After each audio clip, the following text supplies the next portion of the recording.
Hello everyone, I hope you're having a good New Year's. So this is the full compilation of the Ghost Tree series that I did, that has 4 stories in it. I'll be sure to have timestamps in the video so you can see which one is playing. And one thing about this video, the second part of this story I actually did about 2 years ago. So in that version, Dexter from the channel, you might know him, he plays a character named Solomon, and then in a different part of the story I do that voice. But yeah, I'm excited to see what you all think of the series. Make sure to leave a comment letting me know. And with that said, enjoy the story.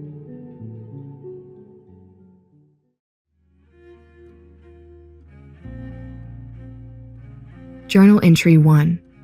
So I just found a strange note in the basement.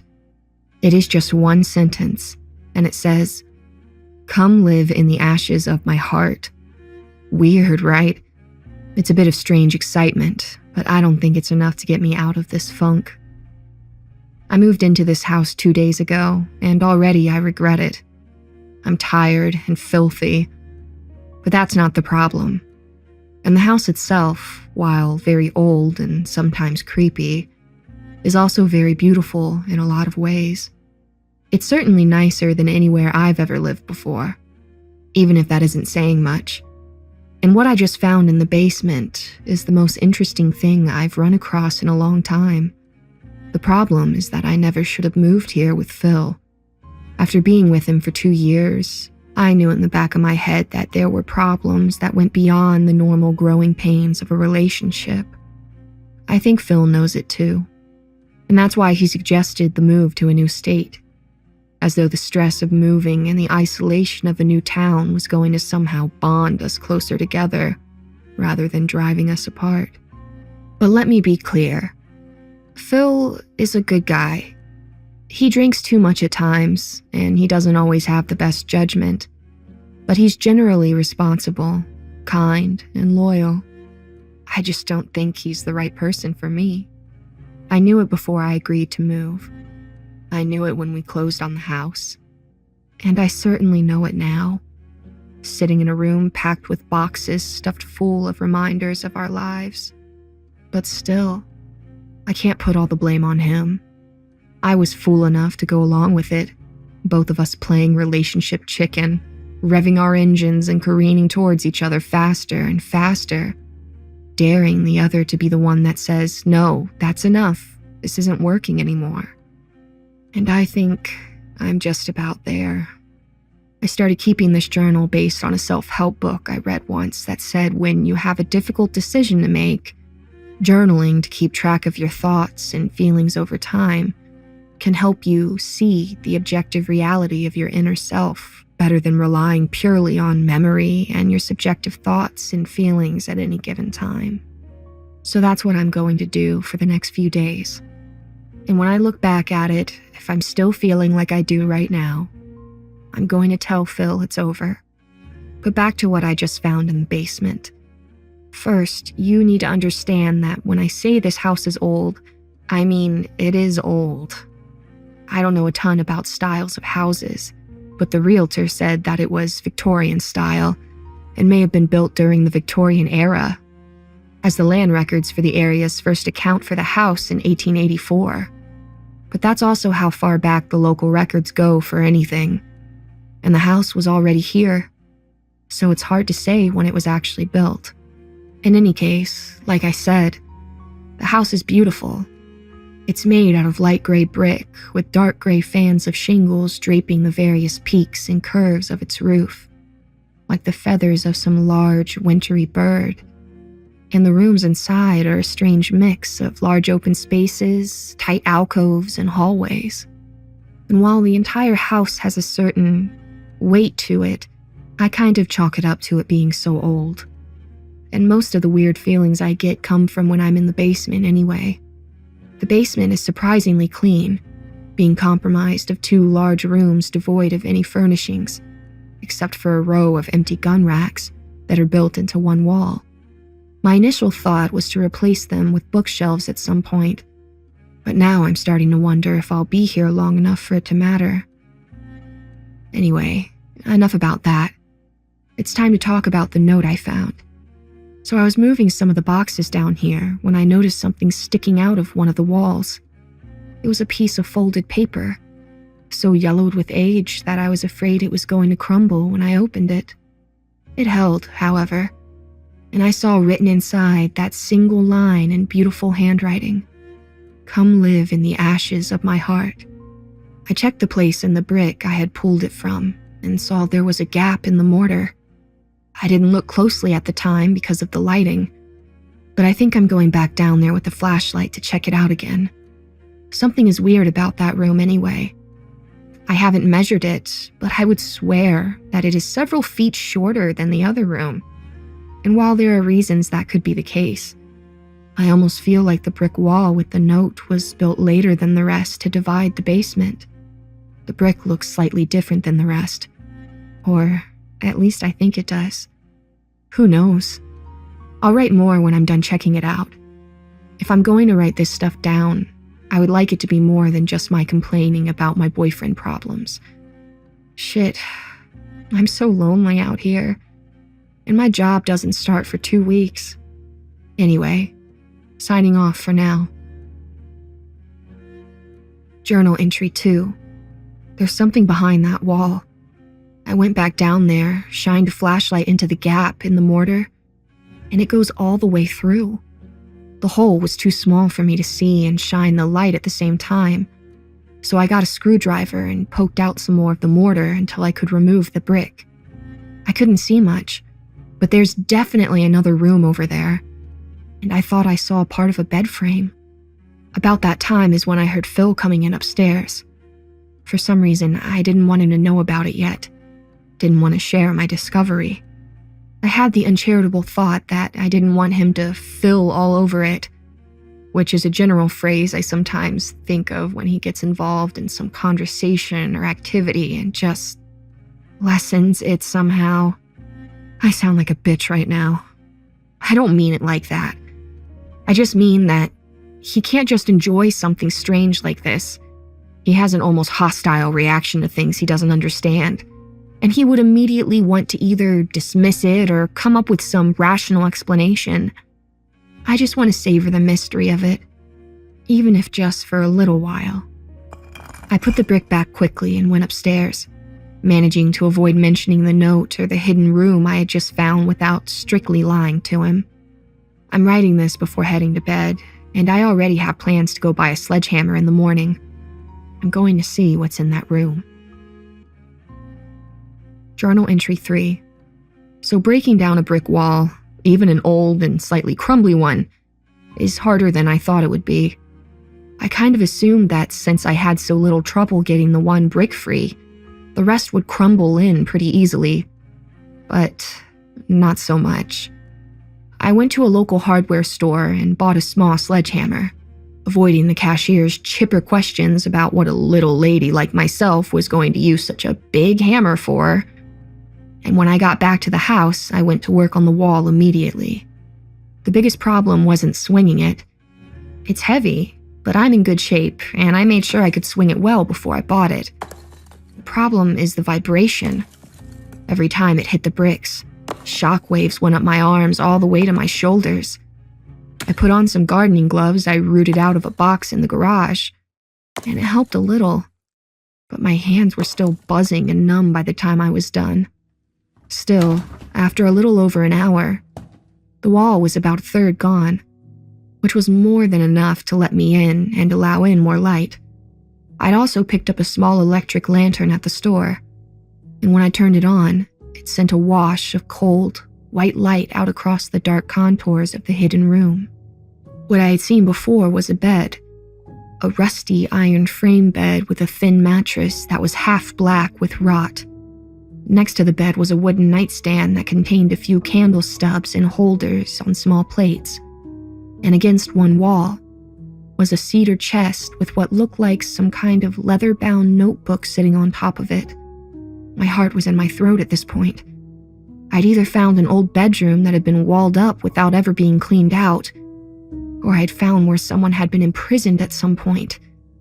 I considered calling the police, but there was no sign of a body, and there was such a sense of age and musty disuse here that I felt sure that any victims, if there were any, would be long gone by now anyway.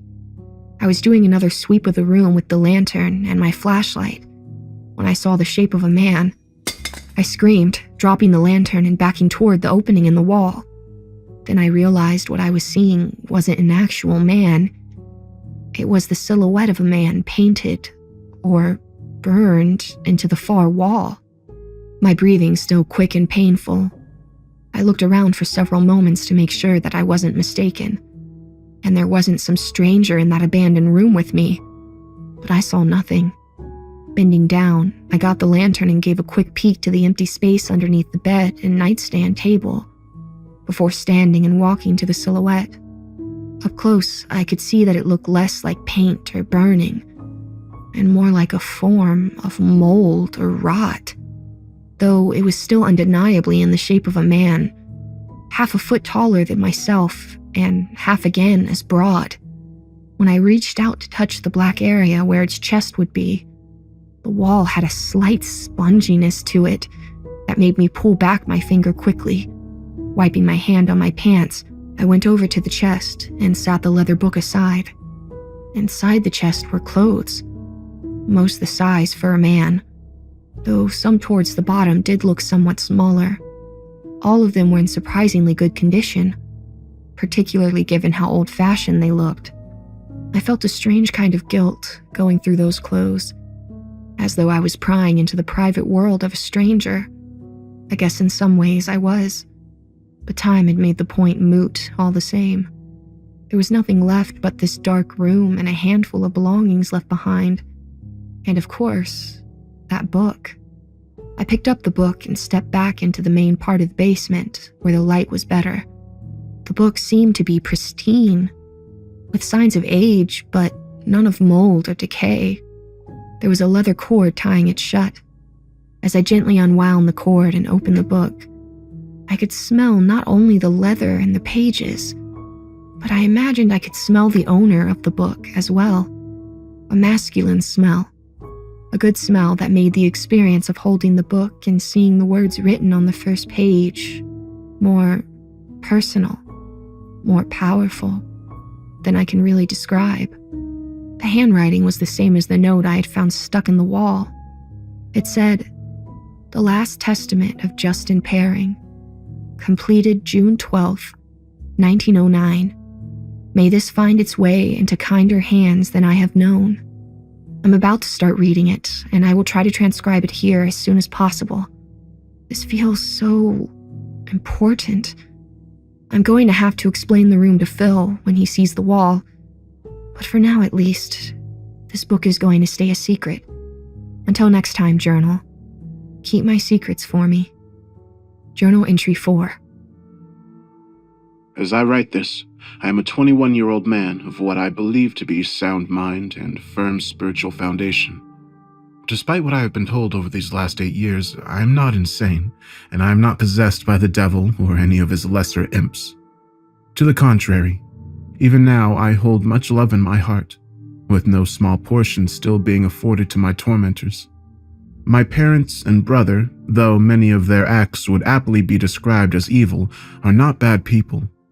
Misguided and fearful, yes, but I do believe that they still have goodness in them.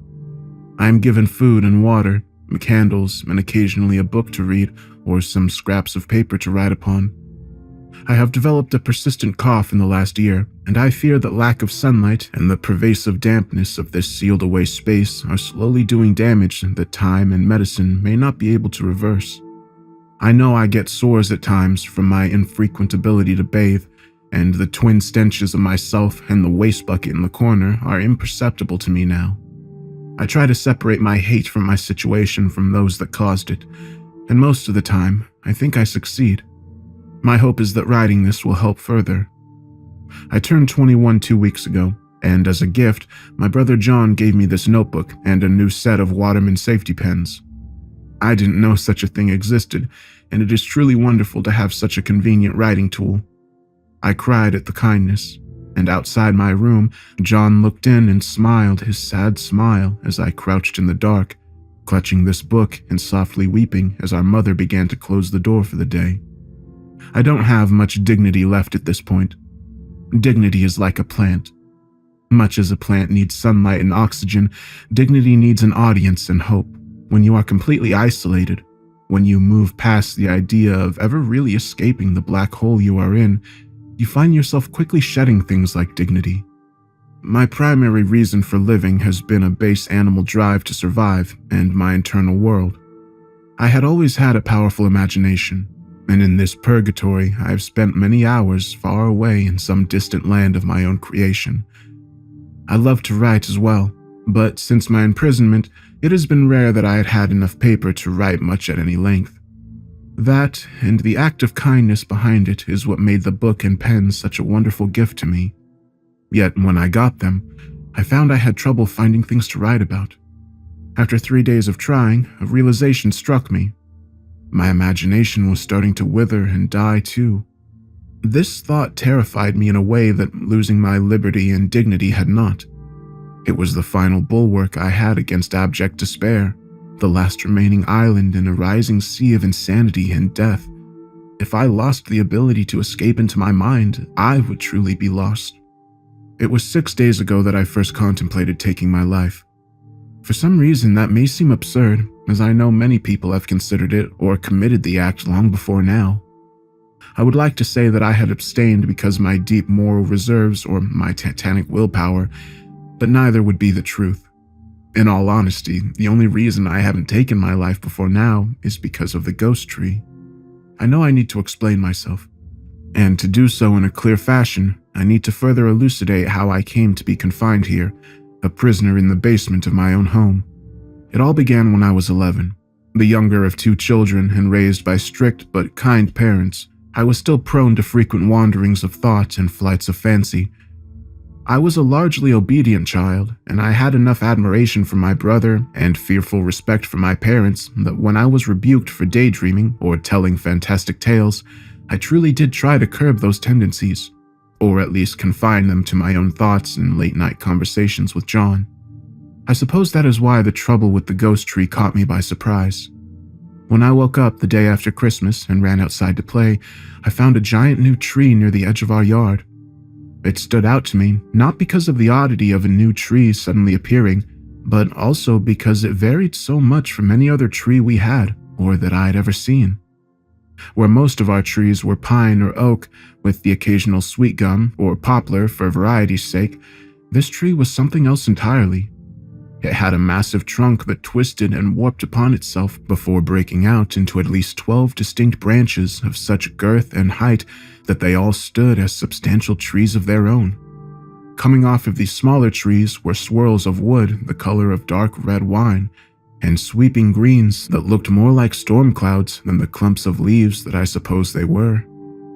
I should be clear that from the start I had a sense of strangeness of that tree, but I also felt profound feelings of joy and excitement at its discovery and presence, as though some looming giant had settled in our yard, intent on a deep slumber while he guarded our home. This thought was firmly in my mind as I ran to the tree and touched it. Its bark felt strange, but was oddly solid, and under the canopy of its many arms, I could smell a warm spice smell unlike any I had ever encountered. It made my head swim slightly, but not in an unpleasant way. The thought suddenly occurred to me that I might be the first one to discover it, and I couldn't wait to show John and my parents my proud accomplishment. 10 minutes later, my parents were walking back into the house, my father shaking his head disgustedly. John was still outside with me, his face stricken with worry. He was 2 years older than me, but he never seemed like an older brother, except at times like this. It was the look he would get when he was afraid I was going to get in trouble, or when he couldn't understand something I was talking about, at which times he politely assumed that what I was saying was somehow wrong. I hated that look, but I understood it now. None of them could see the tree. In the 2 years that followed, I would occasionally bring up the tree to them, and each time I was met with greater anger and rejection. I was told that I was to give up these childish games and fantasies, that my behavior was continuing to deteriorate, and I needed to start showing signs of growing up and becoming a man. Finally, my father, not the most emotional of men at the best times, struck me across the face one afternoon.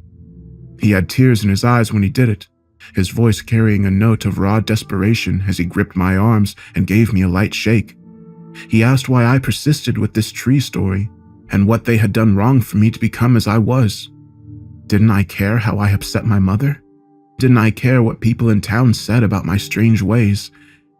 What was I to say? His words would hurt far more when I was 11, but I was growing thicker skin due to the regular sharp words and scornful looks. Still, it did strike a nerve, him accusing me of not caring, of being so thoughtless. All while they blindly punished me for being able to see something they cannot. So out of frustration and anger, out of a need to end the debate and the accusations once and for all, I did one thing I always held off from doing in anyone else's presence. I climbed the tree. I heard my father yelling for me to stop whatever I was doing, but even from his vantage on the front porch, I was only 2 feet up before he could tell at a distance that I was no longer touching the ground.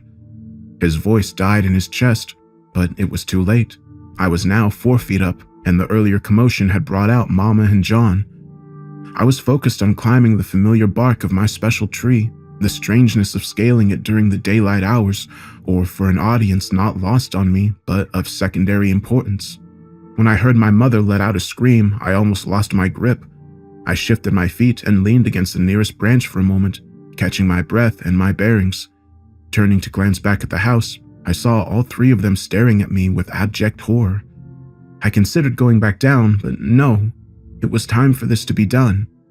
So I continued to climb until I was over 30 feet up and perched like a raccoon on one of the tallest branches that could support my weight. It was strange, but despite my general dislike of heights, I never felt scared climbing that tree. It made me feel invigorated, as though I was taking part in some secret ritual of nature that was replenishing my body and soul. At the top, I took a moment to take in the sprawling land around us in the fading afternoon light. It was so beautiful. With more than a little reluctance, I turned my eyes back to my family, who sat huddled and broken on the front porch steps, my brother and father still watching me while my mother wept softly into her hands. I had always imagined their reaction being something like this. To them, I suppose it looked like I convulsed and leapt my way up a tower of nothing. And now I sat perched in midair.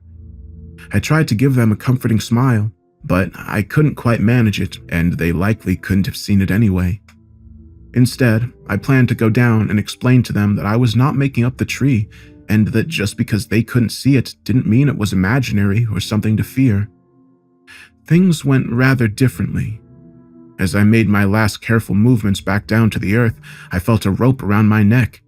I grabbed at it, losing my balance as I was tugged off my feet. It was John and my father. I fought, but it was a short contest. I tried to explain, but they would hear nothing more from me. I was locked in the basement that night, and by week's end, this room had been constructed, and I was told it would be my new home until I was released from the devil's clutches, as they said. I found all of this terrifying, of course, and I screamed and cried to be released, but it was no use. In the back of my mind, I also found it all very strange. And upon reflection, I find it even more so. My parents were religious people, as were John and I, but not overly so. I'd never known my family to be prone to bouts of overzealous piety or religious hysteria, and while I had no doubt that what they had seen when I climbed the ghost tree was disturbing, I would never have thought them capable of anything approaching this, the abject abandonment and imprisonment of their own child. Yet, I have no clear alternative answer for the past 8 years. Their determination has never wavered, and I have never seen any real sign of hope from them that they would reach a point where they would release me.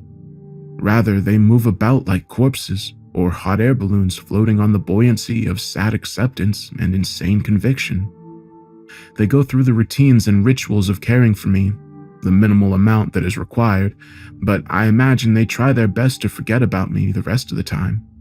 Just as I can feel my memory of the world and all its colors and smells and sources of joy and imagination fading from me, I can only imagine I have faded away from the world, a ghost haunting the lowest chamber of this house and my family's minds.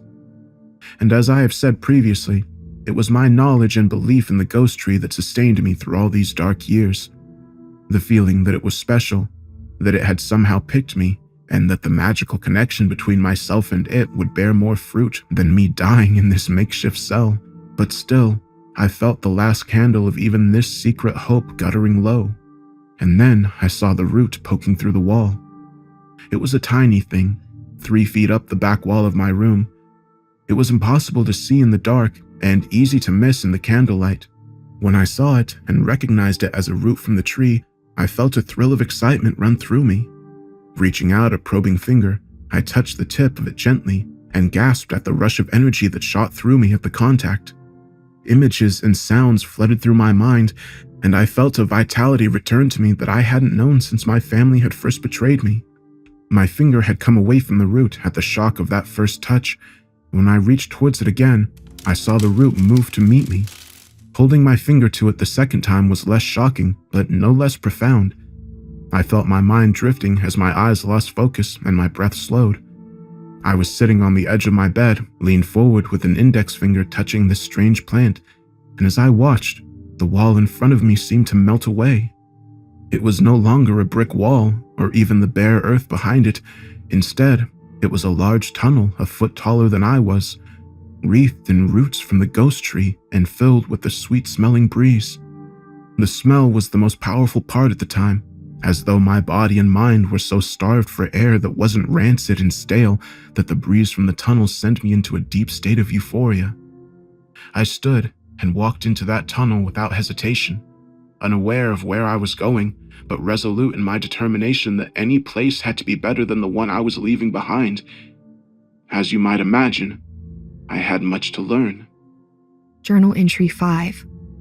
I've learned and experienced a lot more since I started transcribing Justin's book, and this record is quickly becoming more of an insurance policy for my safety than an outlet for some kind of relationship angst.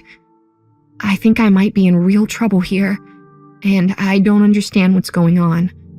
But before I go further into that, I will post the last portion of Justin's writings, and then come back after to explain what has happened since I first read it. When I entered the tunnel the first time, I walked for what seemed like hours. The path would slant up and down, wind this way and that, but the strangest part was that I never grew tired, whether it was just my exacerbation at finally being free of that room, or something suffusing the sweet air I was breathing. I went on until I reached a branching path. I took the rightmost of 3 options and went on. 5 more decisions later, always taking the rightmost path, and I found myself approaching a wall.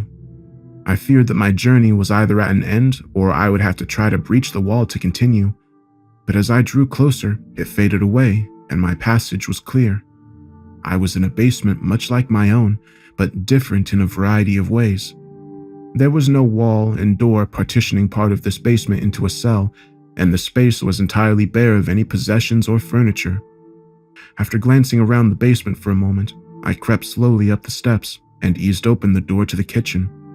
The room was bereft of any signs of life or habitation. The only noise was some distant sound from outside. Exploring the rest of the house, I found much the same. There were no signs of anyone living here. When I looked out the window upstairs, I began to understand why. This version of the house was sitting on the bedrock of a small island surrounded by blue sea as far as the eye could see. That wasn't entirely true, I suppose, as I could see a larger landmass near the edge of the horizon to the west, but that did nothing to change the fact that this house was wholly isolated and remote. In the span of 30 minutes, I had walked the length and breadth of the island twice, and it confirmed my suspicion that I was alone in this corner of whatever strange world this might be. Well, almost alone. 200 yards from the house, the ghost tree stood proudly, its leaves blowing gently in the breeze coming off the water. It couldn't be the same tree, of course, yet at the same time, I felt sure it was. The tree was somehow connecting this place and where I was from, like an umbilical cord of some kind. My mind was torn between taking in all the strange and beautiful sights and marveling at the implications of this hidden, alternate world. In the end, the joy of being in fresh air and sunlight won out. I spent an hour walking the small stretch of sandy beach in front of the house and looking at the exterior of the house itself. It was strange. The house was like mine, but it wasn't the same. For one thing, it was in far too good a condition, with none of the age or damage that had existed on mine when I last saw its outer walls. For another, there was no sign that a person had ever lived there at all. I saw no screws or nail holes, no faded stains from a piece of furniture or a plant. I had thought that this wasn't the house at all, but rather the idea of the house. The perfect ideal. The idea was compelling, and for some reason, it temporarily mollified my need for further explanation. Still, I couldn't stay here indefinitely. I still needed clean water and food, and I wanted to ensure I could find my way back to my world before I stayed too long here or elsewhere. If there were other worlds at the end of those other branching paths. With a heavy heart, I went back inside. Going back down into the basement was the hardest part, but I forced myself down those steps and into that place that served as my hell in another version of the world. The wall began to dissolve at my approach, and on impulse, I bent down and scratched the number 2 onto the floor in the area where the bed was in my version.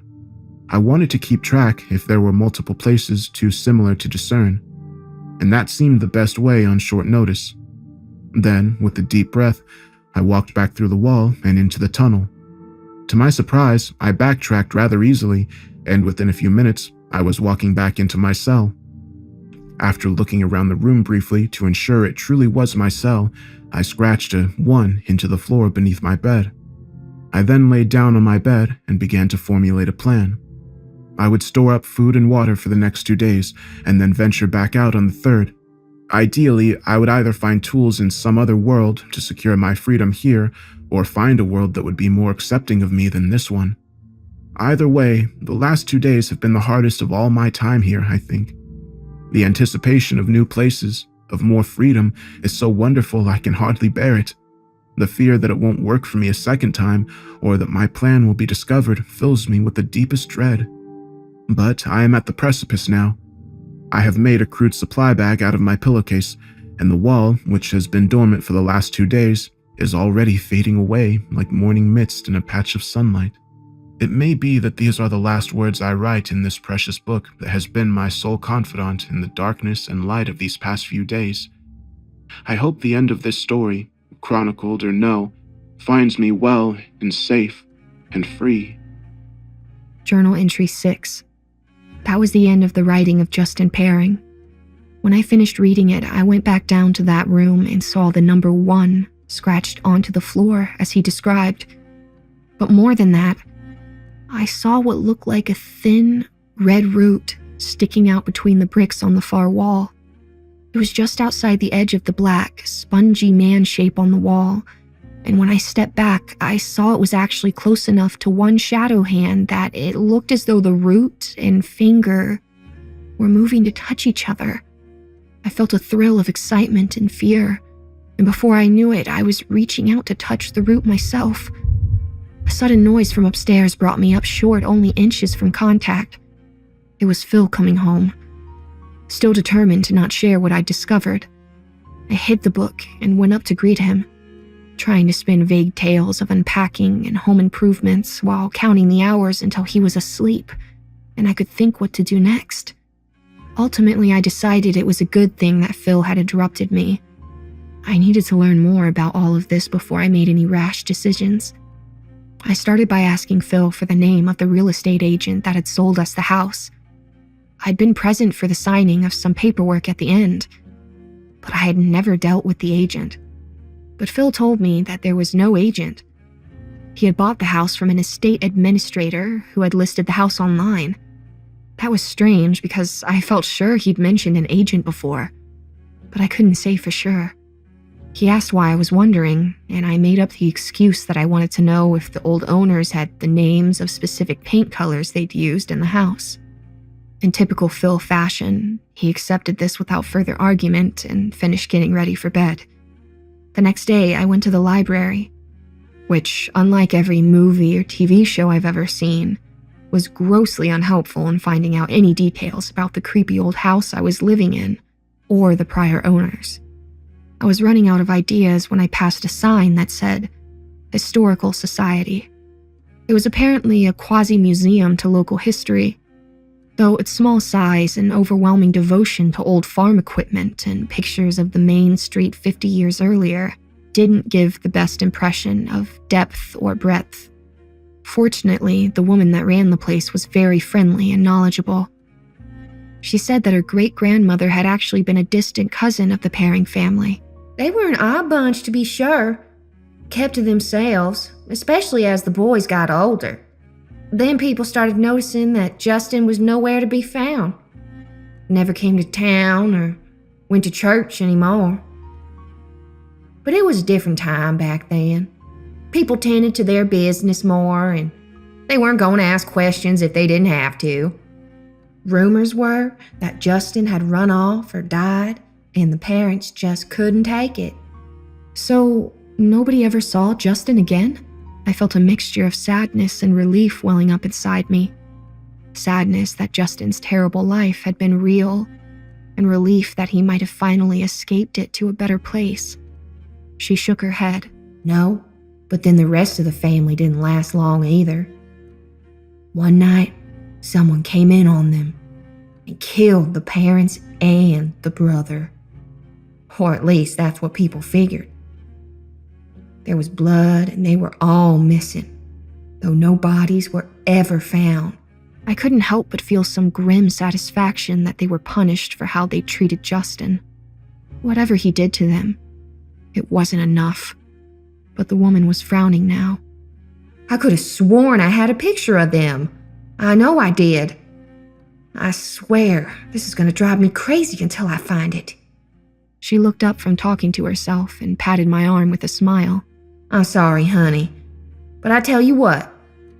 Give me your number and I'll send you a copy of the picture if I find it. Half an hour later, I was back down in the basement. Enough with being safe. I wanted to see how much of it was real. I reached out and touched the root.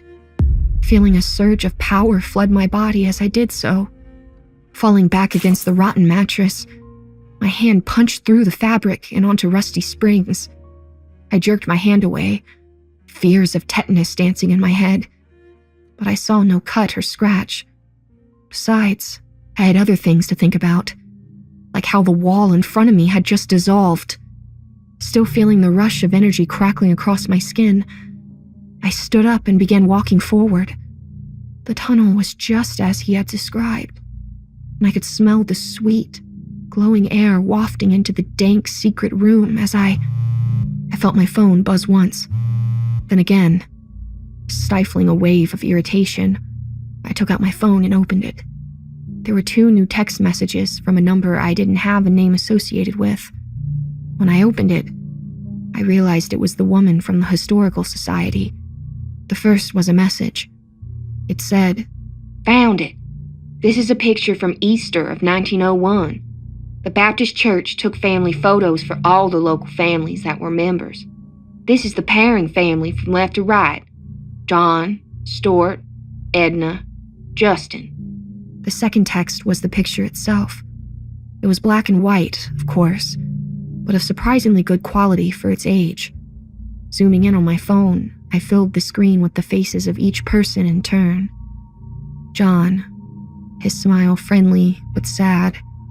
Stuart, his eyes hard and stern. Edna, her face open and warm. Justin. It was impossible. I texted the woman back, asking her if she was sure. If she was sure that the person in that picture, the person on the far right, was Justin Paring back in 1901. A moment later, she responded that she was certain. Was something wrong? I didn't reply back. I had no response to give that would make any sense. Because the person in that picture, years younger looking but unmistakably him, the person she said was Justin Paring. I knew him. I knew him very well. It was Phil. Just then I heard the front door open upstairs. He was home. I considered going upstairs, trying to make up more half-truths or confronting Phil/Justin. But instead, I ran into the tunnel. 5 feet in, the wall behind me faded back into view. And while I assumed I could still get back out that way, at the moment I didn't care. I was tired of waiting for something special, tired of being scared when something this magical was right in front of me. I was going to see things for myself instead of just reading about it. The tunnel went on, chamber after chamber of deep red roots in dark, loamy earth. As Justin had described, I eventually came to a branching of paths. Instead of taking the rightmost, I took the center. On and on, I went for what felt like hours, but I was never tired or hungry, and with each branching path, I just felt my urgency to go further growing. Center path every time, always leading to another choice farther down the tangled path.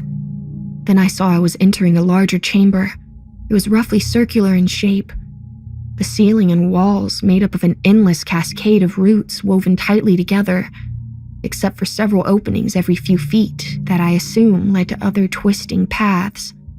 The roots here weren't red for the most part, but a smoky gray that was almost black, and the flesh of those roots was blistered and scarred in many places, as though there had been a fire here at one point. Looking to the center of the room, I saw a small upgrowth of branches that almost looked like a pedestal of sorts for the black tangle of roots that lay atop it. If I had to guess, I'd say this is where the fire had started. But whatever had happened, the ghost tree, or trees depending on how you looked at it, had survived. I could see green shoots and new, unscarred red bark poking through the black ashy residue the flames had left behind. I was reaching out to touch it, felt a strong, compelling need to touch it, but something held me back. Whatever this place was, it was clearly significant, important, and I had a sense that in some ways it was more of a doorway and threshold than even passing into the tunnel had been. So I stepped back, picked a new tunnel, and journeyed on. While my cell phone was useless for phone calls here, I used it to keep track of my choice in the larger chamber, and the couple of times where there was an even number of tunnels with no center path to pick. Finally, after what felt like another hour or more, I saw a wall. When I approached it, it dissolved away much like the wall in my house had done, but instead of entering a dank, secret cell, I appeared to be entering a large, well-lit room that someone used as a woodworking shop. Entering quietly, I listened for any signs of movement, but there were none. I was still in the basement of the house, of a version of the house, and the combination of similarities and differences made it seem surreal. I paused to look under a workbench occupied by a belt sander, and what I thought might be a Dremel of some sort, and there was a faded 43 scratched into the floor where the bed was in my version of the house. Going into the other room, I saw it was some kind of media room, though what I thought must be the television was simply a large pane of either glass or plastic suspended from the ceiling by two braided wires. I had no idea how something like that would work, but I supposed it didn't matter. It might be the least of the differences in this world. I crept up the stairs and eased open the basement door, and as it swung open, I saw two men sitting at a table eating cereal. Or rather, they had been eating cereal. Now they were staring at me. What the hell? One of them bellowed as he stood up. Who the hell are you, lady? His expression a dangerous combination of fear and anger. The other man was trying to calm him down, but he wasn't listening. I slammed the door back shut before he reached it and ran down the stairs two at a time, desperate to reach the wall and terrified that it might not open for me this time. But the tunnel was ready and waiting, and as I passed into it, the wall closed behind me, protecting me. I stood there for a moment, hands on my knees and breathing heavy, more out of fear and adrenaline than exertion. I had to be more careful. I never knew what I was going to be getting myself into, and I had to be ready. I debated heading back then. I could get proper supplies and then head back out to explore more worlds with more than my cell phone and determination. But I finally decided I would give it one more try first. I backtracked 2 junctions, then took another path. This time, the tunnel went on for quite some time, and after 7 more choices, I found myself at another wall. The basement I entered was pitch black, and I gave a shudder as I crossed over into it with my cell phone's flashlight app acting as my only source of illumination. It was freezing here. I almost turned back, but then I spied a number etched onto the floor. 71. For some reason, that made me want to go on. I needed to see more of what Justin had seen, try to understand more of what he experienced before I confronted him. He had obviously been lying to me, possibly trying to trick me into something, and I didn't want to go into that conversation with nothing but his old writings to guide me. So I went forward very slowly into the rest of the basement, holding up my little phone like a guiding star as I pushed through the cold darkness. I listened at the top of the stairs for a couple of minutes before deciding it was probably safe to open it. When I did so, I saw the house was totally empty, much like Justin had described in his trip to the house on the island. I also realized that while the house itself was dark, there was a faint blue glow coming through the windows. My first thought was that I was in a world where it was late twilight or early morning, but when I approached the window over the kitchen sink, I saw I was wrong. I was in a cave. The house, as strange and impossible as it seemed, was sitting in some kind of massive cave. I went to the front door and opened it. The air was even colder outside, and while there were no distant sources of light, the air was saturated with a soft, blue glow. It reminded me in some ways of the light in the tunnels of the ghost tree, but instead of being comforting, it filled me with a vague and terrible sense of dread. Still, I wanted to see this through. I left the front door open for a quick escape and walked a few steps further into the cave.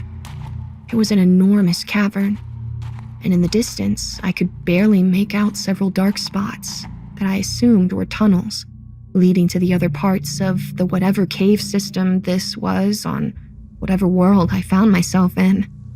I turned to my right and saw the ghost tree there, its red branches and green flowing leaves blowing in the currents of some breeze I couldn't feel. I felt a surge of happiness and familiarity at seeing it, as though I had run into an old friend, and I found myself heading toward it. Then I noticed the bodies stacked at its base, perfectly preserved. 20 bodies or more were stacked at the tree's base, and my first thought was that it was some kind of strange offering by whoever or whatever lived here.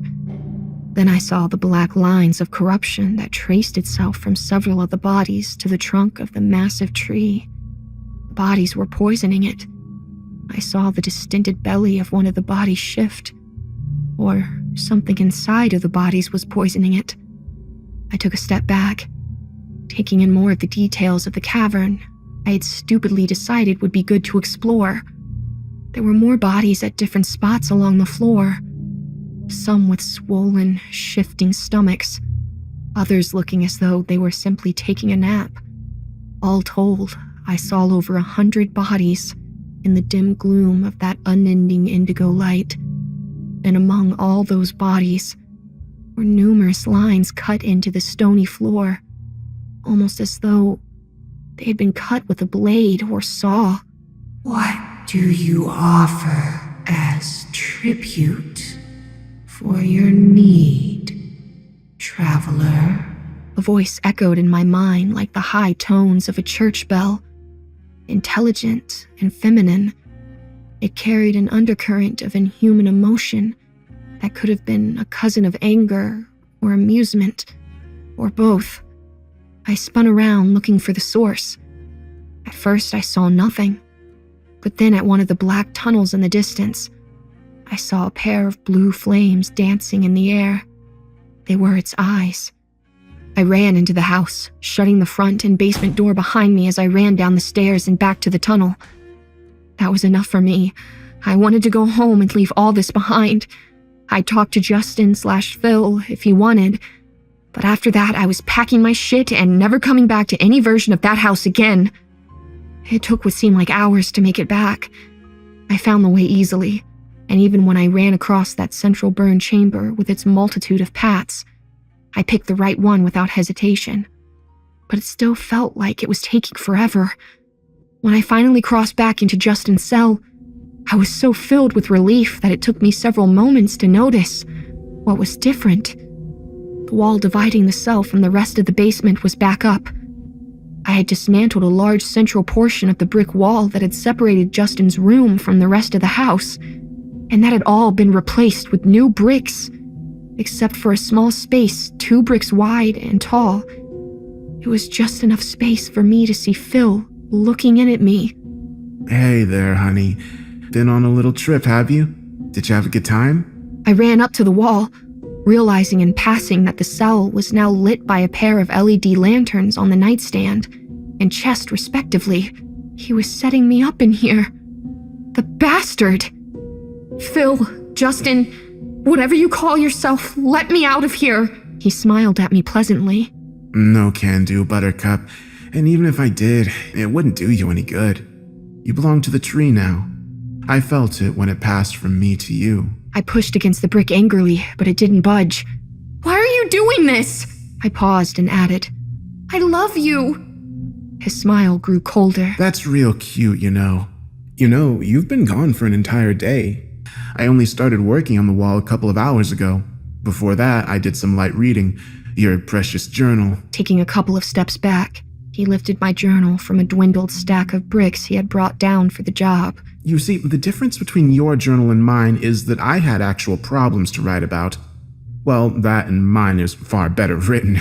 Jesus, I had a 9th grade education when I wrote this, and you have a master's degree. The modern education system really is shit. He shook his head before taking a deep breath. But no, I'm mad and hurt, and it's making me petty. Let me start over. He sat the journal back on the bricks and approached the hole in the wall. When I went into those tunnels, I was so happy and excited. I thought I was about to go on some magical adventure and live a life full of freedom and wonder. Instead, you know what I found? My mind was still racing for some way out of this, but I thought it was best to humor him for now. What's that? He wasn't smiling any longer. After traveling to over 200 different worlds, I figured out 3 things. 1, many worlds are filled with people much like us. After a few dozen of those, I gave up on finding a world where people aren't largely selfish pieces of shit. 2, some of those worlds are much, much worse. Phil paused, cocking his head. Which ones did you go to? I don't know if you noticed, but I numbered pretty much every one I went to. I stared at him dully, trying not to show how much I wanted to break through that wall and reach him. 43 and 71. He seemed to ponder for a moment, and then his eyes went wide. 71? Oh shit, really? You have an awesome sense of direction. Wow, yeah, I don't advise a return trip there. I shuddered at the memory. Yeah, I don't plan to. Look, I don't want to go anywhere anymore. Please, just let me out and I'll do whatever you want. Stay, go, I don't care. Just don't leave me in here. He was already shaking his head, and he actually looked sad now. No, I'm sorry, but no. Because the 3rd thing I figured out is that once you touch the root and enter the tunnel, you're bound to the ghost tree. At first, I thought it was a gift. I aged incredibly slow. I never got hungry or thirsty or tired in the tunnels. I had all these places I could go. Phil shoved my journal off the brick pile onto the floor and sat down. But after a few months of that, I got tired of it. I found a world that seemed to be less terrible than most, and I settled down. I built a life there, fell in love. He put his hands in his lap, and I could see they were balled into fists. And then one day, I woke up in the tunnels, in what I call the heart room. I found my way back to my new world, my new life. But the tree wouldn't open the way. Eventually, I figured out that I had to go back and stay with it in the heart room. I couldn't explore any world during that time. What seemed like an eternity passed, and periodically, I would go back to the tunnel I needed and still see it walled up until finally, it wasn't. I was so happy. I ran through into the basement, up the stairs, and set out to find my girlfriend, or any of the friends I had made. And then I realized 10 years had passed. He leaned forward, looking at me somberly. What it amounts to is this. You can go and explore, but after 2 or 3 years, the tree pulls you back. And after that, you have to stay with it for 5 times whatever time you had on the outside. I don't understand if it's lonely, or if it needs us or something, or if it's just mean, but that's the rules. I started to say I was sorry, and he just raised his hand with a glare. Save it. I'm trying to explain as a kindness, so you don't start all this totally in the dark like I was. Don't push it. He waited a second and then went on. After I found out how much time had passed, I gave up on staying in that world. I went to exploring again, although without the hope of a permanent life somewhere. It didn't mean as much. I figured out what I'm telling you over the years.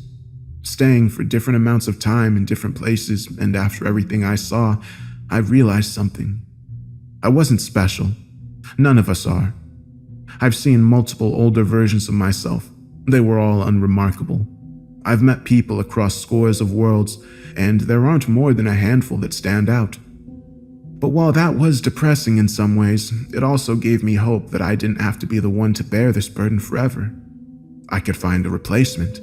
As I think you may have figured out by now, I did away with my parents and brother too. It was during a dark time really early on, before I had found my new world and love, but after I had become despondent in my travels. I came back and killed them in their sleep, dragging their bodies into the tunnels for a reason that made sense at the time but is lost to me now. Years later, I came back and bought the house from the bank who was left holding it. Oddly enough, people hadn't been lining up to buy the old murder house with the creepy vibes, so I got it cheap. This was in the 1950s, and I've been sitting it out since, periodically coming out to try and find a good replacement. But it hasn't been easy. I figured out over time that you can't just knock someone out and pull them into the tunnels. You can't force them to agree to enter either. No, they have to voluntarily touch the root and enter the tunnel for them to be bound in your place.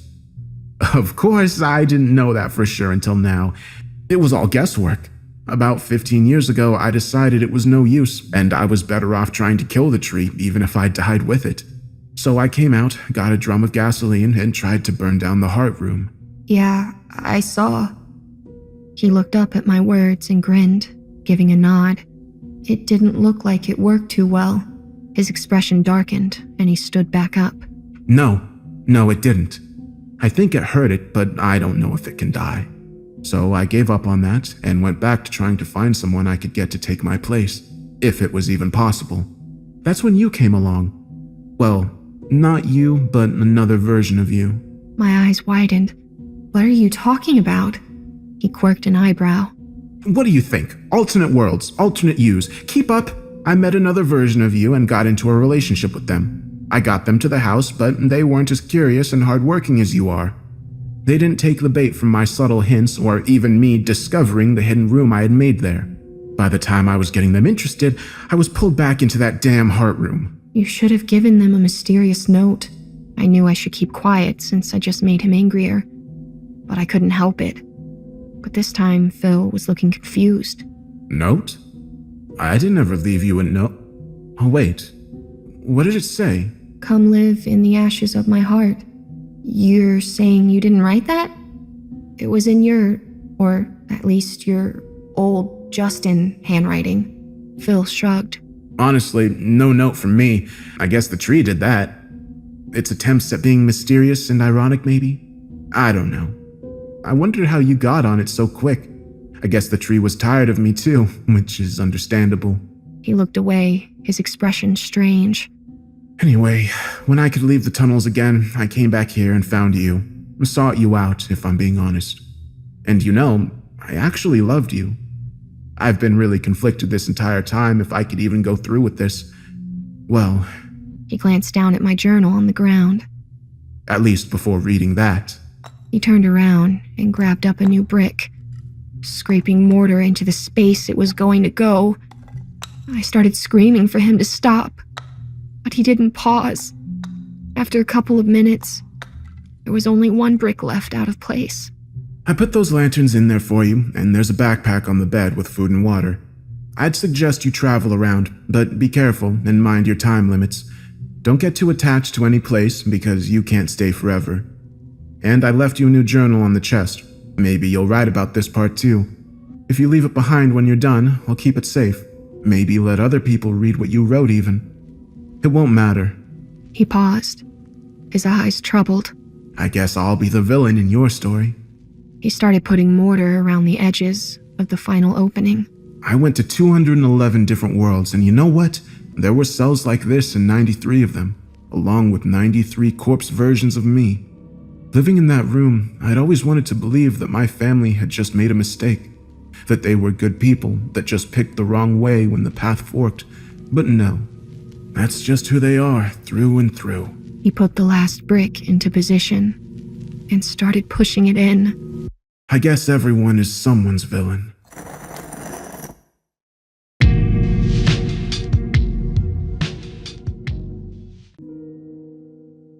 "3 years ago, I was looking at the local job classifieds online when one of the ads caught my eye.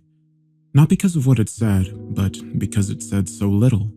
Best I remember, the ad just read, "Job available, good pay, no benefits, discretion required." It then listed an email address, and that was all. At the time, I was managing a music store, but I had already started hearing rumors we would be shutting down within the next year, and the likelihood of a transfer to another store was slim. I had been morosely looking at job listings for the last few days, but this was the first one that stood out, if only because I was bored and it was weird. So I sent an email. Half an hour later, I had a response, telling me to go to a particular office building in an upscale part of the city at a precise time for my screening. I went, and after waiting for a few minutes in the lobby, I was taken into an office where I was given a series of forms and questionnaires to fill out. They collected them and told me they would be in touch. I had almost forgotten about the whole thing until a month later, I got a call saying I had moved on to the second stage of the hiring process. I was again given an address and time, and when I arrived, this time it was a different, nice office park 20 miles away from the first one, I was met by a man who introduced himself as Mr. Solomon. He escorted me into a large room that contained a chair and a desk. On the desk were 2 large monitors, a keyboard, mouse, and a bolted-down metal box with 2 oversized buttons on it, one red and one green. He told me this room was a model for the place I would be working if I got the job. He described the job as follows. I would be working 7 shifts of 6 hours every week. My job would be simple. I would arrive at work 10 minutes early and enter an outer area that was like a locker room. I would have my own personal locker. I would store all my belongings in the locker and change into the provided work clothes. I was never, under any circumstances, to carry any item of my own into the surveillance room. I was never, under any circumstances, to take any item with me from the surveillance room. As for what I was to do in the surveillance room, I was told that the monitor on the left would constantly show a live stream from a high-definition camera in a remote location. My job was simply to watch the camera. Once an hour, I would get onto the computer attached to the right monitor and enter a brief log describing anything interesting that occurred in the last hour. I would have no pens or pencils or paper, and I should never try to take any kind of written notes about the work. As for the red and green buttons, the red button was only to be used if there was an emergency. This meant something on the video or in my workplace that required outside help. The green button was to be hit if I saw something on the video feed that was particularly noteworthy. It would tell other people somewhere that, at least in my opinion, something interesting was going on. Solomon stressed that while I was given discretion on when to use the button, I should err on the side of only using it if and when something of real significance occurred. He pointed out the camera on the ceiling of the room we were in. He said the real room would be the same. My work would be observed, and other people were watching the room on the video feed as well. He said I was only a redundancy in case other systems failed. He then smirked and asked if I knew what he meant by redundancy. I nodded, trying not to show my irritation. I don't talk that good to people, so sometimes they think I'm dumb. That's okay. Let him think that if he paid me good enough. The pay was very good, $35 an hour. This worried me. I was already thinking this was some kind of psych experiment or secret government job, which I was okay with, but that kind of money to sit and watch a screen?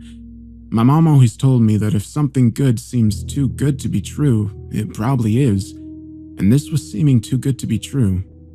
I asked if I was doing anything illegal. Solomon laughed and said no. I asked him if anyone was going to get hurt. Again, he shook his head. No.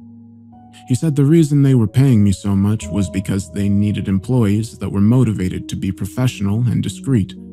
The work they were doing was important, and for various reasons, it couldn't be discussed.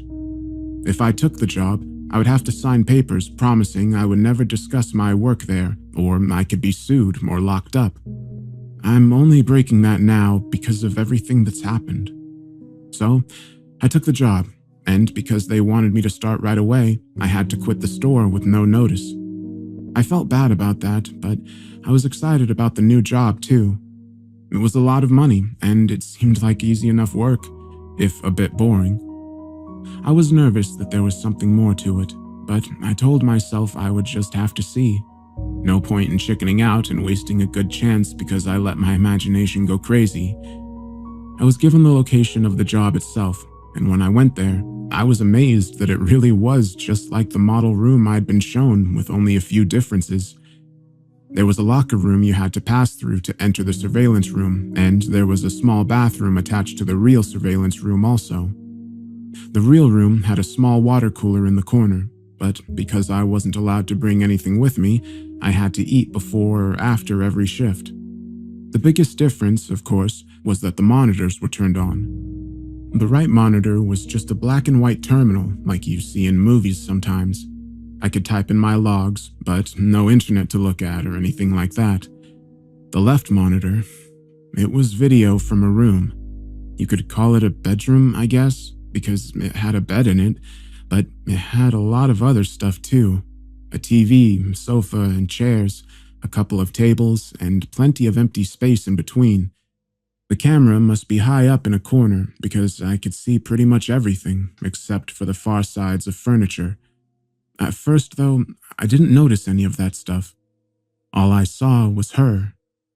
She looked to be a little older than me and was very pretty. When I first saw her, she was laying on her side on the sofa. That was the part of the room farthest from the camera, but the picture was very clear and I could tell she was sleeping. I found myself leaning into the monitor more so I could see her better, and then I thought about what I was doing and felt embarrassed. It's like I was spying on her. A peeping Tom, my mom used to call it. I didn't want to be a peeping Tom, but I didn't want to be silly either. I needed to think about it slow. It was a good job, and I wasn't doing anything wrong, right? I wasn't hurting anybody. The woman looked fine, and the room was nice. She probably agreed to be there, and it's all some experiment or something. I was just overreacting. I sat down in the chair and began my work. It didn't take long before I understood more. The woman, I took to calling her Rachel, wasn't there of her free will. I never saw her hurt, but it was clear that she never left that room except to go into what I think is a bathroom area that my camera couldn't see. Well, she never left the room on her own. Periodically, usually a couple of times a week during my shifts, men and women in strange-looking outfits would come in and take her from the room. Sometimes she would struggle, but usually she would just go along with her head hung low. They would always bring her back, though the times when she wasn't brought back during my shift were always the worst for me. I would worry about her until I got to work the next day and saw her in the room watching TV or painting. She never looked hurt or even that upset except for when they took her, and even when she fought, they were always gentle with her. Still, I knew something was wrong. I considered quitting the job, or hitting the red button and getting someone to come so I could get some answers, or calling the police and showing them what the camera was showing me, except I was scared. Scared of losing my job, and scared of what these people might do to me if I quit or told on them. Solomon had told me when I took the job that part of being discreet was not asking questions. I would never be asked to do more than I had already been told, but I could never tell anyone what I did or saw, and I could never ask questions about what I was doing or why.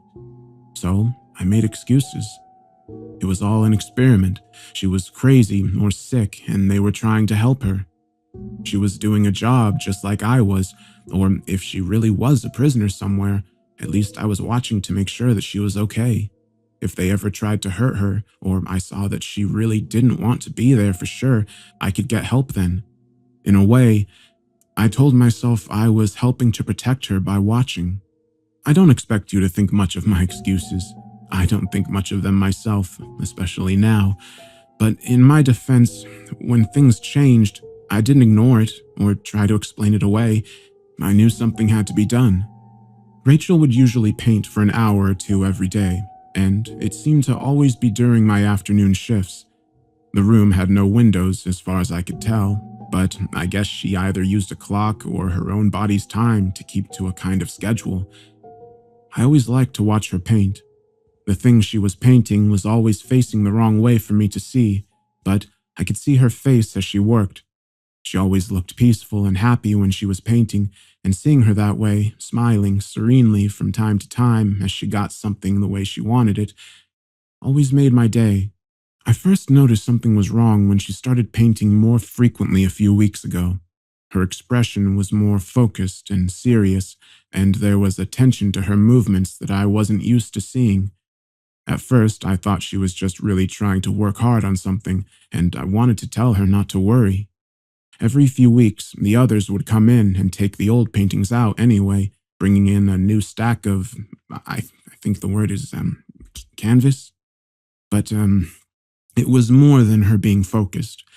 Something was wrong. She didn't look happy, and she was going for hours at a time. In the span of 3 days, she had finished 4 paintings. I had been growing more and more worried watching her work, and when she finished the 4th, I found myself telling her to just stop and rest a while.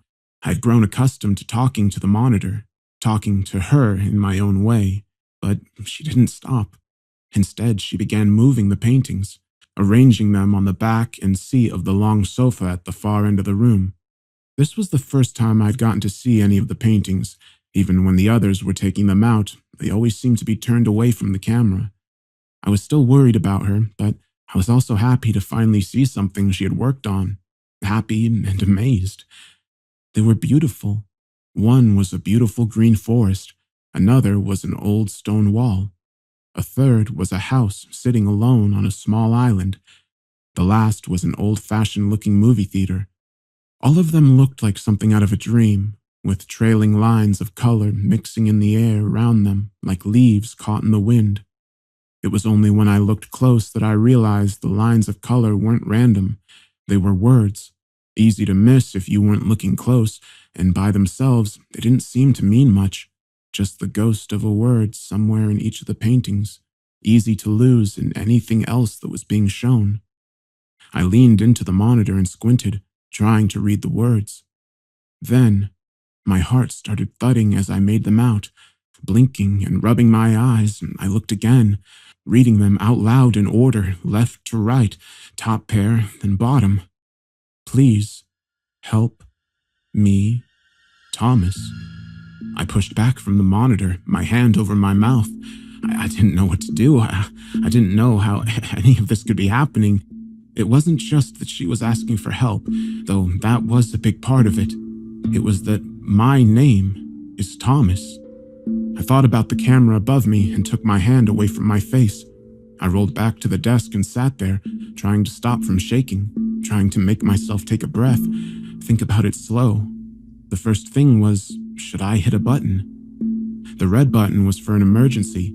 If she was a prisoner or something and she was trying to escape, they might think that was an emergency, but no one had been hurt that I knew of, and I think Mr. Solomon meant save that for something that was like a police or ambulance emergency, not something like this. But what about the green button? That was definitely something noteworthy.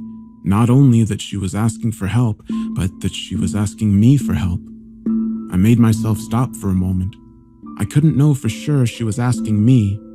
I had gone to school with several boys named Thomas. It was a common name, but the chances of her painting that name when I was working there, I didn't want to be silly, but I wasn't trying to be too… what's the word? Mom used to say it when she read her angel books. Skeptics? I didn't want to be a skeptic either. I had to believe it was probably meant for me, and that was something they would want to know. But should I hit the green button? My hands were drifting toward the metal box on the desk, but I hesitated. I didn't like breaking rules, and I was scared of what would happen if I broke these. If they really were holding her prisoner, then they were probably very bad people, but I didn't know that. Maybe they were good and she was bad, but I looked back at the monitor for the first time since reading the words. Rachel was already moving the paintings back off the sofa, as though she knew the message had been received. A canvas in each hand, she glanced up at the camera as she moved across the room, and it felt like she was looking right at me. My chest tightened as my hands moved away from the buttons. No, I didn't think she was bad. I had watched her for years. I felt like I knew her, would know if she was bad.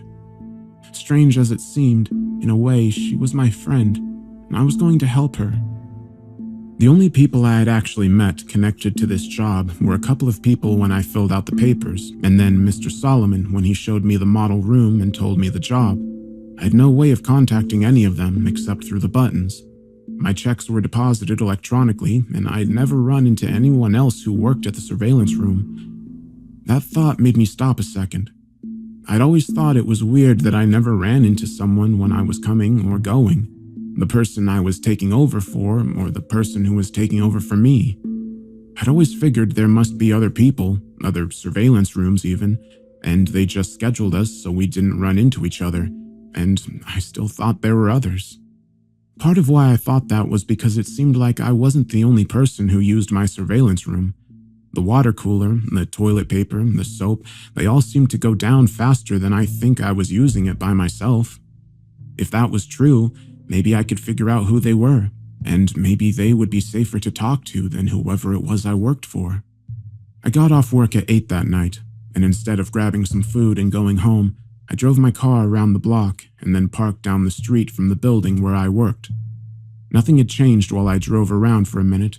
No new cars had parked or anything, and if I was right, they didn't send anyone to replace me until they were sure I was gone anyhow. So I sat and waited. I was tired, and the street was pretty empty and boring, but I was too excited and scared to fall asleep. Every time a car passed or someone walked down the sidewalk, I tensed. I kept imagining a SUV or van pulling up behind me, men getting out and pulling me from my car, taking me somewhere like where they had Rachel to kill or torture me. Half a dozen times I almost cranked up and drove away. But every time I would think of her alone in that room. She had no one but me to help her, and I had to try. 2 hours later, a fat, balding man parked and started heading for the building. As soon as I saw he was able to unlock the door and enter, I opened my car to go and talk with him. Then I stopped. I needed to be smart. I didn't know where they were, but I was sure there were hidden cameras in the locker room and outside the building. If I go running in there and confront the guy, they'll know for sure that I'm up to something. Sighing in frustration, I shut the door and waited until his shift was over. I considered tailing him like in the movies, but I was scared I would just lose him or he would call someone for help. So I waited until he was walking back to his car after a 6-hour shift, hopefully far enough away that the cameras wouldn't see. And then I met the man I came to know as Charles Jeffries. Hey man, can I talk to you for a minute? His back was to me, and he just waved his hand absently without looking up. Sorry, I don't have any money. I have a good… He froze as he glanced back at me while talking. Oh God, no, you need to get out of here, kid. We aren't allowed to talk. I could tell he was scared, but I couldn't risk letting him go yet, not after all this. I stepped up and pushed the door back shut as he was trying to get into his car. So you know who I am? I tried not to sound mean, but I could hear how mad I was in my voice. He yanked at the door again, but I was still holding it, and I was stronger than he was. After a second, weaker tug, he turned around, his face strained and tired looking. Yeah, I know who you are. You work here just like me. I'm telling you, we aren't supposed to be talking. We aren't supposed to meet, ever. I frowned. Mr. Solomon never told me that. He never said it was one of the rules. The man shook his head. Mr. Solomon, yeah, well, there are plenty of rules they don't tell you. I bet they didn't tell you what you were going to be watching before you started, did they? When I just lowered my eyes, he went on. Yeah, me either. I've been at this job for 10 years. I've seen other people come and go, usually because they broke one of the rules they never mentioned. The only reason I'm still here is because I keep my head down and my mouth shut. He wagged a finger at me. You should do the same, if it's not already too late. I felt my stomach curling into a cold knot. Too late? The man rubbed his face. Kid, do you think they don't know we're talking? Do you think anything happens that they don't know about? He looked back toward the building, a look of sadness and fear in his eyes. Hell, for all I know, you've already killed us both. Shaking his head, he pushed me back and started opening the door. Either way, I'm done risking it. You need to stop asking questions and just do your job. It's a lot healthier. With that, he got into his car and shut the door. I didn't try to stop him this time, even though I had already been worried about what he was telling me. Hearing it confirmed was paralyzing. What exactly was my plan? He probably didn't know any more than I did, and even if he did, what could I do with anything he told me? I walked back to my car with a heavy heart. I was still afraid, but more than that, I was sad and ashamed. I wanted to help Rachel, but I wasn't sure how. I wasn't giving up. But as I drove back to my apartment, I couldn't think of what I should do next. This wasn't a movie. I wasn't a hero. And the only ideas I had left were to either go to the police, who might be controlled by whoever I worked for, or try to get proof of her being held prisoner myself. As I parked my car and walked into my apartment building, I made a decision. Unless I thought of something overnight, I would do both ideas. Tomorrow, I would break the rule about carrying anything in. I'd use my phone to record a video of the surveillance room, of Rachel and how she was trapped somewhere, and of me telling everything else I knew. I would email it to every newspaper, website, and internet channel I could think of. I'd then go to the police and give them a copy too, if I could make it that long without getting caught. Maybe if I did all that, even if they got me, someone would help Rachel. I was filled with worry and dread at the idea of being hurt or killed. A part of me kept saying I should just do as I was told and hope that it all went away. But I couldn't live with myself if I did that. Even if I messed up, I felt like I had to try. I was so preoccupied that I didn't hear the person coming up behind me as I unlocked my apartment door. Thomas? I turned around and felt my legs weaken as I stumbled back against my door. I had to be dreaming or crazy. I grabbed the doorknob for support as I looked at the woman in front of me.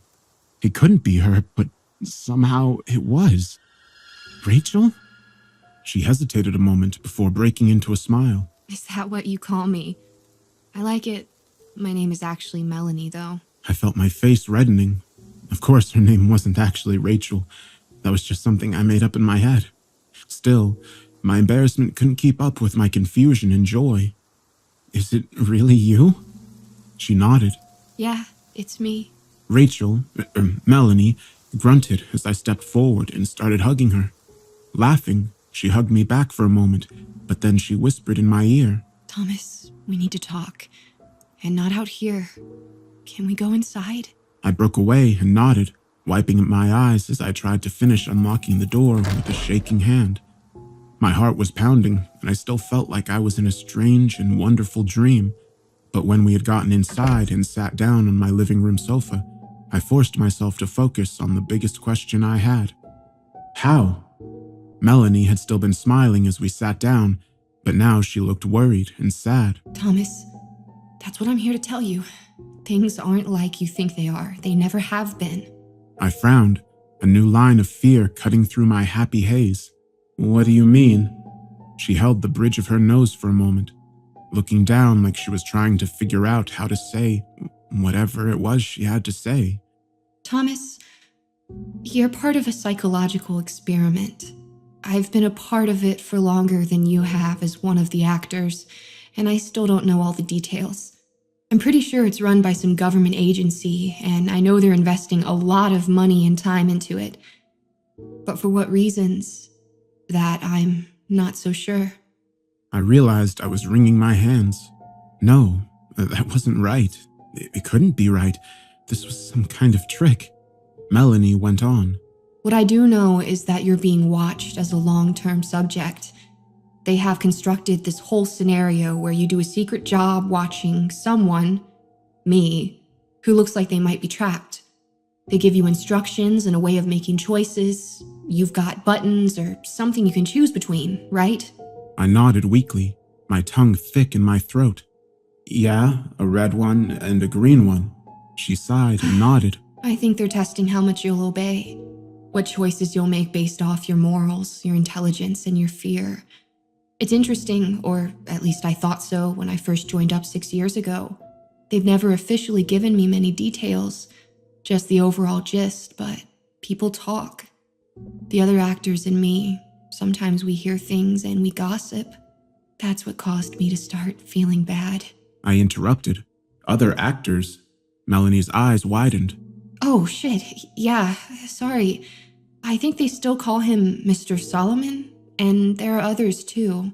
When I just stared at her, she went on.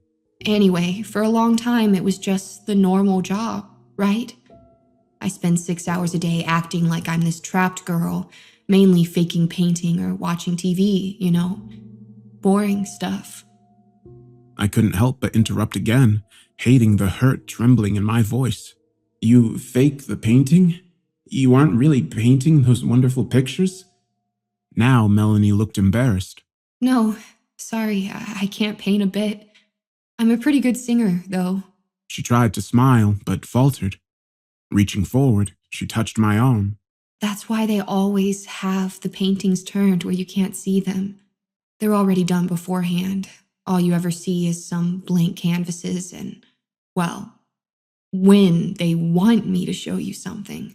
Her expression darkened as she went on. That's why I had to break the rules and contact you. When they started doing this hidden message mind game bullshit, I got worried. Worried you would take it too serious. That you could get hurt or even hurt yourself. As soon as you left your shift tonight, I talked to one of the guys in the video department. He told me about how you had reacted. Showed me how you were still parked down the street from the building. I drove over. The bedroom set is in a building outside of town. I saw you sitting in your car, and I almost approached you then. But I was scared of getting caught and fired. So I parked and waited until I could follow you somewhere else and let you know I was okay. She blinked back tears. I am ashamed to say I almost left a couple of times. I don't want to lose this job, and I tried to tell myself you would be okay after a day or two. I could get them to change the script enough that you felt like I was okay and wouldn't worry too much. I felt an angry heat growing in my chest. Well, that's nice of you. She looked up, her eyes red. I know. I'm a shit. I'm so sorry. I was being selfish and cowardly, but I didn't actually leave. And then when I saw Charlie leaving the building, saw you running over to talk to him, I knew they were escalating it even further. Charlie? Melanie rolled her eyes in frustration. Shit, yeah, sorry. Charlie Jeffries, he's another actor. In an earlier version of The Experiment, he actually played Mr. Solomon.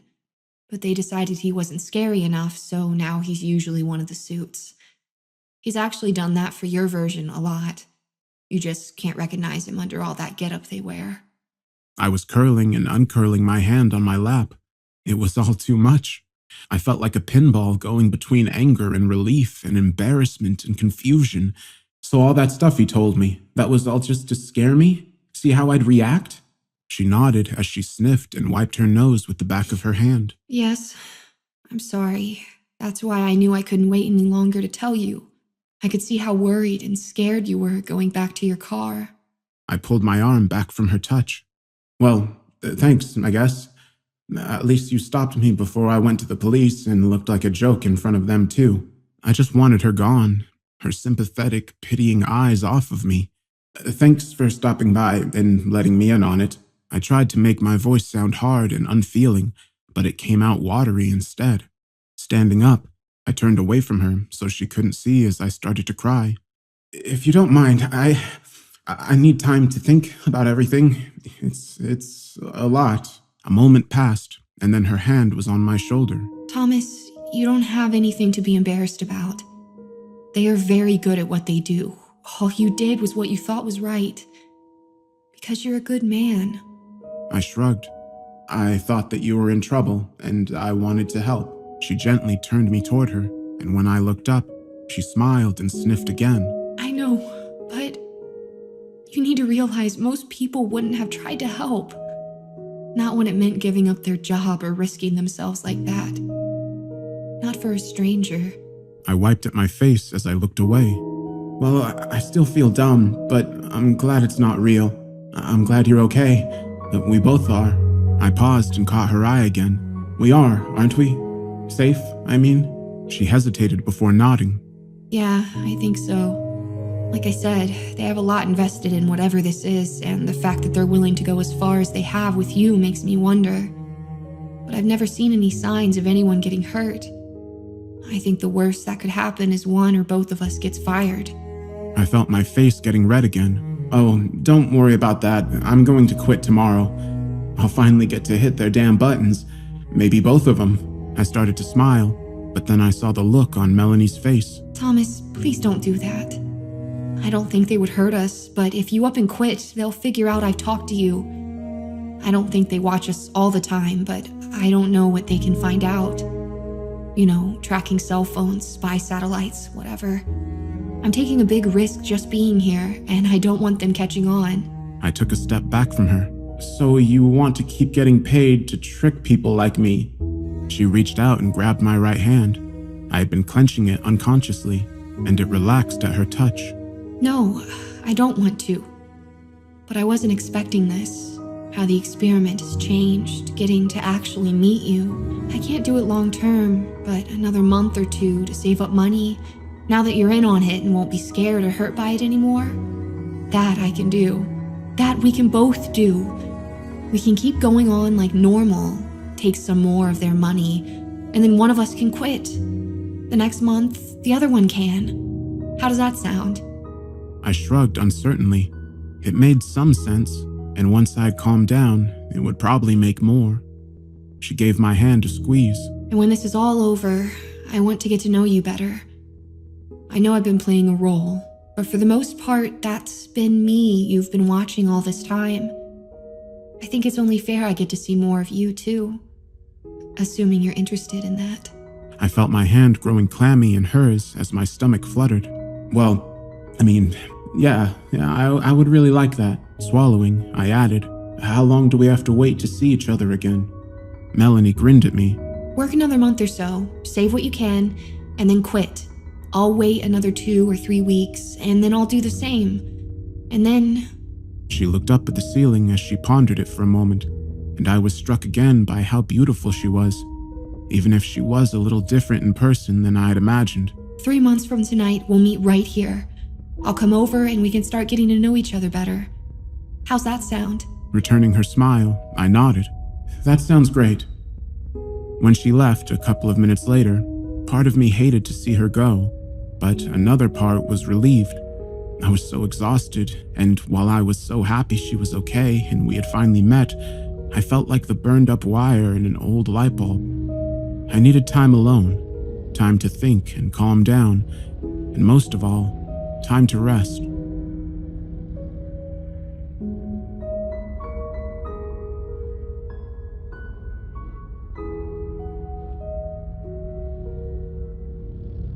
I didn't even really remember falling asleep, and when I woke up, I realized my alarm had been buzzing for over 30 minutes. I jumped up and raced to get to my shift at work. As she had been leaving, Melanie had stressed again how we needed to act completely the same. That meant not freaking out, but it also meant not acting like everything was okay either. If I suddenly showed no signs of being worried about her, that would tip them off too. I promised, and she left after a brief hug and kiss. Remembering that now, through the haze of my tiredness the night before, it felt like a dream. Still, I went into the surveillance room with a much lighter heart. I didn't have to worry or feel guilty anymore about not helping her, and there was some satisfaction in finally pulling one over on the people who had tricked me for so long. Besides, in 3 months I would be done with this place, and I'd get to see Melanie again. In person, at least. Because I got to watch her on the video feed as soon as I came into work, she was asleep when I first got there, and I found myself wondering if she was as tired as I still felt. When she woke up later and started reading a book, I found myself beginning to smile and had to stop myself. I should still be worried acting, not smiling like I had a crush. I had to do better so Melanie didn't get in trouble.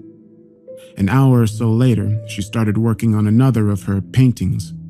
Watching her work, I was amazed at how real it all looked. It was hard to see everything from my angle, but I would have sworn she had paint on those brushes and was really painting whatever was on the canvas. I found myself feeling proud of her. She really was a great actress.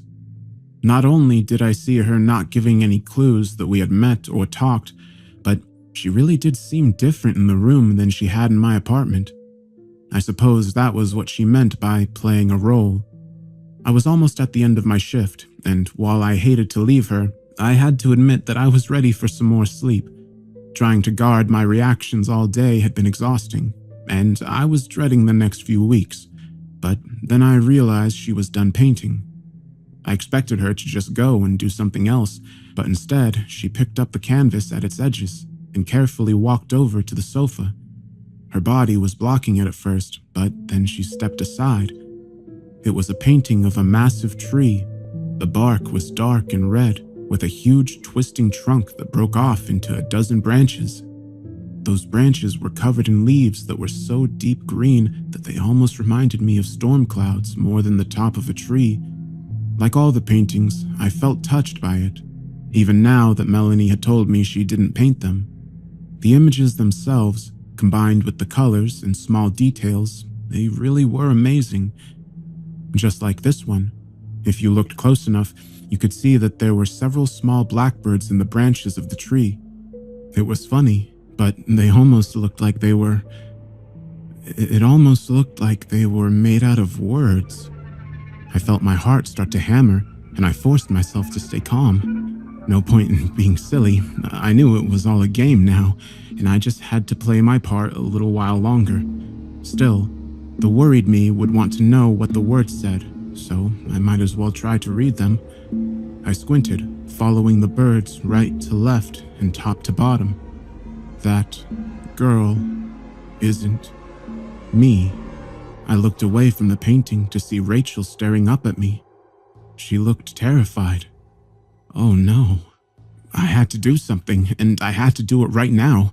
If Melanie was somehow a fake, that meant they must have sent her. And if they sent her, that meant they know. They knew about the messages in her painting. They knew about me asking questions. And they knew I didn't hit a button during any of it. I felt panic and fear crawling up my chest, making it hard to breathe. Standing up, I started pacing periodically, glancing back at the monitor to see if Rachel could help me, tell me what I needed to do next. But she had laid down on her bed. It was hard to tell for sure with her back to the camera, but I think she was crying. No, I needed to fix this, get her out of there. And if I didn't have a better plan, I'd just have to go with the one I already had. Feeling the hard eye of the ceiling camera on me, I went to the door and stepped back into the locker room. My phone was in my locker, and after messing up the combination the first time, I got the door open and got it out. Gripping it tightly, I tried to hold it by my side casually, but I knew there was little point. If they knew everything, I wasn't going to be able to hide anything.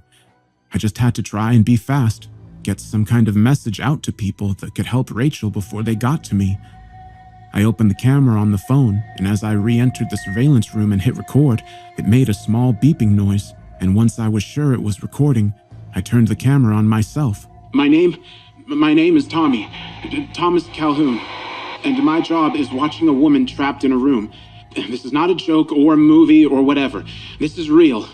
For 3 years, my job is to sit in this room. I moved the camera slowly around the room, taking in the door to the bathroom, the water cooler, the desk with the monitors, keyboard, and button box. and watch a video feed of a woman locked up in a bedroom somewhere. I stepped closer to the desk and made sure the monitor showing Rachel was clear and in focus. I didn't know this woman was a prisoner at first, or I tricked myself into thinking she wasn't because the money was good. Either way, I know she is now. She is in danger, and so am I. After lingering on video of her for a few more seconds to make sure every detail could be seen, I turned the camera back to myself. I had to hurry, or the video might be too long to send quickly. I was trying to stay calm, but I felt myself tearing up as I went on, and did my best to keep my words clear. Please help her. I don't know where she is. I don't know who has her because I don't know who I really work for, but they are bad people, and she is not safe. All I know is that I work at a building right outside of San Antonio. I only know the names of 2 other people connected to this place. The man who hired me, Mr. Solomon, and a man who might have a job like mine, Charlie Jeffers. Jeffries, I think? I don't know if they are real people. Well, I don't know if that's their real names. Please, I'm not crazy. I know how this sounds. Just come here, see the room, figure out where she is, and help her, and... I heard the muffled sound of the outer door opening into the locker room, and I frantically fumbled with the phone to stop the recording. How do I send? Oh, no. How do I... Oh, there it is. I hit the button to share and felt a new panic rising. Who should I send it to? I only had a handful of contacts, and I just selected them all. Maybe at least one of them would take it seriously and get help. As I heard the door to the surveillance room opening behind me, I hit send. Not connected to data service or Wi-Fi. Please send again when connected. What? No! No, no, no! I turned to see Mr. Solomon entering the room. He was flanked by 2 large men in dark suits that looked like bodyguards or something. Raising a finger, he wagged it at me. No service in here, Thomas. But then you should never need service in here, so long as you followed the rules. They took me easily. I tried to make it to the bathroom and close the door, but the 2 guards stopped me and pulled me down. They put the what do you call them? Zip ties? On my wrists and feet and pulled a black bag over my head. Then I was being carried out of the room, and it felt like they must have put me in the back of a van that was pulled right up to the building. I was laying on what felt like thin, weird-smelling carpet that covered a hard metal layer underneath. I heard someone get into the van with me, and I asked where we were going, if they would just take me and let Rachel go. There was a short laugh overhead, and then Mr. Solomon's voice as he told me that he would explain everything when we got to where we were going. For now, he said, I needed to relax. It's a long drive, and I would need the rest. I went to say more, but then felt a sharp pain in my neck. They had stabbed me, or no, they injected me with something. I was feeling so strange now, but I had to stay awake. I had to try and get away. I had to... Hello again, Thomas. I blinked as I began looking around. My mouth was dry and my head hurt, but otherwise I felt okay. I wasn't tied up anymore. Instead, I was laying on a padded table like I'd seen when I went to the doctor. But this wasn't a doctor's office. The room was large, and aside from the padded table, it held a small desk, a desk with a computer monitor on it and a couple chairs. Sitting in one of those chairs was Mr. Solomon. I raised up slowly, blinking at him. Where is she? Is Rachel okay? The man smiled. You really are something, Thomas. Trying to be the hero, even if you don't quite know how. I respect that. Licking his lips, he leaned forward slightly. In fact, I respect that so much that I've decided to start our new relationship with as much honesty as I'm allowed. Some of my colleagues disagree with this approach, but you know what? Fuck them. This is my project, and I think you deserve to know what's going on. Looking more serious, he stood up, lifting the gun he had been holding casually in his lap. But before we get into details, would you like to see Rachel? I slid off the table and nodded as I caught myself from falling. My legs were still wobbly from whatever they had given me, but I barely noticed. Yes, please, let me see her. The real her. Mr. Solomon gave a small laugh and gestured toward a nearby door. Yes, reality is always best. She's just in the next room. I stumbled my way forward, my legs getting better as I walked, and when I grabbed the doorknob, it turned easily. I expected the door to lead to her bedroom, but instead, it opened into another room a lot like the one I'd been in, though the stuff in it was different. Strange machines filled the walls, and in the back of the room was a large aquarium? I don't know. It was a big cylinder, taller than I was, and it was filled with some kind of gray liquid. There was a shape in that liquid. Go ahead, Thomas. Feel free to go have a good look. You've earned it. I felt my stomach clenching tighter at Mr. Solomon's words and the meanness in them. My legs felt heavy again now, but it wasn't from the drugs this time. Shuffling forward, I could see the shape was a person. Oh no. Or at least a body, because it was clear from just looking at it that the person was dead. It was very well preserved, but I could see how the skin hung wrong and looked bloated in spots. Oh God, no. Its hair, which had been floating like seaweed in front of its face, drifted away as I reached the glass. I could see Rachel staring out at me. Murderer! I turned on Solomon and started to run toward him when he shot me. Suddenly, I was on the ground, convulsing as he stepped closer. Don't worry, Thomas. It won't kill you. Just make you unable to move for a bit. I heard more footsteps as my body began to still. Get him up. Take him back in the other room. I could barely feel anything as I was carried back to the padded table and propped up into a sitting position. This time I was strapped down, but I guessed it was more so I didn't fall off because I couldn't move anything other than my head, and even that just a little. I could hardly see at all for crying, but I recognized the blurry shape of Solomon sitting back down in front of me. Before you ask, well, when you're able to ask anything again, yes, that is Rachel. Not a fake Rachel, not a dummy, and not some kind of trick. As I said, the time for tricks is past. Now is the time for truth. Frowning slightly, he went on. Thomas, I understand that showing you her body that way, might seem very cruel. You may hate me for it right now. I would understand if you did. But you called me a murderer. And at least in this specific context, I think that is unfair. Because I didn't kill Rachel. In truth, I've been with this aspect of the project for only 7 years. He gestured back to the door behind him. And Rachel has been dead for over 8. I felt my eyes widen as though they belonged to someone else's body. It was more lies, more tricks, all of it. Oh God, it had to be. Do you know what remote viewing is? He rolled his eyes. Sorry, right. You can't talk right now. I'll just assume you don't. Remote viewing is a broad term for the ability to see things that are far away from you physically, to know things you shouldn't be able to know through your normal 5 senses. Some describe it as a psychic ability, though there are several schools of thought as to how and why it works. His eyes fixed on mine intently. Because it does work, Thomas.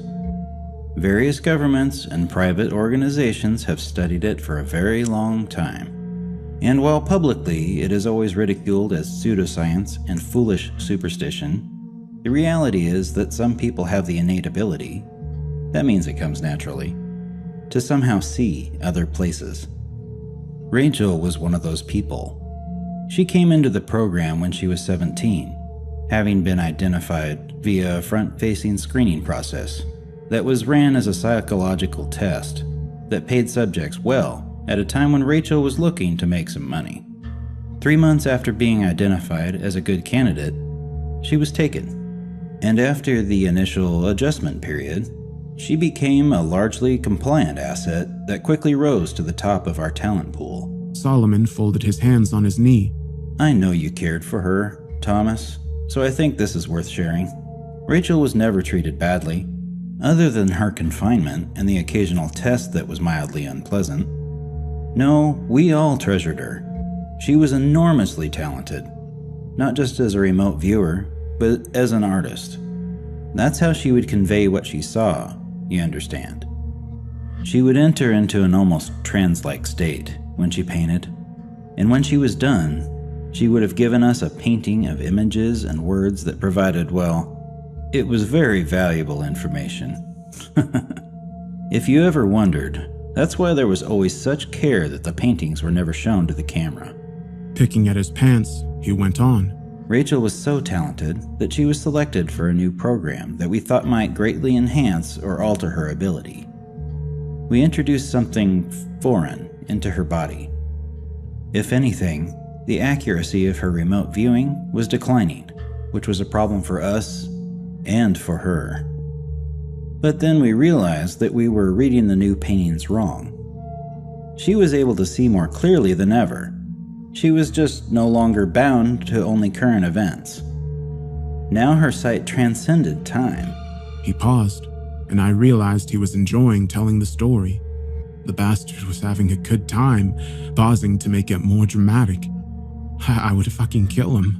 While this made some of her paintings less immediately useful, they became much more valuable as we were able to decipher them. For a time, it looked as though everything was working better than we had ever hoped. His lips thinned. And then, one day, she showed a painting to the camera. It said, "Please help me, Thomas." This immediately sent up all kinds of red flags. She knew not to show paintings to the camera, and now she was trying to communicate with someone? We didn't disrupt her routine, but an intensive investigation began into who she was talking to. Was it one of her handlers? One of the technicians? Someone from her past life? But nothing checked out. Leaning back in his chair, a look of pride grew on Solomon's face as he continued. I was the one that first suggested the idea that she was, intentionally or not, knowingly or not, seeing and talking to someone from the future. I was still an outside consultant at the time, but by that point we had more strange behaviors from her, including the second message painting. That girl isn't me. My theory made some sense, but it very quickly ran into a greater obstacle. The introduction of the foreign material had not been as seamless as we had hoped, despite her having been stable for almost 3 years since it was implanted. Whether it was due to her increasing emotional upset and stress, or simply the passage of time, she suddenly began to deteriorate. Her work became more erratic and hard to understand as her body began to decline. We were monitoring her health closely, but it didn't matter. 5 days after she painted, "That Girl Isn't Me," she suddenly went into cardiac arrest and died. Somewhat inexplicably, we were unable to resuscitate her. This was a great loss, and it required adjustments of my theory. Based on everything we knew, it still made sense that she was talking to someone. Someone with access to the camera feed, and very likely someone named Thomas. If Thomas was viewing that camera footage in the future, as I believed, then he must be working for us in the future. He gave me a thin smile. And whether you believe that future is set in stone or not, I'm all for giving it a helping hand. 7 years ago, I began the Thomas Project. Over the course of that time, I have overseen the screening and hiring of 43 men named Thomas at several different sites, all with one very specific job: to watch the videos of Rachel from just before the implant to the time of her death. I tried to speak, but my mouth still wouldn't work.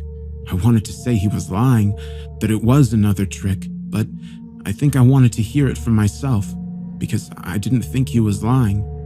I didn't think it was a trick, and I thought I was starting to understand. The point wasn't really them watching the videos, of course. It was how they reacted to watching the videos. What they did and how that matched up with what Rachel had done in response in the past. 13% quit after the first day. 38% hit either the red or the green button after the first message asking for help and saying their name. 22% attempted to contact the authorities before reaching the stage where Melanie was introduced. He shook his head slightly. I wish I could take credit for her introduction, but it wasn't my suggestion. We assumed from the "that girl isn't me" message that there was a double of Rachel introduced to you at some point. Perhaps to kill you or dissuade you or find out what you knew. But it took a few tries until we felt it was well refined, and as I've pointed out, only 27% made it that far. And all of them failed the next test. He pointed at me. Her name. You see, the girl you've been watching, that talented, wonderful girl whose body is preserved in the next room, her name was Rachel Donovan. I had always wondered if Rachel was merely seeing you, or if there was some kind of connection between the two of you. When you called Melanie Rachel, I knew that we had finally found the right Thomas. The distant point of light that our Rachel was looking at across space and time. I swallowed thickly and found I could feel my tongue, if only a little.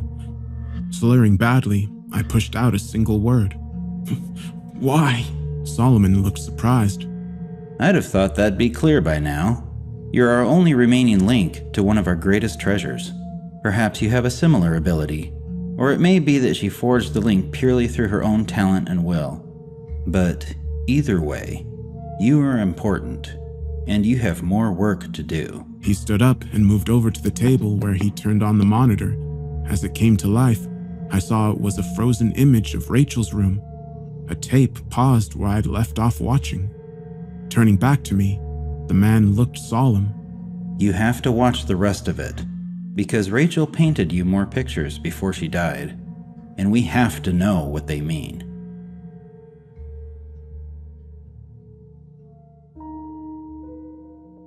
I spent the next 5 days watching Rachel die. From the outside, just watching the monitor, it didn't seem that different than what I'd just been watching for the past 3 years. Rachel slept, she watched TV, she read, and she painted. But there were signs if you were looking for them. She seemed tired and tense, and she had taken to sleeping more. And occasionally, just every once in a while, she would glance up at the camera, at me. It was then that I could see the fear and sadness in her eyes. Inside, I felt like a burned-out house collapsing in on itself. At first, I refused to watch, to do anything they wanted me to do. Solomon didn't get mad at me, but just shrugged. He said while cooperation was preferred and could go a long way toward making my stay with them more comfortable, it wasn't required. If he was right, Solomon had said with a thin smile, things would play out as they were meant to, regardless of what I wanted or thought I chose. Either way, he said the video was about to start again and would not stop for another 5 days. Whether I wanted to spend that time getting to see her again was entirely up to me. I tried not to watch, but a part of me knew from the start I was going to. Maybe I would find some clue that they were lying about her being dead, or Rachel could give me some advice or warning about what I needed to do next. I didn't know. What I did know was that I couldn't miss the chance to see her again. And despite knowing in my heart that she was dead and everything on the video had happened a long time ago, I still felt that by watching, I was with her somehow. She had been taken away from everything she knew when she was barely grown, trapped for years for just being special, experimented on, treated like property, kept from ever having friends or family or a life, and yet through all of that, she was still beautiful. Not just on the outside, but on the inside too. I'd spent years watching her, getting to know her in 1,000 tiny ways that so few people ever truly know each other. I had seen her kindness and the grace in her actions, even when she was fighting against the people holding her. I had watched her strength when she woke up day after day in her prison and never gave up, and I watched the beauty of her soul in her paintings, full of swirling colors and what was the word? Wonder. She was able to paint these things she saw with such care and love, despite living in a world that had abandoned her so completely. Well, I wasn't abandoning her. I would watch every bit of the video I could manage, try to burn into my memory every frame of her I saw, not for them and their stupid project, but for me and for her. I may not have much to do in my life before they lock me away somewhere or kill me, but I could do this one last thing. Rachel wouldn't die alone. I watched nearly all of it, stopping only to eat quickly and use the bathroom until the last 2 days. I would ask the guards to pause it, but they would only shake their heads and say Solomon said it had to play normally until it finished. By the 4th day, I was in a stupor. I had already dozed some of the first 3 days, but when I woke up on the 4th day, I could tell a few hours had passed.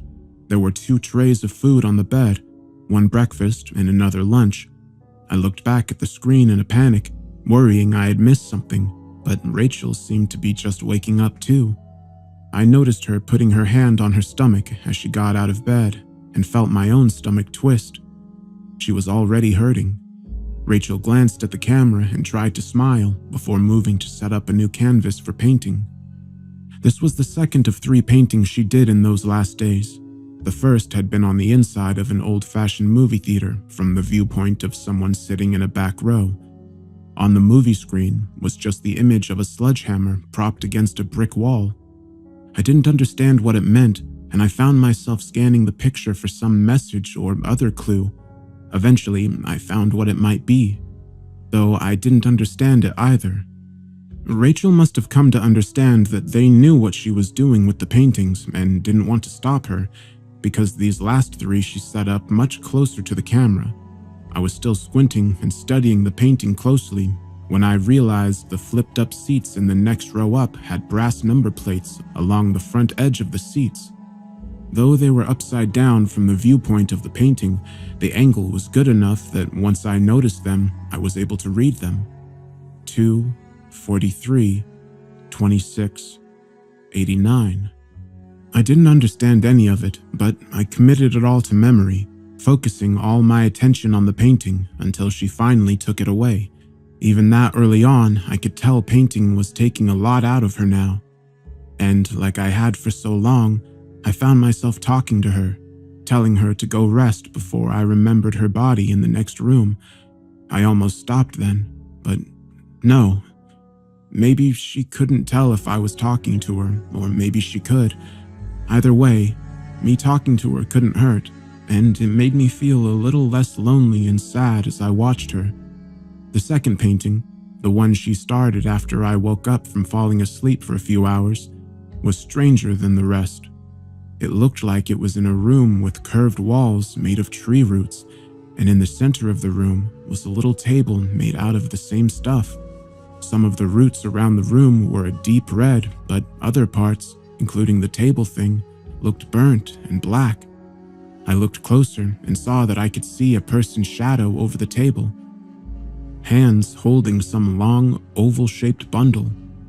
I studied it for a long time, going over it again and again in my mind after she took it away. I couldn't make sense of it, of any of it. I wasn't smart enough, and I was failing her. Rachel slept for a long time after that painting. Then she got up on the 5th day, her last day, and immediately started working again. This time she was painting faster, and while I saw her wince occasionally, she never lost her look of determination as she slashed lines and colors across the canvas. When she was done, Rachel picked up the painting and turned it toward the camera, giving me a small, tired smile as she was blocked from view. It was looking out from the front porch of a house somewhere. It was out in the country, and the morning view of the yard and the land beyond were wonderful, but closer up, the painting was of 2 hands, holding on to each other tightly. Their interlocked fingers seemed to glow red and orange in the light of the rising sun. I found myself crying as I looked at it. Part of it was because I didn't know what it meant, and I felt a growing sense of desperation at the thought that Rachel's last works might be wasted on me. Part was because I knew it had been 5 days, and I could sense I was close to the end, to her end. But there was something more than all that too. The last painting, even with everything else in my head and my heart pulling me down, gave me hope. I didn't know why, but I started to think that maybe the only message Rachel had for me in that last painting was that somehow, somewhere, everything would be okay. Outside the edge of the painting, I could see motion in the room. People hurriedly coming in with some kind of medical equipment, and then the monitor went black. You've done well, Thomas. Very, very well. For the last 5 days of video, we had charted 1,047 microvariations in Rachel's behavior that we believed might correspond to your behavior, your reactions, and your emotional states while watching the video. Like before, the two of you remained in sync, as though you were in the same room. It really is remarkable. I sat, staring at Solomon. I listened to what he said, but I didn't care. I just wanted it over. Whatever this was, I just wanted it over. Clearing his throat, he went on. That's why we've decided to move the implant from Rachel's body to your own. That's one of the many reasons we've preserved her so. The foreign body was still showing signs of life all this time, but just barely, and we were afraid to attempt removal. Our hope is that, given your connection to Rachel, it will accept you, perhaps even thrive in you more than it ever did our girl. I was suddenly on my feet, and it was only the raising of Solomon's gun that stopped me from attacking him. Don't you fucking talk about her like that! Like any of you gave a shit about her! I'll fucking kill you! Solomon's face darkened slightly as his lips thinned. No, you won't. But if idle threats make you feel better, go ahead. It will only make things harder, not easier. Feeling a stab of panicked fear, I sat back down. What is this thing you're going to put in me? The man looked at me for several seconds before responding. I'm tempted not to tell you after your stupid and frankly hurtful outburst. Letting out a small sigh, he went on. Thomas, somewhere there is a tree. A very special tree. We suspect it is the same tree Rachel painted for you that time, though we cannot say for sure, as we have never been able to find it. It is either hidden away very well, or it is able to hide itself from those it wishes. I just looked at him, trying to kill him by just wanting it to be so. In any case, we have the next best thing, an ancient clipping from the tree, secured at great cost and sacrifice, and studied for a long time without much success. We have, however, in recent years, been given advice that this clipping could be grown in the right soil. We thought that soil was Rachel, but while it did develop further inside of her, she died before the necessary growth was finished. Leaning forward, he smiled at me. We have it on fairly good authority, however, that you might succeed where she failed. I fought them when they came, but it didn't matter. I woke up sometime later with a dull ache in my chest and a small, already healing scar on my upper stomach. I didn't really feel that different other than the little bit of pain, but I knew that would change with time. I had more time than Rachel, or maybe I had less. It didn't matter. Wait. What was that? There was some kind of soft voice coming from where? It wasn't in the room. It was in my head. It felt like a thrill of excitement. Maybe this was Rachel's voice. Had she somehow stayed in the tree thing they had put inside me? But no, I had never heard Rachel's voice. But I sensed this wasn't it. This voice was too delicate to really be heard or unheard, and it reminded me of music coming from a distant room that you felt in the back of your mind without realizing it. It was a melody, a kind of song, but it wasn't Rachel's song. I realized with a shiver that it was the song of the thing inside of me. At first, I was afraid, but that didn't last long. It wasn't trying to hurt me. It was trapped here just like I was, but it started to sing. It was time for us to be free. I stood up and walked to the door. As I did so, the lights went out. The door in front of me clicked, and when I reached out and turned the knob in the dark, it opened easily. How was this possible? And if it could do this, why hadn't it helped Rachel get out? There was no answer, but there was also no time. I could already hear boots around the corner as the glow from flashlights began to light up the far end of the hall. They would drag me back in there, chain me up, or take this thing back out of me before we could get away. If I was ever going to get out, it had to be now. The voice was singing again, pushing me to go further into the dark, to run until we were safe. So I listened, and I ran. Every door unlocked for me, every turn kept me barely out of sight. The people looking for me were barking orders over a radio, asking someone what was the holdup on the generator kicking on. Whatever the response, the hallways stayed dark as I drifted through them, blind but not falling, lost but not being found. When I reached the final door, I opened it into a bright afternoon. My lungs burned a little at the first fresh, unrecycled air I had breathed in a week. Blinking, I waited for the voice to tell me where to go, but it had fallen silent. I closed the door as panic began to rise in my chest. All this, and I would get caught because I didn't know where to go. I was outside a plain brown building in the middle of nowhere. There was a road going off to the right, and to the left there was Rachel's forest from her first painting to me. I knew it was the same forest immediately, and not just because it was matching the painting so closely. I had some strange sense that felt like a kind of magnetism, or how birds know which way to fly. Looking around for a second, I felt like I was being pulled when I looked again at those woods. This was right. Somehow, I knew this was the way I needed to go. So I went. I had made it to the edge of the forest when I heard the noise of men coming outside the building. I thought about hiding, but I knew that was a bad idea. They would just catch me, and I felt a drive to go deeper into the woods. I plunged ahead, running at close to a reckless speed, but never tripping or stumbling as I went. I would occasionally hear a noise behind me as they spread out to search, but the sounds grew fainter as I ran. I almost thought I had lost them for good when I heard a short cough that was muffled off to my left. Someone had gotten close without me knowing it. Panicking, I looked for any place I could hide. There were only bushes and trees, and over there, a well. Not just a well, but Rachel's well, with the same worn, gray stone walls capped with a weathered wooden lid. I felt a moment of happy recognition, but then it faded away. How did that help? They'd check the well if they found it, and I didn't have any way to get down it without getting hurt or stuck. Then, an idea struck me. Crouching low and staying to the bush, I moved to the well and gingerly pushed on the lid. At first, it resisted, but when I pushed a bit harder, the wooden circle slid aside enough that you could clearly see someone moved it. Glancing around, I eased back into the bushes as I heard soft footfalls approaching. "We need to check this out. You think he went down the well? Better hope not.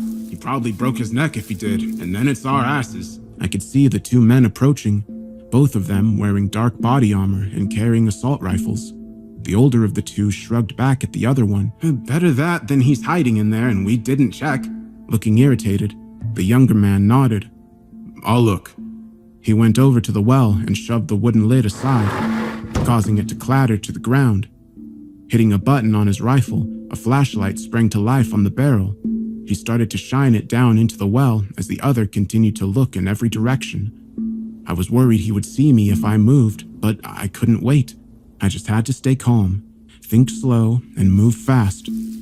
I kept expecting to hear them yell or feel something or someone strike me in the back, but nothing came.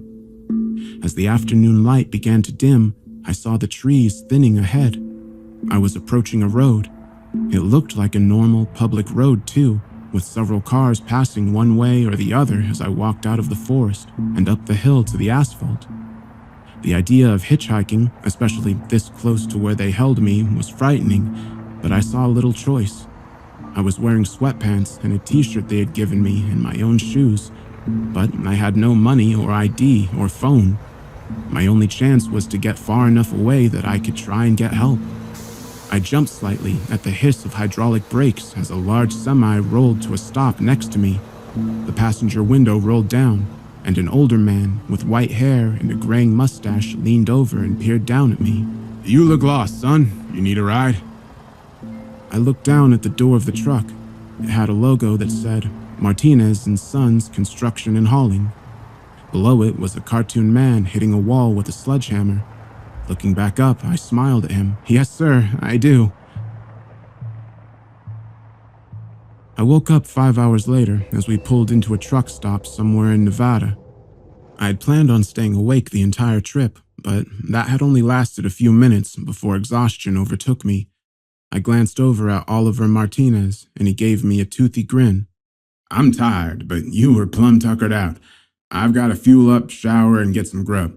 I'm going on to California after that. If you want to ride further, just be back here in an hour. Sound good? I nodded and thanked him again for the ride as I got out. I felt groggy from sleeping, but otherwise okay. I just needed to decide whether this was a good spot to ask for help or if I should ride with Martinez further. He seemed like a very nice guy, and he would probably try to help if he could, but I wanted to avoid putting more people in danger if I could help it. Looking around, I saw we were in a fairly nice little town. I decided I would go look around for a few minutes and then decide what to do. I was only 3 blocks down the street when I saw the flickering of lights in the distance. It was a movie theater. As I got closer, I felt my chest tightening. It was the one from Rachel's painting. Hey there, welcome to Phoenix. The guy standing at the counter bar of the movie theater looked a little younger than me, and while he seemed friendly enough, he also looked slightly concerned. If you're here for the horror double feature, I'm afraid the second movie is about 30 minutes in. I can give you a half-off rate if you want to see it, though. I shook my head and tried not to look as strange and crazy as I felt. No, that's okay. I recognized this place from a picture a friend of mine painted, so I came in to ask if you knew anything about her. He raised his eyebrows and shrugged. Okay, weird. He smiled and added, Weird, but interesting. Who is she? I swallowed. Her name is, it was Rachel Donovan. I expected him to look surprised, or excited, or angry, but I could see right away the name meant nothing to him. Shaking his head, he shrugged again. Sorry, it doesn't ring a bell. I'd say you could ask the owner, but he's on vacation this week. Nodding, I searched my mind for something else to ask, some way to make this place matter the way her other paintings had. Is there anything unique about this place then? Its history or something? The man grinned. Buddy, you're clearly not from here. This place is super boring. Not just the theater, but the whole town. Frowning in thought, he added, The only thing I know about the history of this place is that there used to be a house here that burned down. This was like in the 1920s or 30s, when this wasn't even a part of the town. Couldn't tell you the first thing about it beyond that, but I still bet it's the most interesting thing that's ever happened here. I let out a disappointed sigh. Okay, well, thanks. I turned to leave when the guy called out again. Hey man, I'm sorry I couldn't help more. If you come back, I'll get you a discount on a movie, half off. If I'm not working, tell them Marshall said it's okay. I waved and tried to smile as I headed for the door with a heavy heart. Why did you lead me here, Rachel? What's here that will help? I was outside again, staring up at the theater's bright blinking signs as though they were going to give me some kind of secret signal when I noticed movement out of the corner of my eye. There was an alley that ran alongside the theater and went behind it to something. Whatever was back there, the light of a distant security lamp cast shadows along the wall of the alley, and those shadows were moving. Instead of feeling afraid, I felt excited as I started down the alley. Rachel had led me here, and I just had to trust that there was a reason for it. I kept moving until The shadows were made by leaves blowing in some wind I couldn't feel. As I got to the far end of the alley, I saw there was a small backyard behind the theater surrounded by a chain-link fence, and on the other side of that fence was the tree from Rachel's painting, with its deep, red, twisting bark and foam of green leaves waving to and fro in the night air. I felt a surge of warmth in my chest as the distant singing began again. This was the place, the special tree that could not be found unless it wanted you to find it. It sat at the edge of a small, overgrown lot surrounded on all sides by buildings and yards, somehow forgotten when whatever land this had once been was divided up, and despite its location, I had a strong sense that I was the first to see it in a very long time. Climbing the fence, I felt a jagged wire dig into my leg and rip my pants as I fell over the top. I was bleeding a little, but I hardly noticed. I could smell the tree now, and it was a rich, good smell unlike any I had smelled before. Reaching out to it, I felt the singing grow louder as I touched it. I felt stronger and less afraid then. And when I saw the light opening up at its roots, I didn't tremble. I smiled. There was a hidden tunnel under the tree, a tunnel filled with sweet-smelling air that was like the tree smell, but also different. And the tunnel wasn't dark. No, not at all. It glowed with its own golden light that called to me, urged me forward. Rain was beginning to fall as I looked around the dark lot. I had the thought that I was leaving this world behind, and I found that I didn't mind that much at all. The tunnel had continued to grow, slanting down gently and tall enough that I walked in without stooping. The roots of the tree went on and on, woven through the dirt walls as I went deeper. I looked back and saw the tunnel had closed behind me, but I wasn't surprised. The way forward was the only way that mattered.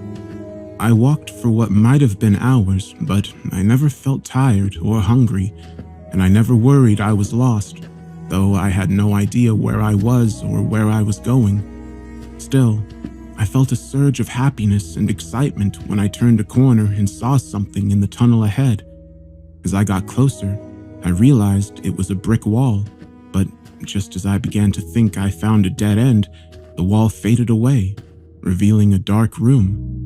I paused at the edge of the tunnel, looking out at the floor of what looked like a basement. It was empty, but in the light from the tree, I could make out something scratched into the floor. It was the number 2. I felt my pulse quicken as I thought back to Rachel's painting with the theater seats, and then I stepped out into the room. It was the empty basement of a house, and as I went up the stairs and opened the door, I saw that the rest of the house was empty as well. No lights were on, but bright sunlight poured in through every window, and in the distance, I could hear what sounded like small waves crashing on a beach. I wanted to go out and see where I was, but I forced myself to check the house first for any people or clues, but there was none. The house was utterly bare of any sign of people other than the numbers scratched into the floor below. My nose tingled with salty air as I stepped outside. The house was near the beach on what I soon figured out was a small, deserted island. I realized, with little surprise, that I recognized the house from Rachel's painting. As I stepped off the porch, I saw no signs of people, but I wasn't entirely alone, because sitting some distance from the house was the tree. I knew it couldn't be the same tree as in the abandoned lot, but at the same time, I knew that it was, or at least a different part of the same tree that made the tunnels and appeared in my old world, and whatever place this was. Because I had started having that thought as soon as I stepped out of the house, I didn't think this was my world. Not exactly. I could see a larger island some distance away, and it might have people on it, hotels and cars and planes, or it might not, as those things might not exist here. Either way, my newfound intuition was growing stronger, and I could tell that what was it called? The texture of things was different somehow, if only a little. Not bad or scary, just different. Still, after a couple of hours of exploring the island and checking the house, I began to feel terribly lonely, even with the tree nearby. I decided to go back into the tunnel and keep going. The basement wall faded away as I walked up to it, and I entered the tunnels again. It was only a short time later that I found my second version of the house. Much like the first, the wall faded away into a basement, but this one was far from empty. It was a workshop of some kind, full of tools I wasn't familiar with. I glanced down and saw 43 scratched onto the floor. Who was doing that, and why? I was going to explore the house, more carefully this time, as it looked like there were people here, but then I froze. Propped against the brick wall, next to a small stack of boards, was a sledgehammer. Trying to be quiet, I crept over and picked it up before heading back into the tunnel. When I was little, before Dad died, he had loved to hunt. I never went with him and didn't remember much of what he hunted, but I do know he had an old hound he'd had since before I was born. The dog had only loved him. Well, him and being on the trail of something. His name was Rockefeller. Got a scent. It was like he was in a trance. He would go and go, this way and that, and to look at him, it looked like he was having a fit, both lost and certain at the same time. But whatever Rocker knew or didn't know, he always found what he was looking for. I felt like Rocker now. I was moving faster and faster as I went down this turn and that. I felt like I was on the trail of something or traveling on memories I didn't have. Gripping the sledgehammer tightly, I could hear the rising hum of the distant music in my head as I turned the last corner, and then it fell silent. There was another brick wall, and as I approached, it fell away. It was another basement room, but this one was much smaller. It contained a table, a clothes chest, and an old metal bed that had been broken apart. At the far brick wall, a woman was using one of the metal legs from the bed to attack the wall and whatever lay behind it. I felt my head began to swim as I looked at her from behind, and as she turned to look at me, eyes wide with surprise and fear, I felt the sledgehammer slip from my grip as I stumbled back against the now solid wall. I could barely breathe at all, but I managed to get out a single word. "Rachel?" The woman looked at me, her expression less fearful but still guarded. Yeah, do I know you? She had the bed leg partially raised in warning. It was her, but it wasn't. Much like the tree on the island, this Rachel looked a few years older, and while she looked stressed and confused at that moment, her eyes didn't seem weighted down by the same quiet sadness I had come to recognize watching the other Rachel for all that time. Still, I didn't know how to answer her question and not sound creepy or crazy. I stared at her for a second, floundering, when she asked another. You came out of the tree tunnel, right? I nodded, grateful for something I could answer easily. Studying me, she said. Where did you come from? Before the tunnel, I mean. I flushed as I tried to think of the right words. Well, I came from Texas originally. She grinned at me for a second before catching herself and trying to look serious. Yeah, okay. But do you know how the tree works? How did you find out about the tunnel? How did you get here? Sighing, I rubbed my head and just stared into it. Look, I know this will sound crazy, but I had a job watching a woman trapped in a room, and that woman was you, or another version of you, and she asked me for help, and I couldn't help her, and I found out she had been dead for a long time but could see me in the future, and then they put something from the tree in me that had been in her that had killed her, and then I escaped, and then I figured out where to go to find the tree from things she had painted, and I somehow knew how to go into the tunnels to find different spots, and I'm pretty sure the tunnels lead to different worlds, and I got this sledgehammer, and then I— Hold up, god damn, take a breath. You're going to pass out. She was smiling again, and this time she didn't try to hide it. She looked over what was left of the bed to where the sledgehammer was laying on the floor. And did you say sledgehammer? So yeah, I believe you. I've been in those tunnels too. My ex-boyfriend tricked me into moving here so he could tie me to the tree in his place. Well, not tie me to the tree, literally. Take his place as, the tree's buddy or something? I don't really know, but it's all pretty fucked up. And I don't understand all of it. But what I do understand is that the fucker walled me up in here. At first, I thought I could just pry loose some bricks over time, but nope. He put a layer of concrete on the outside this time. Good old Phil, or Justin, or whatever.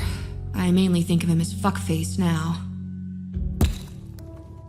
This is taking forever.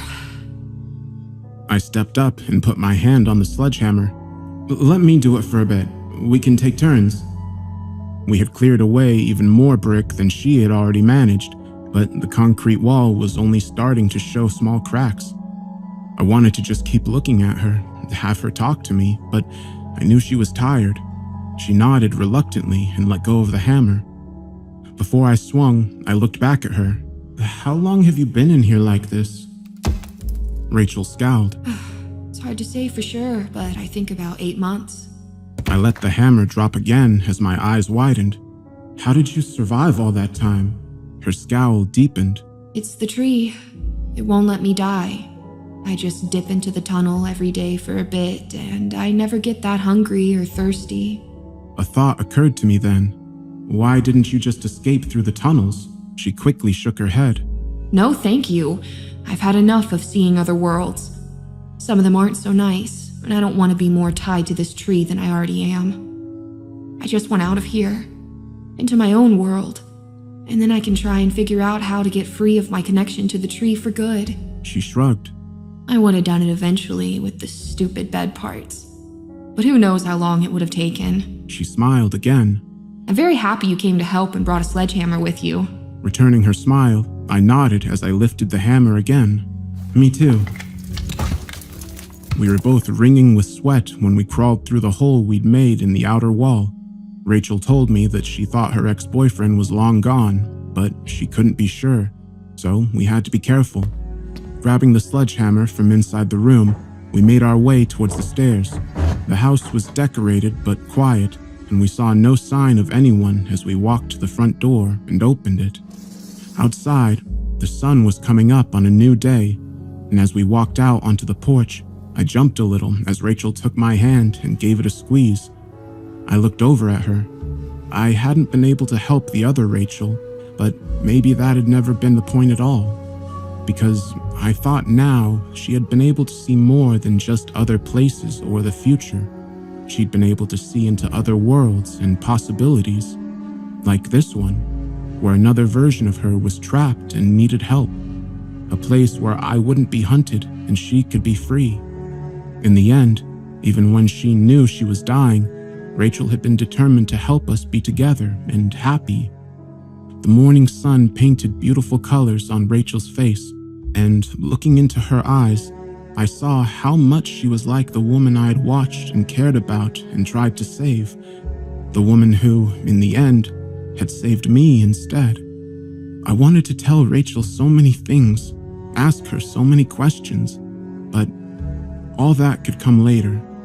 Squeezing her hand back, I walked with her away from the house. For now, this was enough.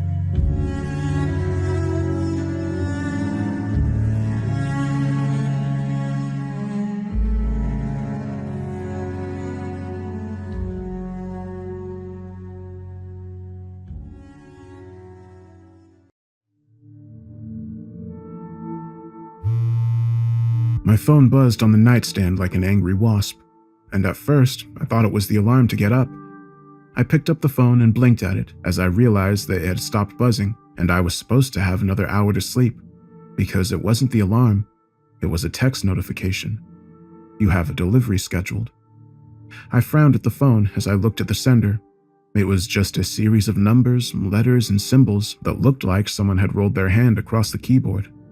Certainly not a phone number or an online store that I had ordered something from. Super weird, which meant that it was probably a scam. A foreign prince was going to send me a diamond if I would only send money first. Sure thing. Still, there was always the possibility it was legit. I hadn't ordered anything out of the ordinary, but maybe somebody was sending me something as a surprise. My birthday was next month after all. The chances seemed low, but the idea still got enough inertia that I hadn't deleted the message, the way I usually did with spam.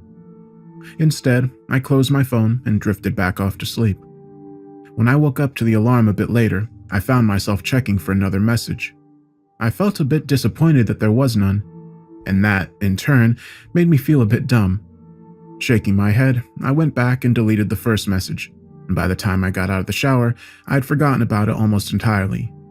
That afternoon, I was eating a sandwich at my desk when my phone jumped in my hand. I had been scrolling the internet, but now the top of my screen was filled with a new notification. I tapped at it and slowly sat my sandwich down as I read the full message. You have a delivery scheduled. Delivery time will be 12:45 p.m. Please be prepared at that time. What the hell? Rereading the message, I pondered it. Who gives that specific of a time? And please be prepared for what? Hey, Becky? I knew she was over there. Just like me, she never took a lunch break. Yeah. I stood up and leaned over the cubicle wall as I held out my phone. Have you ever gotten a delivery message like this? She took my phone and studied it for a moment before looking up at me, her gray eyebrows arched. No, I don't think so. Think it's a hacker or something? I shrugged. Who knows? Probably some kids sending people odd messages as a prank. Becky gave a little laugh and went back to looking at her computer as I sat back and stared at my own little screen. The sender name was different this time, right? Still a mix of stuff that made no sense, but with more letters than before. Frowning at my phone, I debated just deleting it again. Still, something with the new message made me feel a bit excited, a little worried. No doubt it was just a mistake or an automated phishing scam, but for the moment, it was making my day a bit more interesting. So, even though I knew it was a waste of time and against my rules on responding to sketchy internet shit, I decided to text back. Who's this? What is being delivered? I didn't order anything. I chewed the rest of my sandwich robotically as I played on my phone, trying to pretend like I wasn't just distracting myself while I waited for a response. I finished watching a video about an orphaned raccoon or something when I noticed the time. It was already getting close to 1:30. I needed to get back to work, and if something was delivered, I wouldn't be home until after 6 anyway. But my guess was I'd probably be looking at an empty porch when I got there. My phone buzzed about an hour later. It was my mom asking if I was still coming over this weekend. I was starting to type an answer when my phone shook again. It was a response from the mystery sender. You will see soon. Okay, so this is either someone being creepy or someone I know doing some kind of practical... A shrieking sound began tearing across the office, and for a moment I had the panicked thought that this was what was coming, that this sound was some terrible thing screeching and wailing as it clawed its way toward me. Then I heard Becky's voice over the noise and I looked up. What? It's the fire alarm. Come on, we have to go down the stairs. Glancing back down at my phone, I caught a final glimpse of the last message before my screen went dim. I stuffed the phone in my pocket as I went with Becky and everyone else out of the office and down the stairs to the lobby of our building. It was a slow process, made slower because I got in front of Becky in case she stumbled and went to fall. I knew she had trouble on stairs, and I didn't want her going so fast trying to keep up that she would wind up with a broken neck over what was probably a stupid unannounced drill. But when we stepped out into the lobby, I could already see fire trucks pulling up through the front windows. Something was actually going on after all.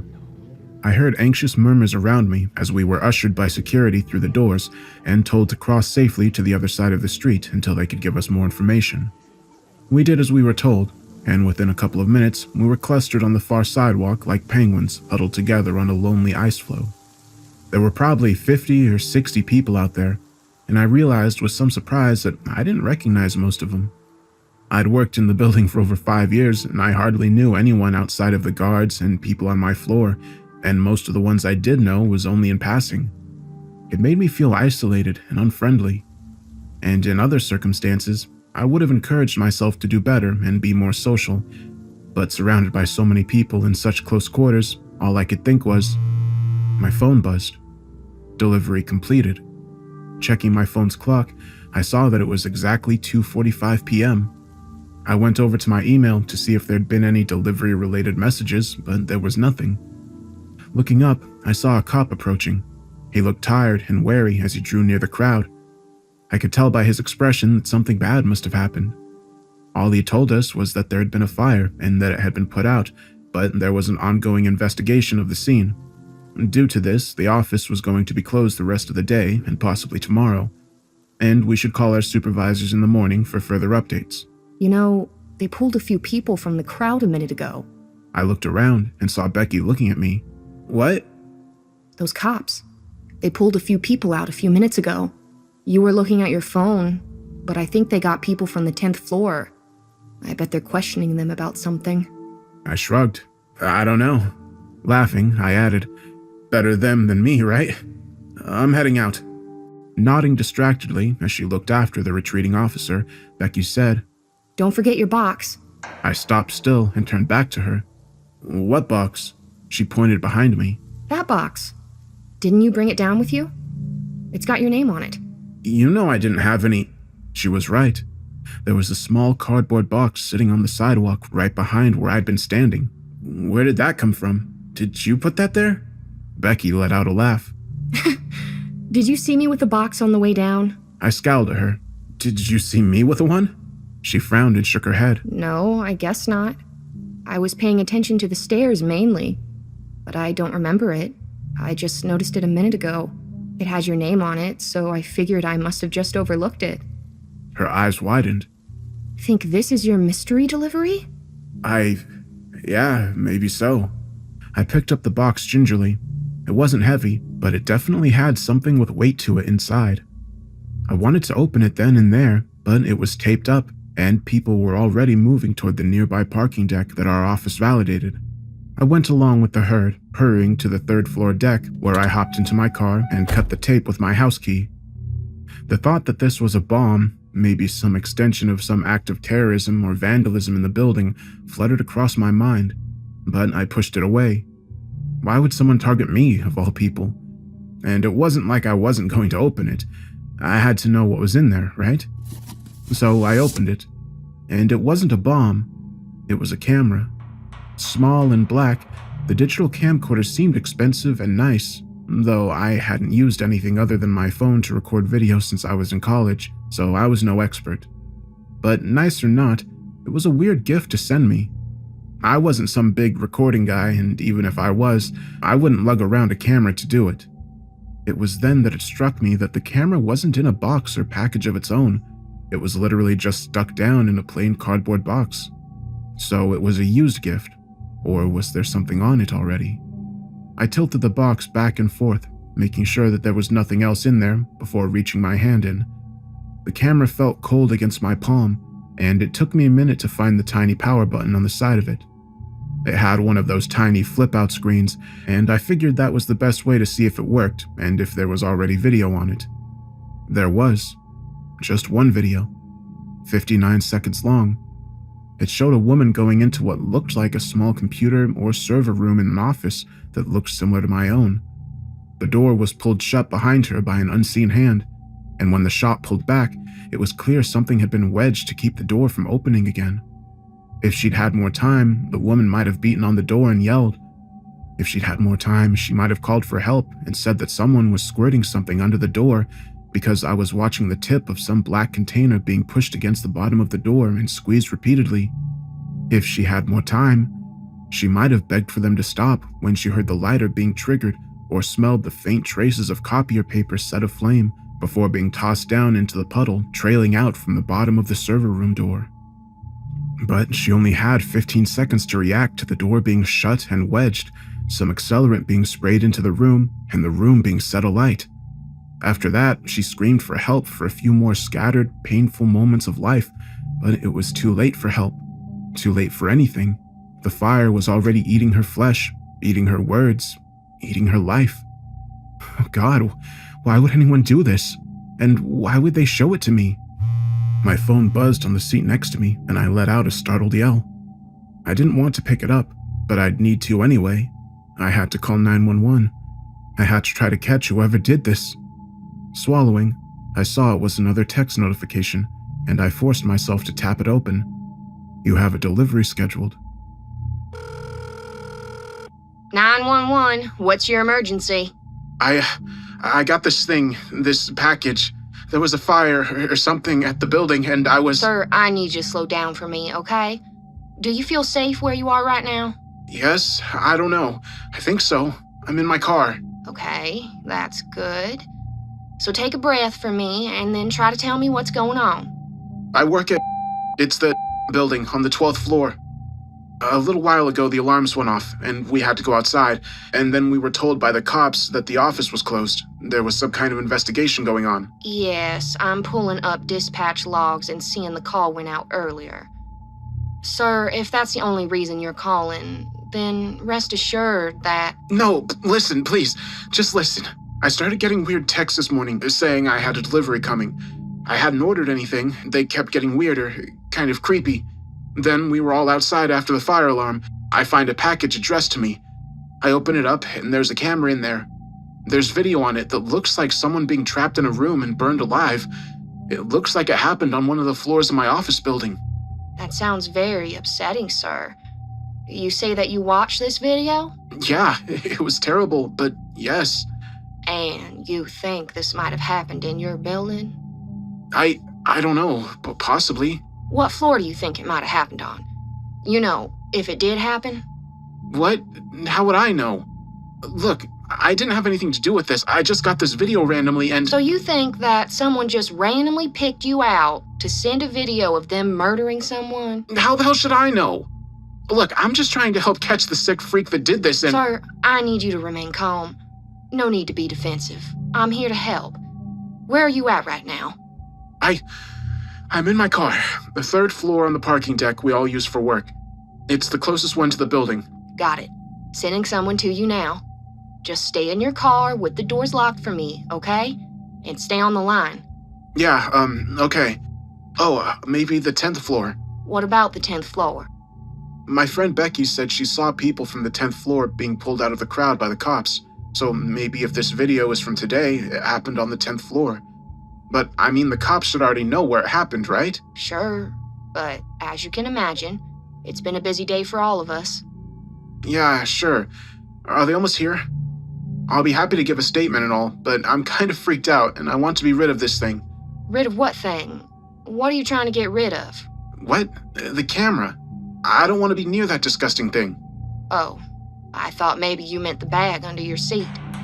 What? What the hell? This isn't mine. What isn't yours, sir? I need you to talk to me.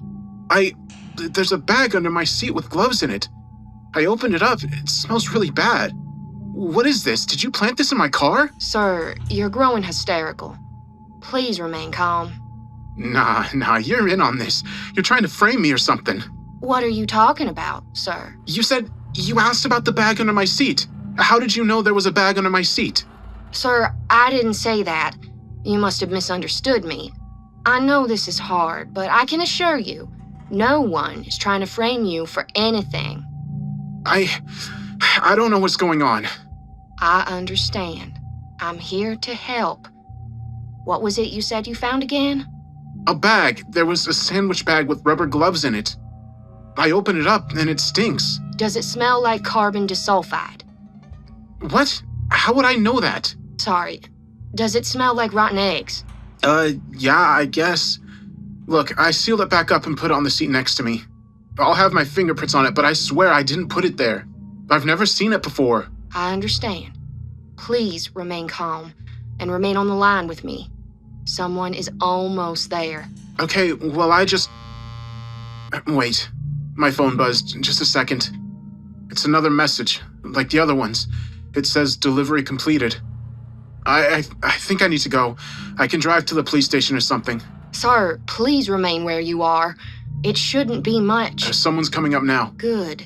Stay on the line with me, please. Oh, shit, it's not a cop. It's Becky. Can I get out and see what she wants? Please stay in the car, sir. But it's just my friend. What? What are you doing? What are you... No! What the hell? Sir, what's happening? Oh, God, no. What the fuck? Sir! You've got to help her. Oh, God, she has to be dead. But you have to come and try to help her, please. Becky, oh, God. Sir, I need you to talk to me. Please tell me what's happening.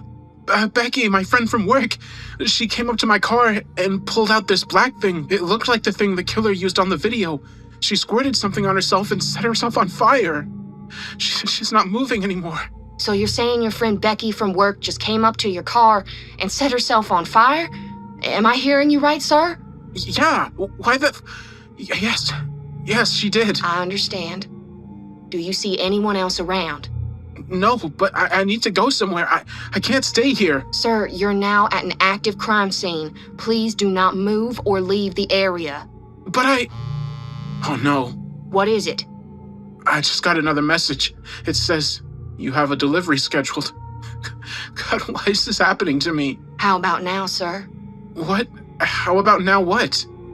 Do you feel safe now? Do you often find that you, think that people are plotting against you? I looked across the steel table at the man sent to evaluate me. He had been there less than 5 minutes, and I could tell he was already anxious to have this over. Not because he was afraid of me. I was handcuffed to the table, and I was bolted to the floor. No, he wanted to be gone because this was a waste of time. I had a strong feeling he'd already made up his mind before he came into the room. The problem was, I didn't know what that meant. Was he going to say I was sane and turn me back over to the police? Or was he going to say I was crazy and keep me locked up in this place? Either way was bad, but I wasn't sure they weren't preferable options to being out there in the world. So I was honest. No. Not until last week when I started getting those weird text messages. The doctor pursed his lips as he glanced over his paperwork.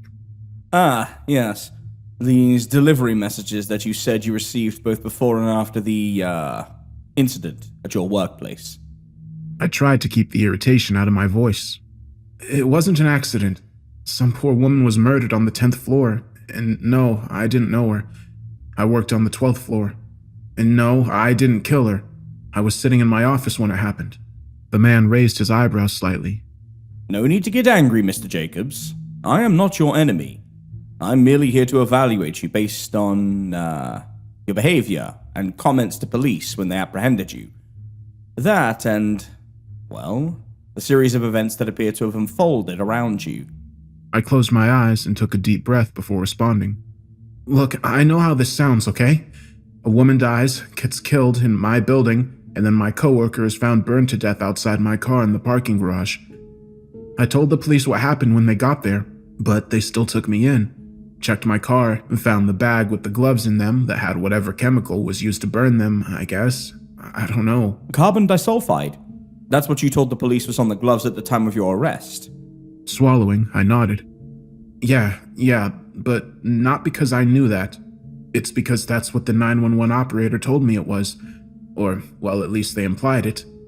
He cut his eyes back up at me from the notes. This 911 operator that wasn't a 911 operator. I don't know if they were a 911 operator or not, but they're in on it. They have to be. The things they were saying, the stuff they knew, they or somebody planted those gloves in my car. Sitting the notes back on his lap, the doctor looked up at the ceiling. But you say you did call 911. Clenching my fists, I nodded. I did, but like I told the cops earlier, after Becky did what she did, I hung up on them. I was going to call someone else, try to find another number for the police or something, when I noticed that my phone was wrong. Your phone was, wrong. I sighed. Look, my phone, I've had it for over 2 years. It's a little banged up, but I've taken good care of it. Only thing is, a month ago it fell out of my pocket when I was getting out of the car. I thought it was broken, but it was okay, except for a little place on the back where the plastic is rough now. It's hard to see, but it would always poke me when I held my phone a certain way, bugged the shit out of me. But when I was searching for another phone number to call, I was also thinking about how I could have gotten that crazy person instead of 911. Had they messed with my phone? So I checked. That spot on the back was gone. That's when the police came up to my car and ordered me out. I tried to tell them that it wasn't my phone, that it had been swapped out for one they could control, but they wouldn't listen. I had started staring at the table as I spoke, and when I looked up, my stomach sank. The doctor was smiling thinly at me. So, to be clear, according to you, you've been getting strange messages on your phone. A woman in your office, in your building, is murdered by arson. A few minutes later, you get a video of that murder. A few minutes after that, a woman you've worked with for years comes up to your car, douses herself with something similar to what was seen on the video, and lights herself on fire. And this occurs while you are talking to a mysterious person who is in on it after trying to call 911. When the police arrive, you are in a car with gloves potentially used in these crimes talking about how your phone is not your phone. You are then arrested, and after being interviewed, you become irate. They give you a sedative and send you here. Does that pretty much sum it up? I shook my head. I know how it all sounds, but check my phone. That phone. It should have at least some text messages on it, and you should be able to see that I was on the line with 911 for several minutes. The doctor frowned at me. The problem is that they have checked. There is no indication that you got any text messages like you describe, and there is no record on your phone or otherwise of you making any calls to 911 or any other number that afternoon. In fact, the only evidence we do have are things that point towards you being involved. There's no sign of any conspiracy, no proof that you are being framed, just you and the people dying around you. Picking at his pant legs, he went on. I'm not here to interrogate you, Mr. Jacobs, only evaluate your mental stability. The version of events you have described is, frankly, fantastic and unbelievable. What I have to determine is if this is a product of genuine mental health issues or simple malingering. He stood up. To that end, we're going to do a series of tests this morning, assuming that is still necessary after you are shown what has been found. Someone is here to see you. With that, he knocked on the door and stepped out. As he left, a frail-looking older woman stepped in. Her eyes rimmed and shining as she looked at me. Mom? Wally, are they treating you okay? She looked so painfully old and thin as she moved over and sat down across from me, a small brown sack clutched in her left hand. I reached forward as much as I could, and she took my hands with a warm squeeze. Not being mean and feeding you okay? I nodded, and tears filling my eyes. Yeah, my head hurts from where they drugged me, but otherwise I'm okay. But, Mom, you've got to help me. I didn't... My words died in my throat as she raised her hand. Her face was full of pain and sadness as she shook her head slightly. No, honey. Don't lie like that, not to me. She lifted the sack from her lap and sat it on the table. I've already seen the video you made. I felt my tongue going numb as I looked between her and the sack. I had no idea what she was talking about, but it was obviously very bad. Mom? What video? She looked exhausted as she reached into her bag and pulled out a cell phone. She held out the phone with trembling hands. They said I could show it to you. Said it might make you see that you're caught, that you can stop lying. I saw my own hands shaking as she passed the phone to me. You take it, I can't watch it again. A video was already queued up, and I could see from the pause still that it was me in my apartment. But I'd never taken a video like that. What the hell was this? My heart thudding, I hit play, and I saw myself confessing. I just got this thing in me. I open it up, and I'm sick. I want to see someone being trapped in a room and burned alive.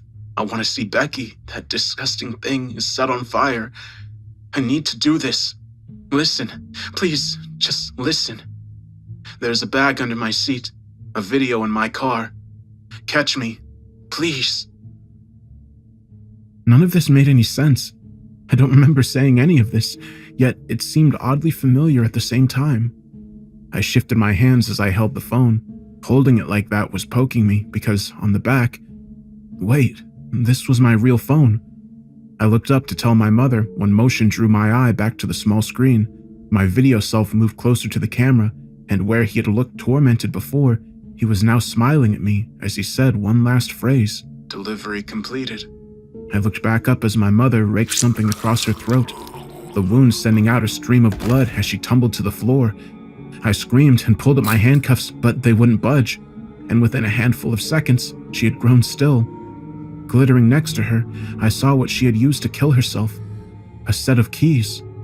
I struggled to free myself, to go to her until my arms and legs ached with the effort, and then I sat there, alone and weeping for what felt like hours. Finally, trying again, I stretched out my leg past its limits and began edging the keys toward me. That's when my phone buzzed on the table. Even without picking it up, I could see the text notification. You have a delivery scheduled. The keys were slippery with my mother's blood, and I almost dropped them as I contorted my fingers to unlock the handcuffs. My brain was largely numb by this point. Too much horror and insanity had flowed over it in the last week, smoothing out the ridges and contours of order and sanity that had been landmarks in my mind. All that was left was a base drive to survive. That and the quiet, complaining whisper that it was too late.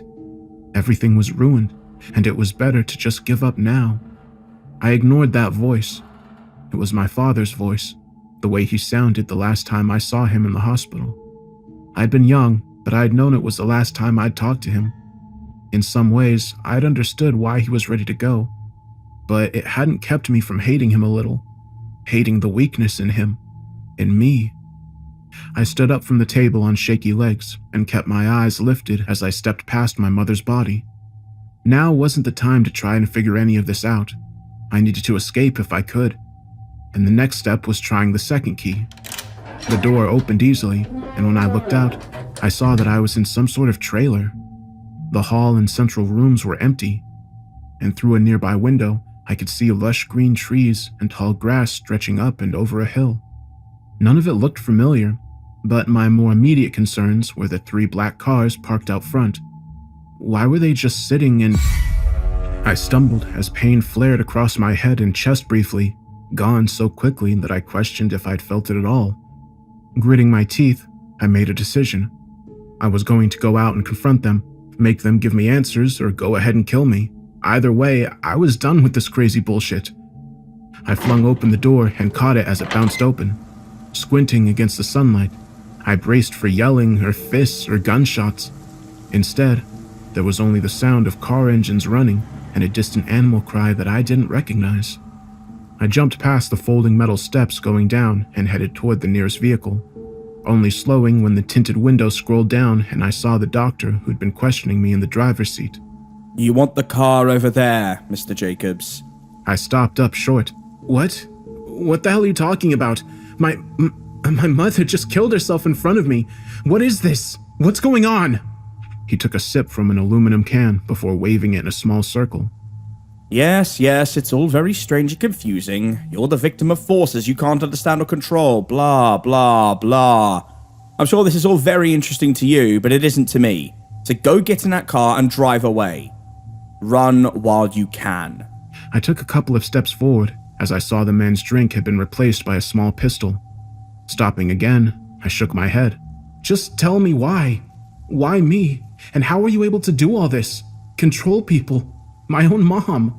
The doctor shot me a sour look. You're making a mistake. You think all this weird shit means you're special? That you're entitled to answers? That you could demand satisfaction? He coughed into his hand and studied it for a moment before looking up at me with fresh anger. They sent me over because they think you are a candidate. He held up his hand and I could see a reddish-black stain on his palm. But the way we do it, it's not so easy on the body. And the longer I'm here, the worse it will get. So you need to decide. Are you going to get in the car and drive away, or am I going to empty this gun into you right fucking now? I felt another flash of pain across my chest and stomach, doubling me down over with a gasp. I held up my hand as the pain passed, forcing the words out as I lurched toward the car he'd pointed out. I'm going. The doctor smirked. Good call. You've got a 2-minute head start. Better make the most of it. I froze. Head start? Before what? The man gestured with his gun toward the third car. Before they come to kill you. Buckle up and drive fast. I was driving less than 3 minutes when I saw the other car approaching in my rearview mirror. I had found some kind of dirt access road, and I was driving on it as fast as I could and not wreck, but they were catching up quickly. I looked around again for signs or some other indication of where I was or where I could go for help. So far, there had been nothing, no buildings or other cars or people. But there was a paved road up ahead, and just before it, a small white road sign with an arrow pointing right. Glancing in the mirror, I saw that they were less than 50 yards back now. I looked again at the approaching sign. What language was that? Russian, maybe? And below that, it said, Pripyat. 5 kilometers. What the hell? The steering wheel jumped in my hands as I was struck from behind. I gripped the wheel tighter and steered into the blow as I pumped the gas and made a wide turn onto the paved road. Turning around to look, I saw that... I shuddered as a wave of pain flashed through my left arm and both legs. I managed to stay on the road, but just barely, and the loss of speed cost me the little lead I'd gained. They were coming again, and they'd reach me before I got to whatever town this was up ahead. But dim hope stirred in my chest as I saw the first silhouettes of buildings in the distance. Maybe I could make it after all, I glanced back in time to see them barreling toward me, a man hanging out of the back window with a gun of some kind. What the hell? Did they turn me loose just to try to kill me? Is this all just some sick joke to them? No, I needed to stay calm. Think slow and act fast. They wanted me angry and scared. They wanted me to run. I had to stop giving them what they wanted. So I stopped.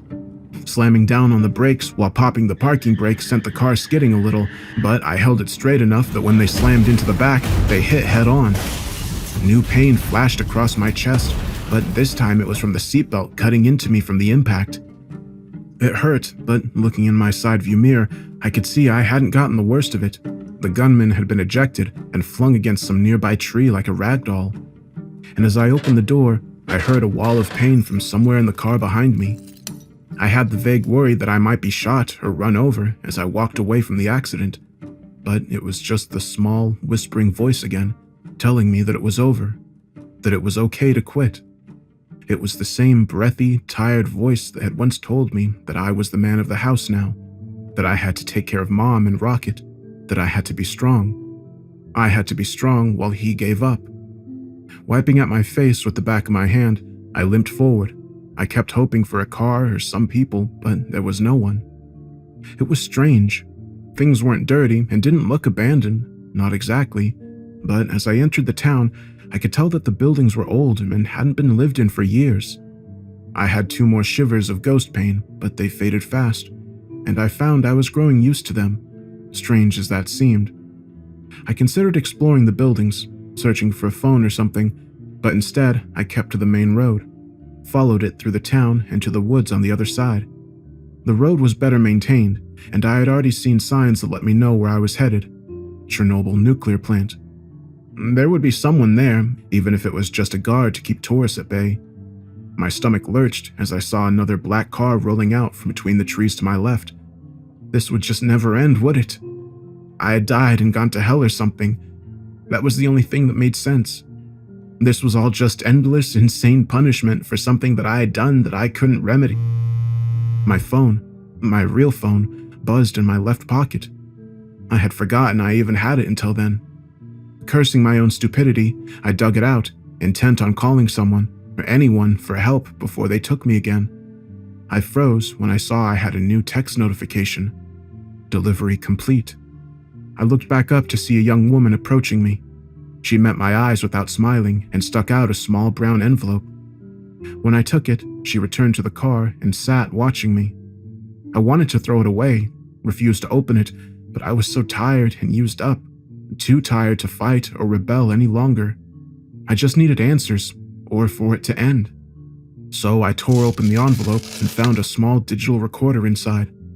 When I hit play, a deep voice crackled out from its small speaker. Hello there. I know you've been through a lot, lost a lot, and no doubt you want answers. You want this over. You want your life back, right? After a pause, as though the recording expected a response, the voice continued. Well, the good news is that if you're hearing this, you are special. And because you are special, I'm willing to give you everything you want. Answers, peace, your happy, normal life back. How does that sound? Another pause, and then... Crazy, right? I know. But I assure you it's true as well. All you need to do is go with the nice lady in the car. She'll drive you to a place nearby that's, well, it's special too. You do what they tell you when they tell you to, and you'll get sent to me. The keys are doing what they say and being willing to do them. For our methods to work, you have to be willing, understand? And you may be asking yourself, what if I don't want to go with the strange lady? What if I want to run or fight? I say to you that those are fair and reasonable responses. Unfortunately, unlike the scenarios you've faced in the last few days, this one doesn't have branching paths or built-in chances for your continued survival. There are currently 2 snipers trained on your position. If you do anything other than go and get into that car, your time in this little experiment and your time on this planet will be at an end. As with all things, The choice is yours. Hope to see you soon. I had started looking around as I listened to the recording, trying to see if I saw a glint of glass or metal from a nearby shadow. But of course, I saw none. I didn't doubt what the voice said anyway. After all I had seen, a couple of marksmen ready to kill me seemed almost mundane. Clutching the recorder, I walked to the car and got in. Do you know what the date is? Not really. July 22nd, maybe? I've been drugged and chased, and they put me in that thing, and, well, I don't know what I know anymore. The woman frowned at me. That's the point of these initial assessment questions. Travel via the bowl can lead to disorientation and confusion, even dementia. We need to see how well you're able to function before starting any orientation. I shrugged. Okay, July 22nd, maybe? Very well. Mother's name? I felt anger flare in my chest. You know her name, you fucking murdered her. Or caused her to murder herself. I felt tears burning in my eyes. You know what you did, even if I don't. Sir, I had nothing to do with the death of your mother.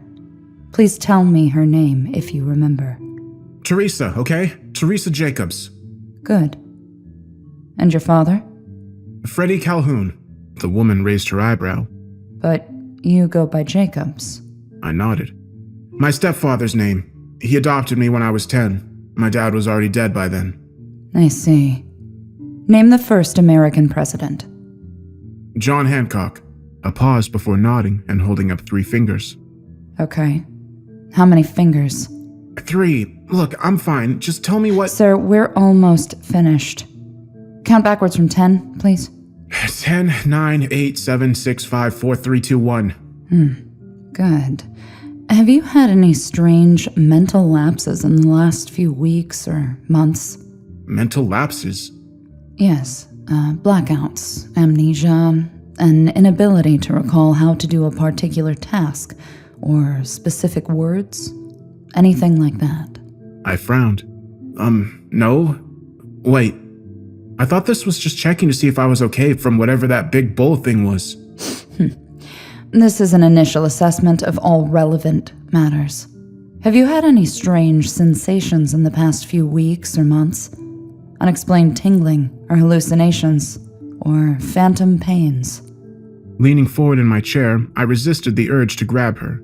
I was unrestrained for the moment, but the austere and vaguely medical feel of the plain room we were in gave me the impression that restraints were available if I decided to act out. Gripping my hands together tightly, I tried to sound calm. Yes, I've had weird, unexplainable pains. It started yesterday before you people put me in the bowl. She nodded. I see. What is your name? I clenched my hands tighter.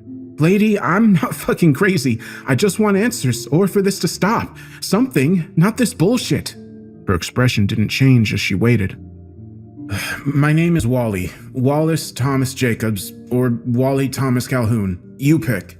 Making a final note on her chart, the woman stood and headed to the door. It was another hour before the door reopened, and a tall, solemn-looking man entered the room. He brought in a tray with cups and what looked like coffee, and a plate piled with donuts. Offering me a small smile, he sat them down on the nearby table. I'm sorry, I know you must be hungry. This is all I could scrounge up for the moment. We'll have you a proper meal soon, though. I shrugged. That's fine, I'm not hungry. I just want to know what the hell's going on. I keep seeing this parade of people and no one's telling me anything. Then something struck me. Wait, you're the guy on the recording, aren't you? The one that threatened to have my head blown off if I ran? The man's smile widened as he looked at me. Guilty as charged, but please don't hold it against me. I was just giving you a little push towards making the right choice, which you did. But rest assured, those theatrics aside, I'm very honest and easy to get along with. I think in time, you'll find we have a lot to offer each other. I went to say something sarcastic, but the man had stepped closer and was holding out his hand. But I'm being rude, coming in and running my mouth without even introducing myself. I put out my hand uncertainly, and the man gripped it tightly, his skin cool and faintly greasy to the touch. You can call me Mr. Solomon. Do you watch much TV? I stared at the man warily. Mr. Solomon had only been in the room for a few moments, but I already felt a growing sense of unease and hatred being in his presence. Maybe it was just because he was the current face of all the madness and death I'd seen in the last few days, but I wasn't sure, because I felt like I'd been trapped in a hurricane, a chaotic but mindless force without a will of its own. You could try to hate it, but what's the point? But this man, I wondered if he wasn't the one guiding the storm that destroyed my life. Glaring, I shrugged in response. I guess.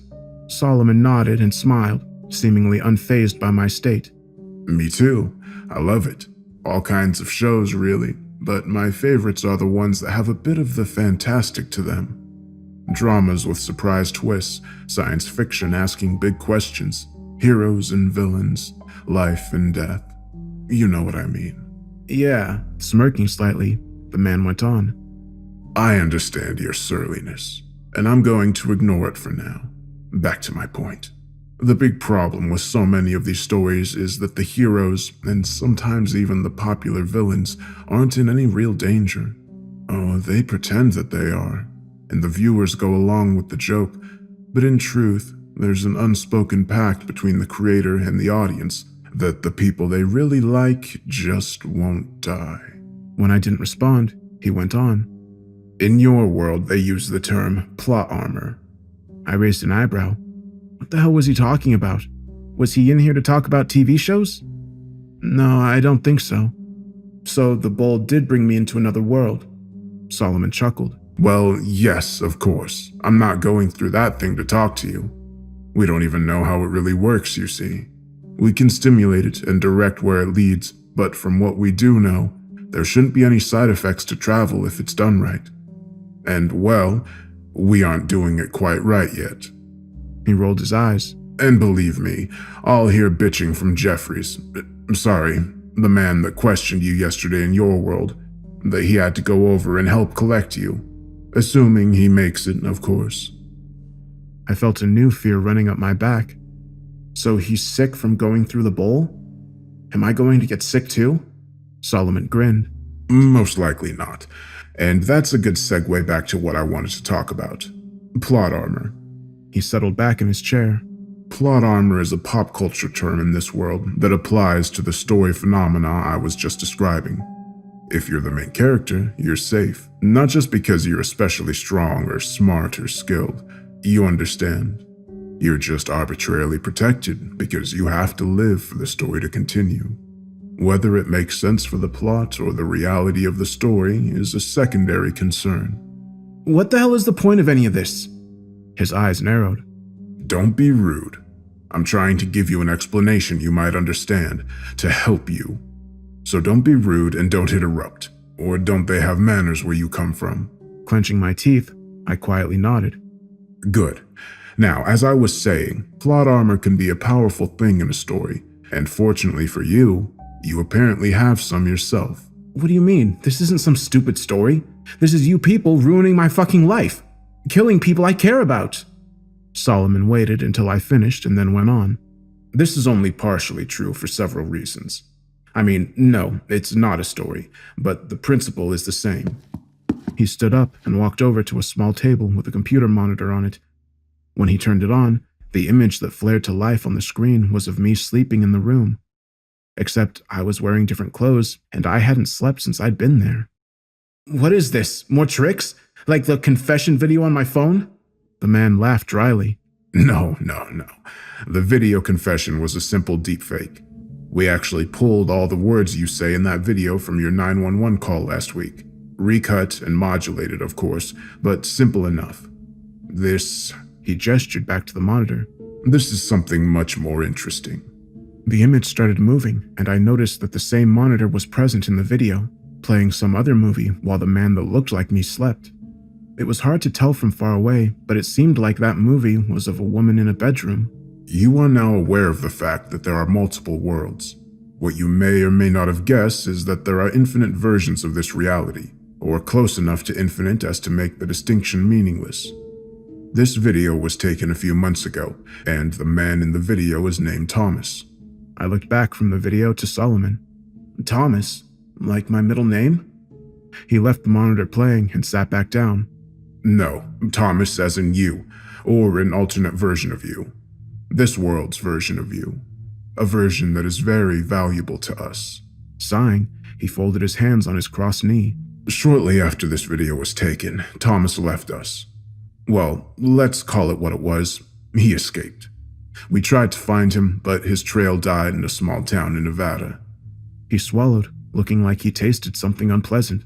That made our benefactors, well, they weren't happy. They left us to our own devices for a short time, but seeing our failure recovering him, they imparted new knowledge on some of our team in a very unpleasant fashion. A way of finding him and regaining what was lost. You see, there are alternate realities, but there are not infinite versions of everything in those realities. And with some things, and even some people, there are only ever a few versions. We call these things and people primes. There are benefits to being a prime. They tend to be luckier than average and live long lives, but nothing that remarkable. Well, there are a few notable exceptions. But the point is that the universe just seems to protect them a bit better. Give them a bit of extra cushion, plot armor, if you will. And that plot armor gets stronger the fewer versions of a particular prime that are left. That being said, there is a threshold. Don't ask me what it is, because it apparently involves so many variables that even our math guys can't really predict it. Where if there are a few of a particular person or thing, a particular prime, the balance shifts back the other way. Instead of the universe just protecting the versions of that prime, it starts simultaneously attacking them too, thinning them out, trying, as best we understand, to reach a singularity. He pointed at me.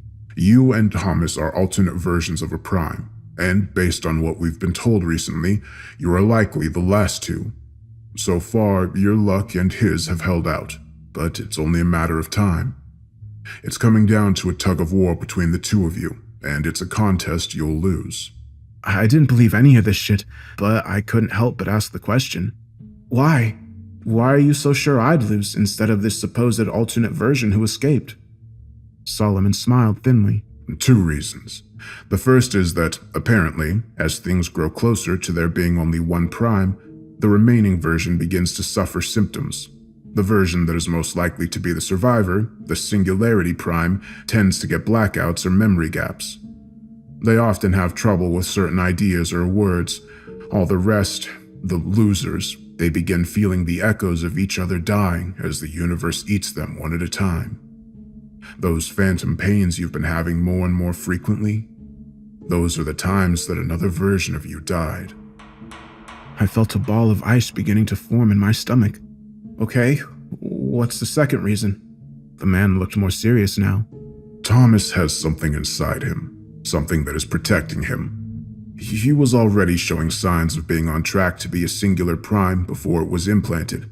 Memory loss, a special connection with another past valuable asset. But we were ignorant of what these symptoms actually meant until our recent education.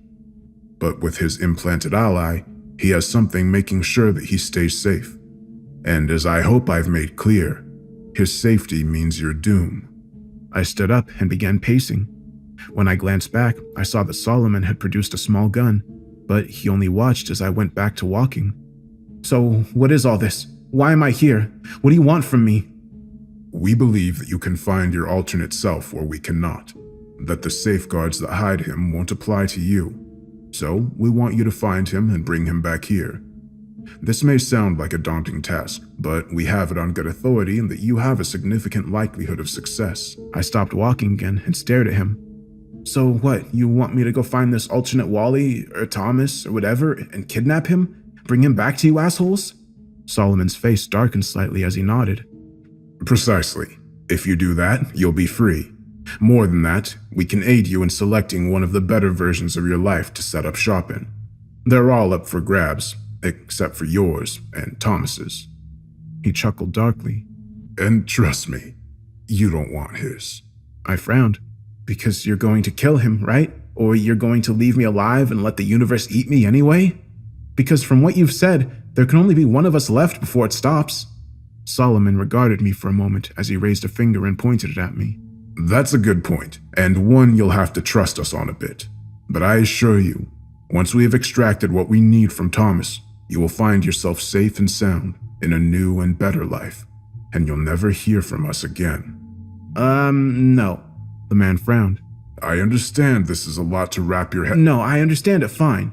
If I believe what you're saying, you destroyed my life, or at least gave the universe a helping hand, all to see if I was the best candidate to send after this guy, Thomas, who is, again, according to you, an alternate version of me, who you had locked up for some god-awful reason, I'm sure. Now you're trying to manipulate me into going and hunting him down based on a promise that you will give me a new life that used to belong to yet another version of me that you probably also had a hand in murdering. That about sum it up? Solomon shrugged. Well, that's largely accurate, but... Fuck you. That's my answer. Fuck you. I'm not hurting anybody, and I'm sure as hell not helping you. You want him? Go and get him yourself. Solomon's face went pale, with what looked like a combination of fear and anger. As I've already said, we've tried. We failed. If we fail again, well, we can't fail again. I shrugged. I was brimming with anger, and I knew that I was likely about to die or get tortured, but I didn't care. It sounds like your bosses are just like you, giant assholes. The man stood up, his lips thin and stretched tight. I can see my attempts at being honest and civil are pointless. He looked up at the camera in the corner of the room. Take him. A moment later, the door opened. Several large men in scrubs came in and took me to the floor, and while I struggled, it was no use. Within a matter of seconds, they had injected me with something, and I felt my body growing heavy and numb. I saw the room shift as I was put on what I guessed was a gurney of some kind and moved to the hallway. We traveled down several halls before coming to another room. When they wheeled me in, I saw it was already occupied. There was a monster inside. The thing was chained down and had wires and various prods covering the enormous worm-like length of its pale red flesh. And as we entered, I saw it turn what I suppose was its head towards me. It moved tentacles studded with black rocks and oozing a gray liquid in a gesture that might be a threat, but seemed more like a plea for help. I had a feeling that whatever it was a prisoner here too. I found myself overwhelmed with terror and despair, and my inability to move more than my head or even scream made it all worse somehow. Not that I thought I could escape or convince them to let me go. Any hope of that had already died. I just wanted to cry out at how wrong and unfair it all was. One final protest before the end. As if reading my mind, Solomon appeared over me again. Oh, never fear, Wally. You're not about to die. Nothing so fortunate for you. My hope had been that you would be reasonable. Willing participants are always preferred in our line of work, but since you won't listen to common sense, we'll have to change your mind for you. He gestured in the direction of the monster, filling the far half of the room. This big fellow is from Iceland. Well, not originally, I suppose, but that's where we got him. He looks pretty terrible, but even in his diminished condition, he still has a very special gift. The man smiled at me coldly. He can destroy and create memories. It's not my preferred method for gaining your cooperation, but desperate times and all that. I saw rather than felt him pat my shoulder. You just lay back and relax. Trust me, a few days with him and you'll feel like a new man.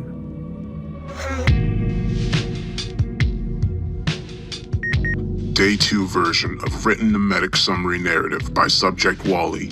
At the time of the summary, the Wally project is progressing within predicted parameters. This narrative is classified and is not to be accessed by anyone other than members of the Thomas Project, its temporary Wally Project sub-branch, and living members of the kin.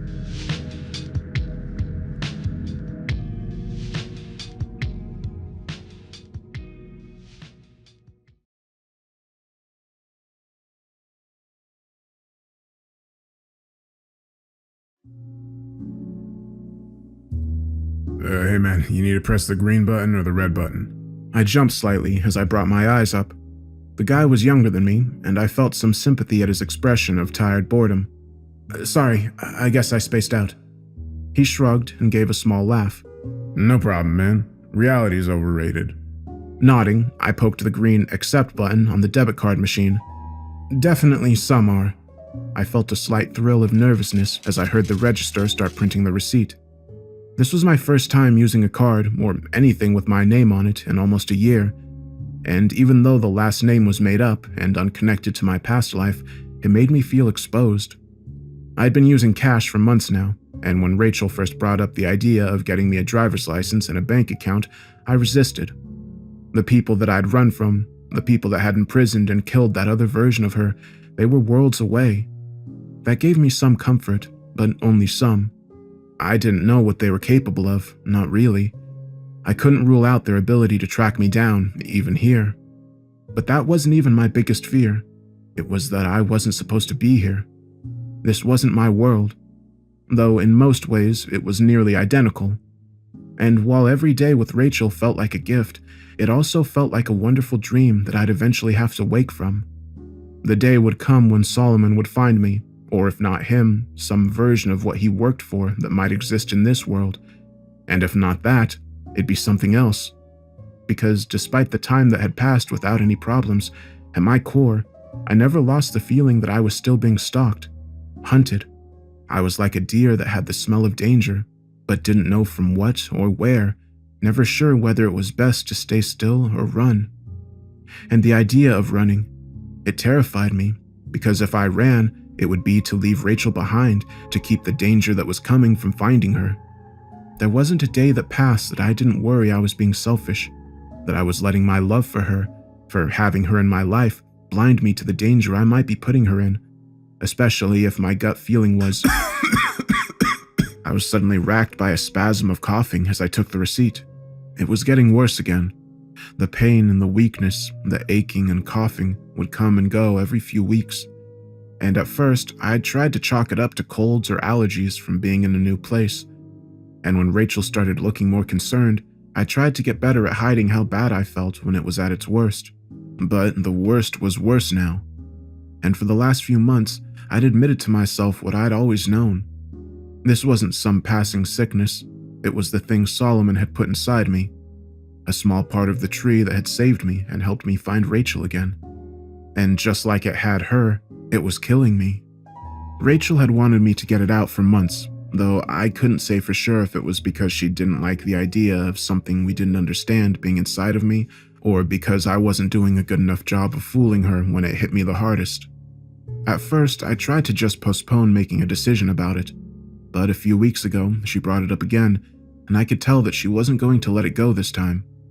We had our first real fight, and in the end, I had to be honest with her, and myself. As much as I wanted to get rid of the thing inside me, I didn't think I could. I had a feeling that trying to take it out would kill me, and even if it didn't, it would rob us of any help we might have if trouble ever came. Because I could still feel it in there, and through it, I could see and feel more of everything. It wasn't like what the other Rachel had. I wasn't gifted like her, and I didn't get visions. But I was sensitive to certain things. And even if I didn't understand it and couldn't control it, it made it harder to deny the growing feeling that something bad was coming. Wiping my mouth, I waved off the kid's concerned look. "I'll be okay. I just have a bad case of..." I frowned. What was the word? Blushing, I offered him a smile. "Sorry, guess I'm still... I couldn't think of what came next. Or I could, but I couldn't get it out somehow. Having trouble with words sometimes wasn't anything new for me, but it was getting worse. It could be caused by the clipping inside of me, but I didn't think so. There was something else wrong, and... It's here. I dropped the bags I was carrying, looking around in the entryway of the grocery store for who had whispered the words to me. No one was there, though. I wasn't really surprised, because I recognized the voice that spoke to me. The musical words that weren't words shot through with images and emotions and ideas I didn't fully understand. But I understood enough. Coughing again, I dug into my pocket for my phone. I needed to call Rachel and warn her. Tell her to run before it was too late. My fear woke up before I did. Its arms wrapped around me, pulling me close as it whispered that nothing would be all right. It made the last moments of sleep troubled, and rather than stay in the constricting drowse that lay between dream and nightmare and wakeful worry, I forced myself awake. Everything was fine, or if not fine, it was okay. We were safe for the moment, and Thomas was gone. Blinking, I patted the empty bed beside me again as I looked up and around the room. No sign of him, and I couldn't hear any sounds of movement or life from the kitchen or living room either. It wasn't a large place, and while Thomas was always acutely aware about noise if I was asleep, it was rare that you didn't quickly know when someone was awake in the house. I didn't get a sense of him now, though. I felt cold and alone. And being awake wasn't the cure-all for my fears that I'd been hoping for. That momentary panic wasn't a new thing, of course. Ever since Thomas had come from the tunnel and helped me escape the basement, I'd had times where a sense of unreality would wash over me, a needle in my heart whispering that this couldn't be real, that it was too good to be true, that it wouldn't last. Over the last year, I'd learned to ignore those whispers most of the time. It was real, and being with Thomas was wonderful, but it also felt like the truest thing I'd ever known. As for it lasting, there was always a clock running in my head, a clock that counted every day, every hour, sometimes every minute. It ticked with my heartbeat and spoke to me with that same nasty needle voice, reminding me that every moment I had out with him, I'd have to pay back fivefold to the tree. At first, I tried to ignore it. I was so happy to be out, and to get to know him, it wasn't hard to do. But as I got used to being free and started realizing how I felt about him, a panic began to set in, an uncertainty of what to do and when, and how much I should tell him before it was too late.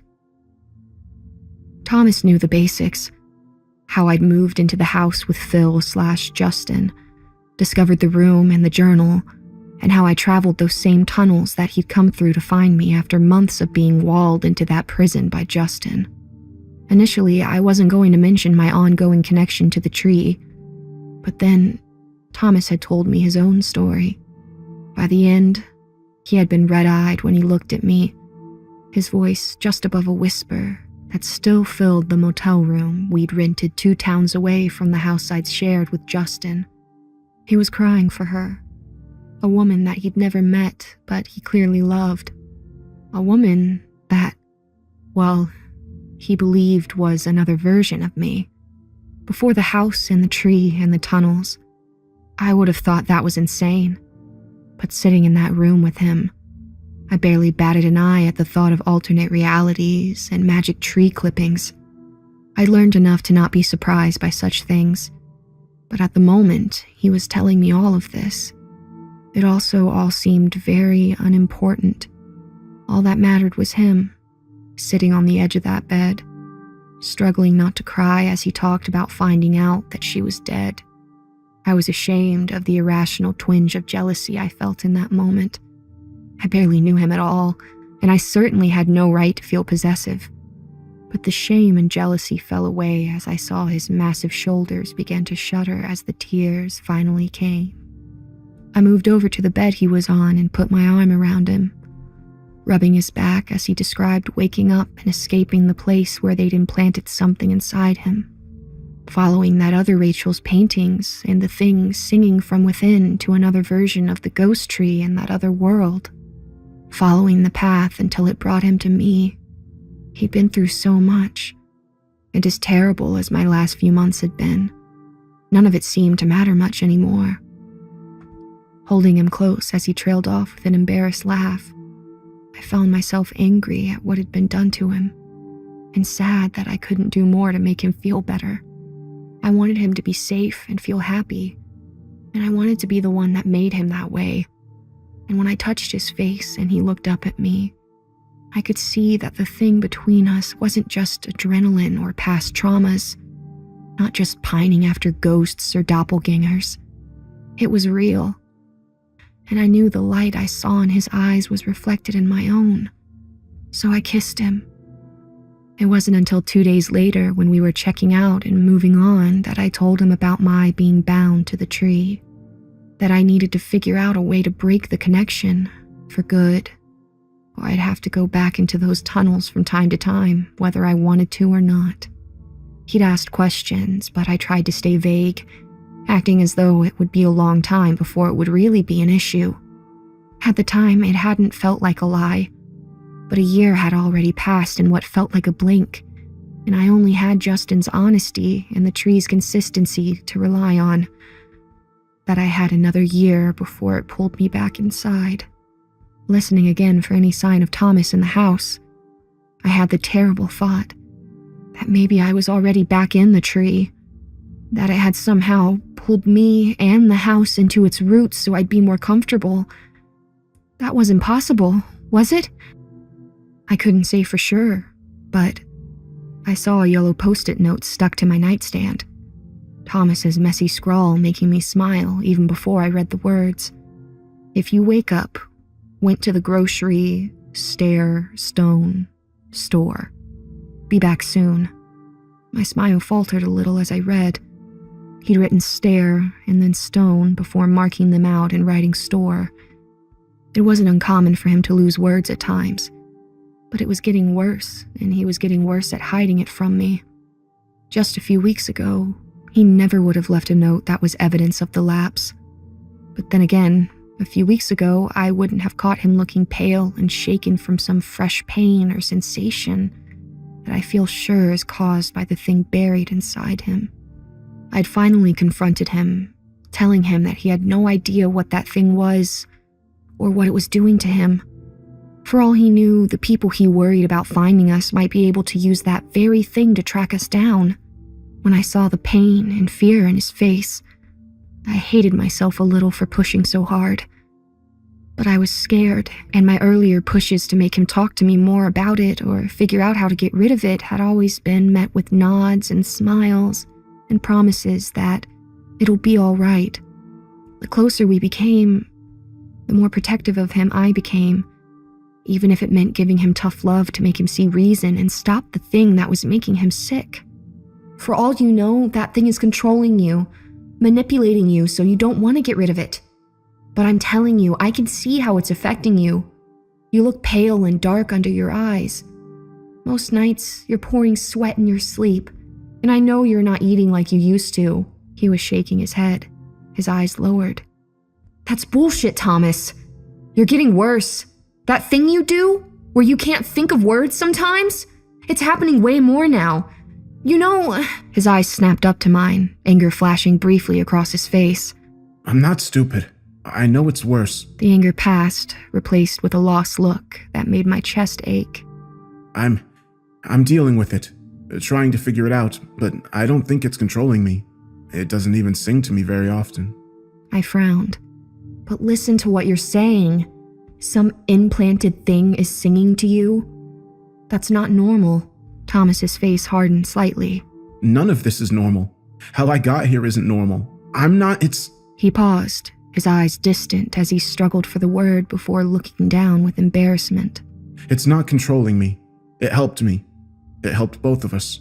I crossed the kitchen and put my hands lightly on his arms as I spoke again. This time more softly. Maybe so. I think you're right about that. But it's not helping you now. It's making you sick. All I'm saying is get someone to look at it. I know you don't want a doctor seeing what's in there, but... He stiffened under my hands. No, I don't. I don't know how they'll react or who we can trust. I can't risk calling attention to myself. It could lead them right to... I gripped his arms tighter in frustration. Fuck. You don't even know that there is a them here. Maybe there is, but what's the odds they would ever hear about you getting an X-ray or MRI in this podunk town? He just stared at me. You don't know them like I do. And maybe I'm wrong, but I don't feel like we're out of danger yet. And maybe this thing in me can help us when the danger comes. I think I'm still meant to have it for now. Swallowing, he went on. Maybe it's to help you out of your connection to the tree somehow. You never really told me when you have to go back, or for how long. It was my turn to feel my cheeks flush. I hated lying to him, even by omission. And I knew there was some hypocrisy in me pushing him to deal with this problem, while I kept stalling on dealing with my own. Maybe if I talked to him about it, we could work together to figure out what I stepped back from him. No, he had enough to worry about without me adding to it. And if I told him how short the timer was on my time away from the tree, and what it would mean once I got pulled back, he would focus all his energy on trying to get me out of it, putting himself at even more risk. I didn't know what him going back around the tree or inside its tunnels might do to him, what it might awaken inside him, and I didn't want to find out. Thomas read my expression and gave a short nod. Yeah, that's what I thought. I know my brain doesn't work right sometimes, but I'm not dumb, and I know you're hiding the worst of that from me. So unless you want to tell me what's really going on with you, how about you just... He stopped, a pained look in his eyes. I don't want to fight with you. And I know you want to help, but we need to help each other. He shook his head. I don't have the right words. I don't know what they are. I stepped forward again, hugging him silently. There was no point in pushing anymore. Not right now. I'd have to give it time, try to figure out a way to fix my problem, if there was a fix. But that was the problem. I hadn't completely ignored my connection to the tree in the last few months. I'd spent hours looking for answers in my memories and trying unsuccessfully to find out more about the tree through the internet. I'd even called the woman at the museum, the one that had sent me the picture of Justin. But she'd never heard anything about a weird tree in the front yard, and it became clear after a few minutes of conversation that she thought I was either playing a prank on her or a nut job. I tried to think of clever plans to sever my ties to the tree, but the best thing I could come up with was going back and trying to destroy it. I knew from Justin's attempt just how well that would work. I considered going to the tree and begging it to let me go, but the idea of being near it before I had to terrified me. Who was to say that it wouldn't just keep me then? And how could I guarantee that once it got me back, that it would ever let me go again, like it did Justin? No. The best thing I could do was try to help Thomas be well and safe. Treasure the time I had with him now. If he would just listen. I just wanted to make sure he was okay before I went away. Thomas's note was still in my hand as I stopped on my way to the kitchen. There was something moving on the front porch. It was gone, and then it was there. Gone, and then there. Thomas's shoulder and the edge of the rocking chair he was sitting in. He was back. My chest fluttered slightly as I changed course and went out the front door to see him. He was looking out at the yard, apparently in deep thought. But as I approached, he shifted his gaze to me and offered a smile. Hey there. I grinned. Hey, just saw your note. I didn't hear you come back. Or have you gone yet? I saw a brief flicker of something across his face, and then he nodded. No, I'm back. How are you? My stomach was beginning to twist in on itself. Something was wrong. Had something happened? Was he feeling sick? Yeah, I'm okay. Just still sleepy. Find everything you were looking for at the store? He stared at me for a second before nodding. Yeah, I did. His gaze, which normally made me feel warm and excited and happy, felt hot and uncomfortable on my skin now. It was almost as if he continued as he began to stand up. Yeah, let me show you what You're not Thomas. The man in front of me froze halfway out of the rocking chair, and when he looked up at me, his smile had become hard and brittle. Well, shit. That didn't last long. Open up, damn you! I stared at the brick wall as though my concentrated gaze could bore past the barrier through sheer will alone. I'd run my hand over the dark outline of the man a dozen times now, feeling for a questing root or a yielding bit of stone, something that would allow me to push back into those strange tunnels once again. But no. For a while, I'd felt certain that the tree wasn't done with me. Why else was I compelled to return again and again? But it had no use for me at the moment either, and I had moved on, with my help even, and I knew enough to know that it was a fruitless exercise to make demands upon it now. And why did I want to enter the tunnels again? To try and kill it? To reason with it? To threaten and cajole it until it gave me what I wanted? Or perhaps there was another reason. The guilt that nestled in my belly like a restless seed, rolling my insides and making my new life a life free of all the terrible things that had come before, tainted, bitter instead of sweet, a cold, hollow life plagued by fear and self-loathing and an inexplicable need to come back to this damn place again and again. I sat down on the bed, clasping my hands to stop them from shaking. It helped, but only outside. Inside, my stomach twisted hard enough to make me wince. My constant passenger was stirring again, reminding me that I didn't belong out here, that I'd bought my supposed liberty with coin that wasn't mine to give, that I would never truly be free. When I slid the last brick home into the wall of Rachel's prison, I'd done it without hesitation.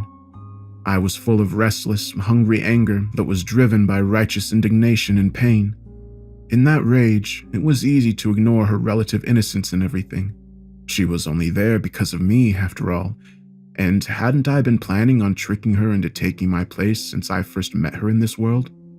The hypocritical aspect of my feelings of betrayal wasn't lost on me, but it seemed very small and unimportant at the time.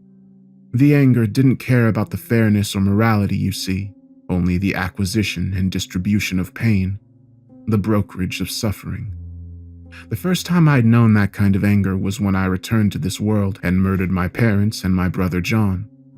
I didn't consider it murder at the time, of course. At worst, it was a kind of delayed self-defense against my years of abuse and abandonment. In the moment, it hadn't felt wrong at all. To the contrary, it felt like I was the moving hand of God, meting out due punishment for the sins of my family. I was no longer powerless and hated. I was strong and righteous and in control But what was I in control of, really? By the time I came back and snuffed out my family while they slept, my own flame was guttering low. I had seen so much horror since I first escaped my own cell and began visiting others of similar design and function. Visiting other versions of myself, many of them dead and more than a handful insane. By the time I came back home, I had already seen close to 50 versions of the evil my family had visited upon me.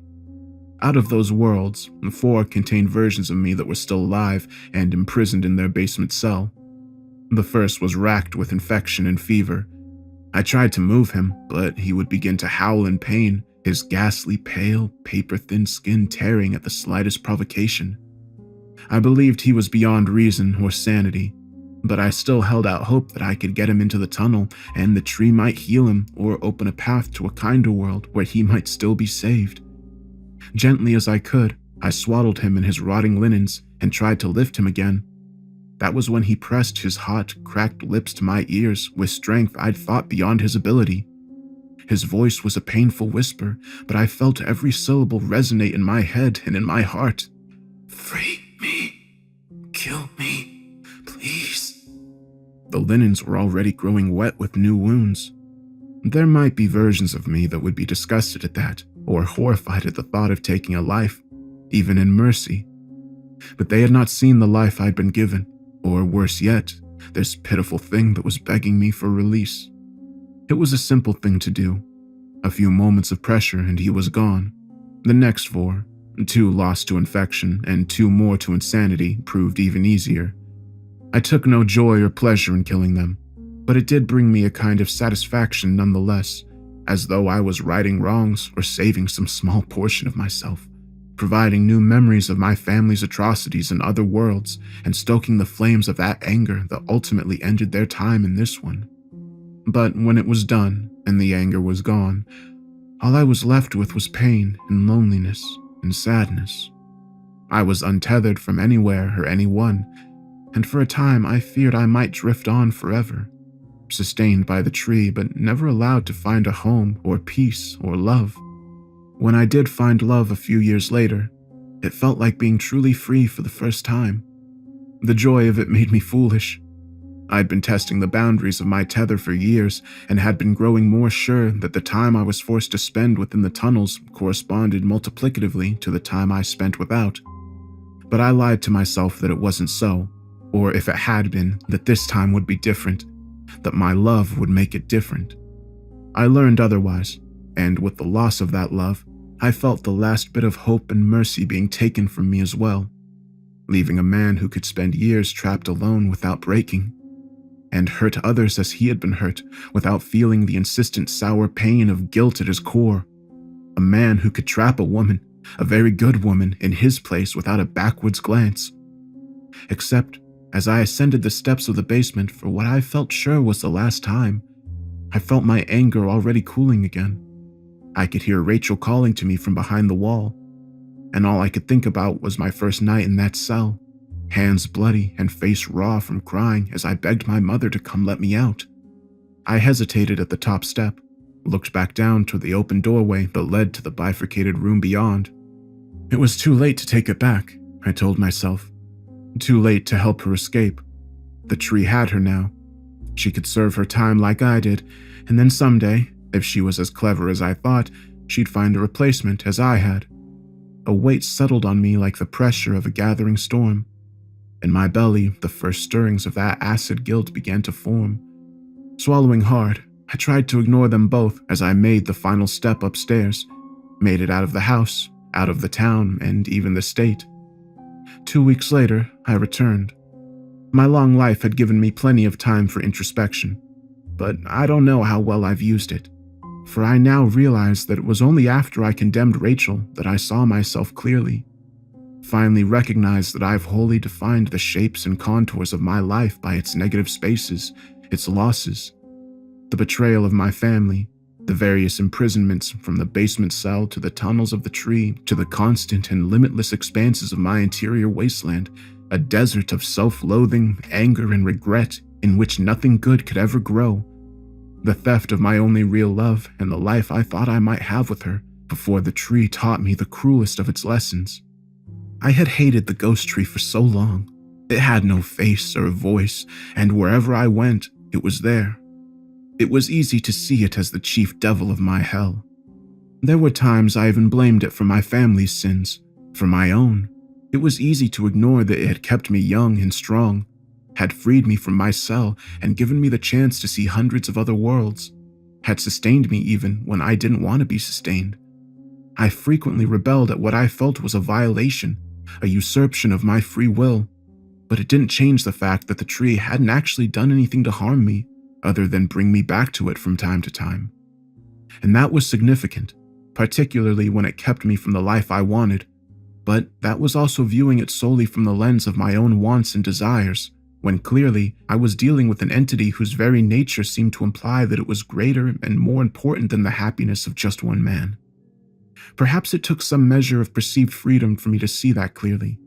Like a starving animal, at first I would do whatever it took to satisfy my sadness, my anger, my hunger, to be freed from the tree.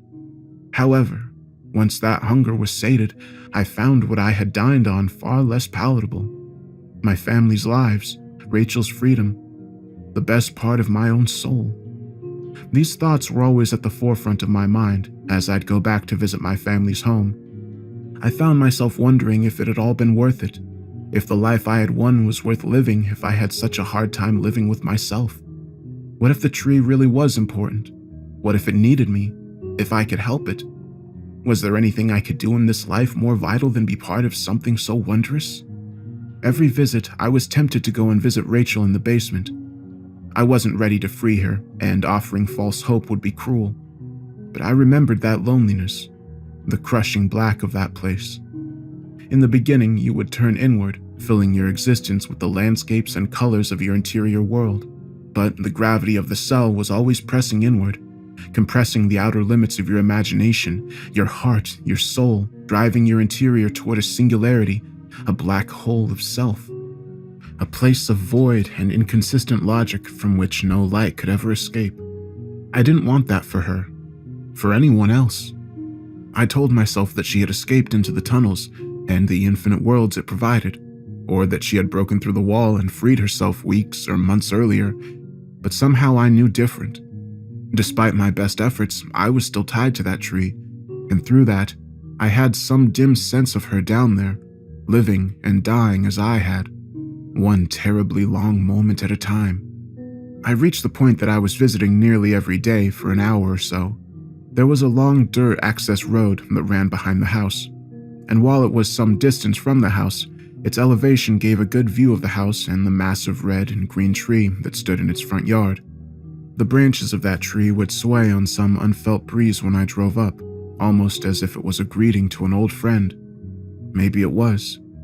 As time went on, I found myself spending more and more of my time staring at those waving branches, almost hypnotized by the rhythmic rolling of its green leaves, constantly ebbing and flowing like tides of some strange and distant sea. To my surprise, seeing that tree didn't make me angry or fearful anymore. In a way, I think I missed it. Whether that was a symptom of my growing awareness of myself and what I had done, or some magic of the tree itself, I couldn't say or know. What I did know is that I was growing ever closer to the idea of tearing down the wall I'd put up, of freeing Rachel physically at the very least, and perhaps, just perhaps, asking the tree to take me back instead. I was sitting in my car, wondering at the insanity of these impulses, when sudden motion drug my attention from the tree to the house's porch. The front door had opened, and now Rachel and a large man I didn't recognize were coming out. I felt the barest twinge of jealousy as they made their way off the porch.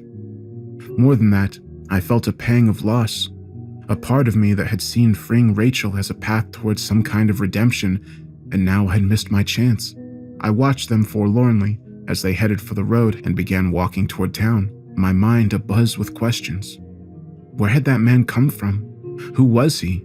Was Rachel safe with him? The irony of that last question wasn't lost on me, and I felt I could judge the answer even from a distance. There was a comfortable ease to the pair as they walked. Whoever they might be to each other, it made me think of that past life I had so briefly, the easy joy of that love. I lowered my head to the steering wheel. What was I to do now? Would this be enough for me to stop hating myself? Stop coming back to the grave of my past? Could I finally be free? I didn't look up at the tree as I pulled away. The next day I was back. I was doing this for me, not Rachel. And besides, I suspected very little had really changed.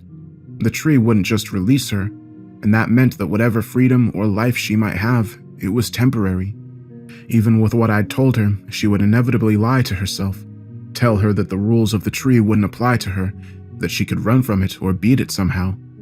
As with myself, it would take time for that hope to be crushed from her. On one hand, that meant she was still doomed to the fate I'd led her to. On the other, it meant that there was still hope that I could save her from it, and in turn, save some piece of myself. My legs shook as I went back down into the basement for the first time. The air down there seemed thick and stale, and I could hardly think over the pounding of my own heart. Each step was trembling and slow as I crossed to the back room and stared at the hole left behind by Rachel's escape. The idea of stepping past the threshold into my old cell was terrifying, but I ultimately sucked in breath and dove forward, as though diving deep into hostile waters. Perhaps the analogy wasn't inept.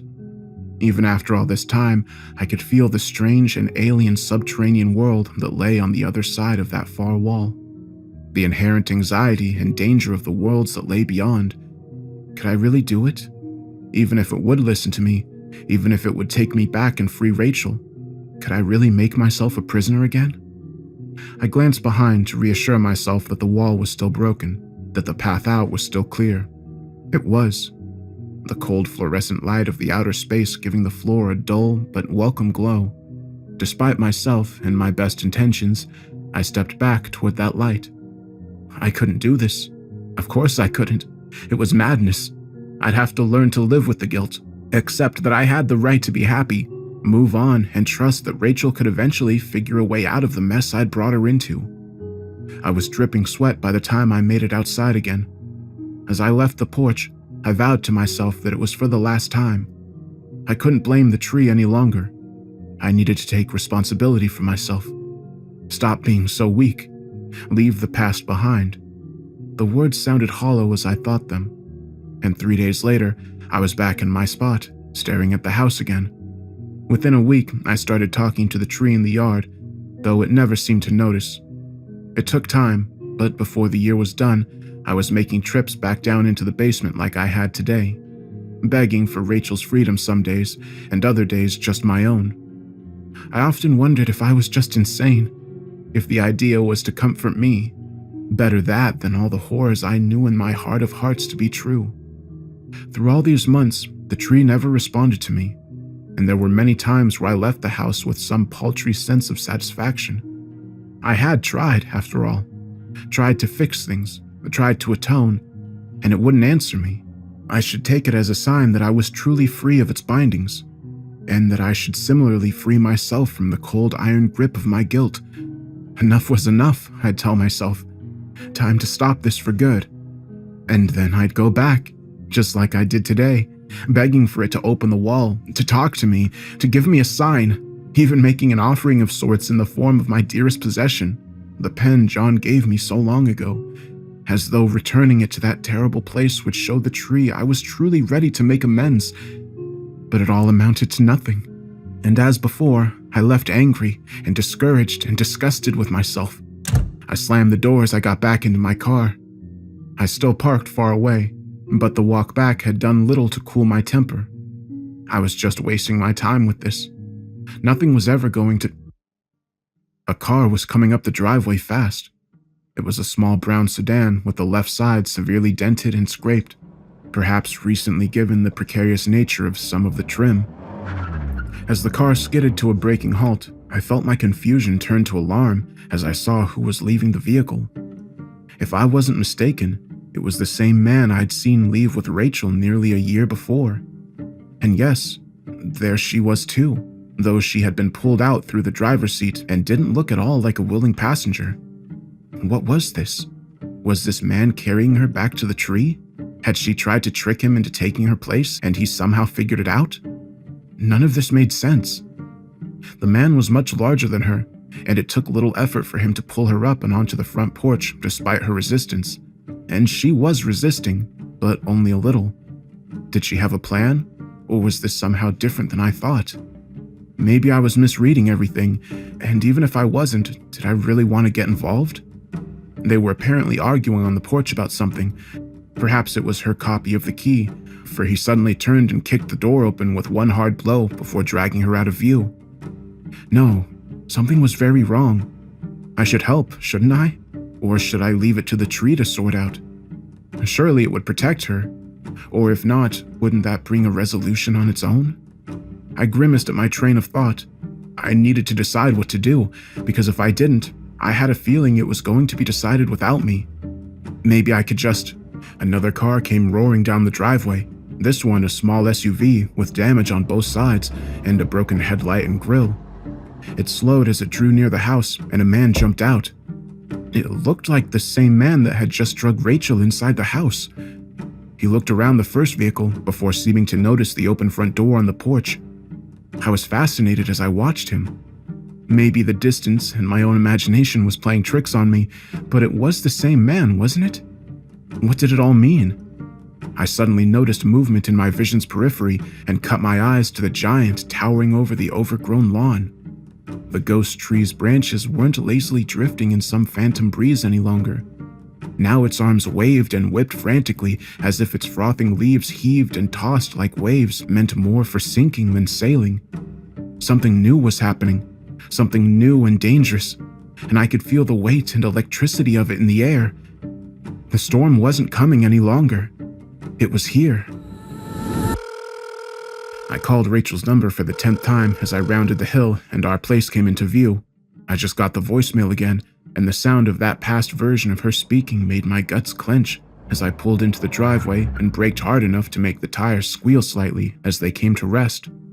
That voice, her but not her, there but not there, like the voice from a memory, a piece of something lost, a ghost. Gritting my teeth, I jumped out of the car and started looking for signs of anything out of place as I ran toward the house. Outside, everything looked fine. I tried to tell myself that I was overreacting, or maybe I had gotten so sick that it had warped my thinking, made me paranoid. Inside was chaos. Furniture was tipped over, several things lay broken on the floor, and a general path of destruction led from the front of the house to the side door I just entered. There'd been a fight, or at least a hard struggle. I didn't see any blood, thank God, but part of me knew that meant very little. I'd never seen the other Rachel bleed, and they'd killed her just the same. I searched the house and then the yard before going back inside. I tried her phone again, and this time I could hear it, ringing from the nightstand where she charged it the night before. Oh God, what should I do? I could call the police, but would it help? Given our situation, the odds of the attack not being related to either Solomon or the man who had trapped her in the basement seemed very slim. Still, maybe they could find her before it was too late, before I failed her again. Shaking my head, I stepped back outside. No, now wasn't the time for panic or self-pity. I had to calm down, think about it slowly. Okay, so assuming it wasn't some random attack or kidnapping, it was probably either Solomon or Parrish. Pairing? If it was pairing, why would he take her? Because he wants her to stay trapped with the tree. Where would he take her? Back to the house seemed the obvious choice. Back to her prison. Swallowing, I forced myself to go on. If it was Solomon, he might not know about the house at all, and he could have taken her anywhere, but he would have had to find some way to come over to this world, and I didn't know any other way than the tunnels of the ghost tree. I also didn't know why he'd still want me if he'd found the tree, but maybe he didn't. Maybe he'd found out about my Rachel somehow and thought he could do to her what he had done to the version of her in my old world. Rage and terror swept through me hard, and I leaned against the wall for support as I sucked in big breaths and tried to steady myself. Either way, the house was a good option, whether to trap Rachel there or to get back to the tunnels. I needed to go and try and catch them, stop whoever had her and get her back before it was too late. Running to the car, I felt a song reverberating from somewhere deep inside. It was a fragile melody full of fear and excitement, and something stronger than both underneath. Pulling back out onto the road, I stomped the gas and shot forward, my eyes constantly scanning for any sign of Rachel or those who might have taken her. The other thing I'd heard in the song grew stronger as I turned toward the house. It was a song of a promise or some kind of fulfillment, though I couldn't tell if it was good or bad yet. That's when I thought of a story my mom had told me once, about how she'd been in a twister one time when she lived in Oklahoma. Everyone lived through it, but she said it was a near thing. Tore the roof and half of a room off the end of the house. Just a few feet over and it would have gotten them too. Funny thing was, they'd had time to get away. Flat as the land was there, they'd seen the tornado from miles away, but it seemed so distant that it was more of a frightening curiosity than anything else. Until it turned their way, they heard a sound like a freight train bearing down on them. That had been her point. She told me to always watch out for the storm. To watch out, and if I see it, get away fast. Because by the time you can hear it, well, by then it's already too late. My hands were slick with sweat and blood as I gripped the wheel. I had to catch back up. I knew they were headed to the house now, or at least had been before I caught up the first time. But I'd lost at least 10 minutes slamming into the tree and getting back onto the road. Even though I hadn't recognized the car, I knew it was them as soon as I saw a vehicle ahead. Rachel seemed to sense me too, turning to stare back at me, her face ghostly in the shadow of the car's interior. I had to make them stop, but how? And what if it caused whoever had her to do something to her? Gritting my teeth, I pushed what ifs and fears out of my crowded head. There was no time to think slow now. All I was doing was giving them time to react or outsmart me. I had to stop them while I could, because I might not get another chance. I shifted to the oncoming lane as the front of my car edged up further. The driver had sped up too, but I was still catching up. I thought about hitting their back wheel, trying to make them spin out, but both sides of the road were lined with trees and we were going over 90. I had a horrible image of Rachel's side of the car slamming into a trunk, killing her. But up ahead, there was a curve, and if a car didn't make the turn, they'd shoot out into an overgrown field instead of the woods. She could still get hurt, but I didn't see anything big for them to hit, and it should slow the car down enough for it to stop safely. I just had to get up closer and force the car to stay straight at the curve, taking us both out into the weeds that lay beyond. Pressing the gas pedal as far as it would go, the engine whined as I crept up further. I could see now that a large man was driving the other car and... oh God, he looked like me. How? The other car suddenly pumped their brakes with a squeal, dropping back even as the driver swerved the front of his car into the back of mine. The effect was immediate. I began to spin out, pinwheeling past the front of the car as the momentum slung me into the trees. There was a moment of tremendous noise and a flash of pain as my head slammed into the side window during the flight off the road. This was followed by an even louder bang as I struck the tree, side and front airbags hammering my head as I slipped into darkness.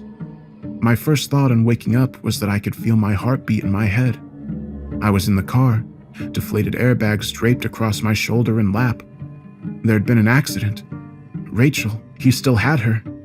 Some other me, someone made to look like it, had taken her, and now I'd lost them. I went to get out of the car, but the door wouldn't budge. Looking past the airbag, I saw why. The car had slammed into a large pine tree right where the door was. It was a miracle I wasn't hurt worse, but it wouldn't matter if I couldn't get the car back on the road and going again. My left eye burned as something dripped into it. Reaching up, I felt a ragged cut at the edge of my forehead, pulsing out a thin trickle of blood as I wiped at it. It didn't matter. Reaching for the key in the ignition, I turned it to off and put the car in park. I waited a moment, said a silent prayer, and tried cranking the car again. It started immediately. Heart hammering, I threw the SUV into drive and hit the gas. There was a groaning squeal next to me as the metal of the door tried to free itself from the tree, followed by a lower scraping sound as I ground the side of the car along the bark. Everything lurched to a stop. I looked out the intact driver's side mirror and saw the tree had made its way to the bumper, where it had snagged the edge.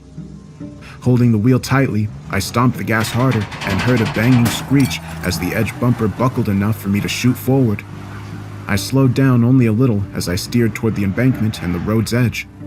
Glancing at the dash clock, I gauged I'd been out for almost 10 minutes. Too long, too fucking long.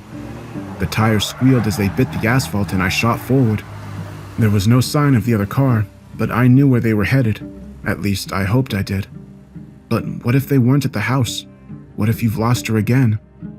I shook my head against the voice, my own voice, trying to focus instead on the soft music echoing from my core. This was still the right path, and I would find her and get her back wherever they took her. And God help me if they tried to stop me. I took the steps into the house in a single bound, only forcing myself to slow as I went to step inside. I knew they were here. The car was here, and they couldn't have gotten far on foot. Besides, it was clear now they were here for either the tree or the tunnel, and there had been no sign of them in the yard. Still, I had to be careful of an ambush. Pushing the door open quickly, I glanced around inside before heading in. I didn't know the layout of the house, but that was all right. I was pretty sure where they were headed, if they were still here at all. That was my biggest fear at this point, that they'd made it to the tunnels, and despite the thing inside me, I wouldn't be able to find them again. I'd lose them among all the paths and worlds that lay beyond them. My chest tightened with fear at the thought. I had to hurry. I found the door to the basement and opened it quietly. The lights were on down there. I couldn't say for sure, but I think Rachel had turned those off when we left last time. Someone else could have been inside, of course, but no. I heard something. They were down there. A surge of nervous relief twisted my stomach in knots as I started down the stairs. I should have brought a weapon. I'd thought about it in the car when it did me no good. And I hadn't wanted to take the time to search for one upstairs when he could be down here killing her or carrying her through the wall. I flexed my hands as I reached the bottom of the stairs. It was okay. I would stop them either way. I glanced around the room. There was no sign of anything out of place. The door to the second room, the room with the hidden prison cell, was open. Cool glow of fluorescent light pouring from the opening. That's where they'd been. Swallowing, I stepped to the doorway and looked inside. My plan had to be cautious, to go slow and try to spot them before charging in. But then I saw her. She was propped up next to the broken brick wall, her face bloody and her eyes closed. A memory suddenly gripped me. The twin of this beautiful face, long dead and drifting in that hidden, evil place where they'd kept her prisoner until they killed her. No, don't! I let out a whoosh of air as I felt the knife slamming into my stomach. I started to reach for it, but a hand was already pulling it free, only to slam it in again. Looking up, I found a hard but familiar face smiling back at me. I could already feel my head beginning to swim as fire spread across my belly. They told me you'd be harder to get than this. He smirked as he yanked the knife free, shoving me against the doorframe as my legs began to buckle. But then again, they told me to bring you back. To bring the thing you've got in you back. He looked at the knife in his hand thoughtfully before pointing its tip at me. The thing is, I think they'll be satisfied with the woman. She's the same as the one they had, right? And if I kill you, he stepped forward, a cold smile on his face. Then I'll be the last man standing. I hear the voice as though in a dream, familiar and yet not, comforting and terrifying at the same time. Why? It's Thomas, talking about something I don't understand. My head is killing me, and if only he could stop sounding so wrong and... Oh God, I had a flicker of a memory. Not Thomas. Someone that looked like him, taking me back to the house, to the tree, and me arguing with him, trying to convince him that he shouldn't do this while looking for an opening to attack or escape. But he either sensed my growing rebellion or decided it was time to shut me up for whatever he had planned. And as soon as we reached the bottom of the basement stairs, he'd been on me, holding a cloth to my face while wrapping his other arm tightly around my waist. I tried to break free, but it was no use. Thomas or not, he was big and strong enough to keep the cloth in place until the world slipped away. I opened my eyes, recoiling slightly against the brutal onslaught of the light as the room burns itself into view. I was next to the hole leading to the prison room, and there was not Thomas. And there... Oh no. I knew my Thomas right away, and seeing both of them together just made their differences all the more obvious. The man standing above Thomas has a tension to him, a coil of anger stretched tight across some chasm where his heart should be.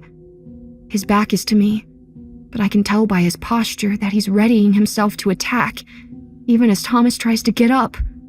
He's going to kill him.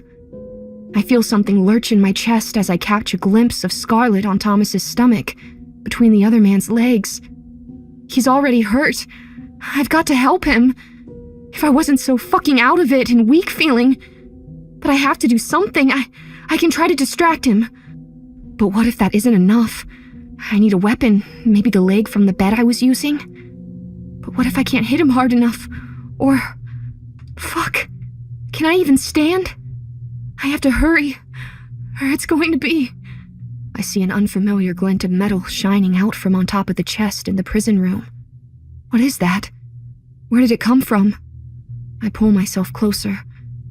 Thomas was talking to the man now, but I couldn't focus on what was being said. I had to make my limbs work, quickly and quietly, try to reach that glinting bit of silver, before it was too late. I searched my double's face, looking for some sign of doubt or remorse. Some kind of... What was the word? It didn't matter. Nothing mattered anymore if I couldn't find a way to stop him, or at least make him leave Rachel alone. Just take me. I won't fight you. They sent you from me, not her, right? I was guessing at this based on what he said, but I could tell by his eyes that I'd struck a nerve. He may be working with Solomon or whoever else, but he was still afraid of them. I had a moment of hope that I'd start to change his mind, but then his expression hardened again. Sorry, but no gratis. You'd be unconscious or dead in the first few minutes, and I'd much rather carry her than you. His face brightened. Besides, they really just want what's in your gut. He pointed the bloody knife at my stomach. And I can just cut that out of you, can't I? This wasn't going to work. I saw movement out of the corner of my eye. Rachel. Maybe if I kept him focused on me, it would give her time to escape into the tunnel. The tree might protect her there, keep him from getting in at all. I just had to keep his attention on me and not look in her direction. Talk to him, get him close maybe. I could feel my strength fading as icy cold slowly spread out from my stomach. I wasn't as weak as I was acting, not yet at least. You don't have to do this. You're me, right? Another me. Think about that. It's like killing a brother or killing yourself. We're the same, he snorted. You think they didn't prepare me for your begging? We're not the same. They trained me, changed. The man glanced away, and for a moment, he looked different. uncertain and haunted. They changed me, I think. He shook his head, dispelling the brief doubt that had clouded his eyes. It doesn't matter. The only thing that matters is surviving, taking what's mine. What you've stolen from me just by existing. His smile widened. You see, killing you will solve pretty much all of my problems. I looked down to see Rachel, teeth gritted as she pulled a piece of metal free from his leg and slammed it against his ankle. Howling, he turned toward her, kicking Rachel in the shoulder as he pinwheeled backward toward the wall next to me. I didn't hesitate. Reaching out as far as I could, I grabbed his good ankle and yanked hard, sending him to the concrete floor with a grunting whoosh of air. I couldn't waste any time now. My limbs felt loose and spongy. The world was swimming as I pushed myself up the wall to a shaky standing position. I looked at Rachel. She was in pain, but seemed okay. No time to check on her now. Forcing myself forward, I cradled my oozing stomach with one hand as I held out the other for balance. No time to go slow. I had to get it before it was too late. The sledgehammer was where we left it, propped against the inner wall of the secret bedroom. It barely moved when I tried to pick it up. It was almost impossibly heavy. But no, I could move it. I would. I had to. Taking the other hand away from my stomach, I gripped the handle with both hands. It was slick with my blood now, but I could at least drag it out of the hole and towards the other version of me. He was already rolling over, trying to get to his feet again. Once he did, even with a hurt leg, I didn't know if I could stop him. In the moments between moments, I saw what I had to do, thought slow so I could act fast.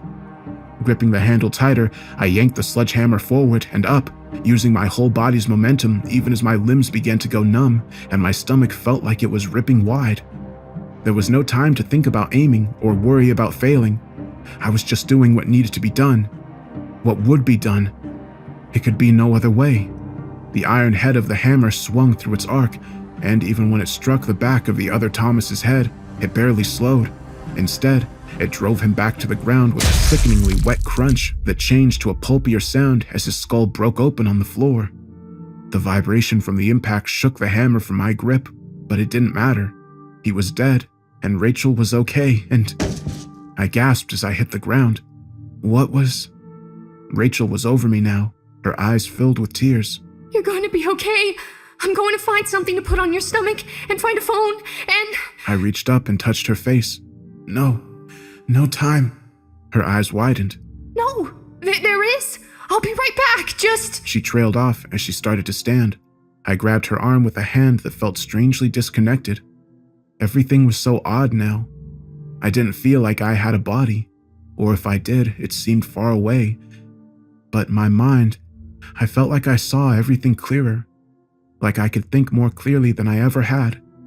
I distantly felt that stranger's hand give her arm a weak squeeze. The tunnel! Get us to the tunnel! I felt numb as I helped Thomas into the tunnel. I'd never worried the wall wouldn't open for us. And my fears of traveling down those never-ending, glowing paths seemed a small thing now, because everything was eclipsed by the stark terror that had seized my heart.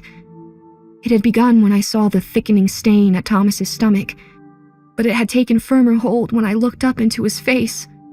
He was dying, and he knew it. I didn't have to question the logic of going into the tunnel.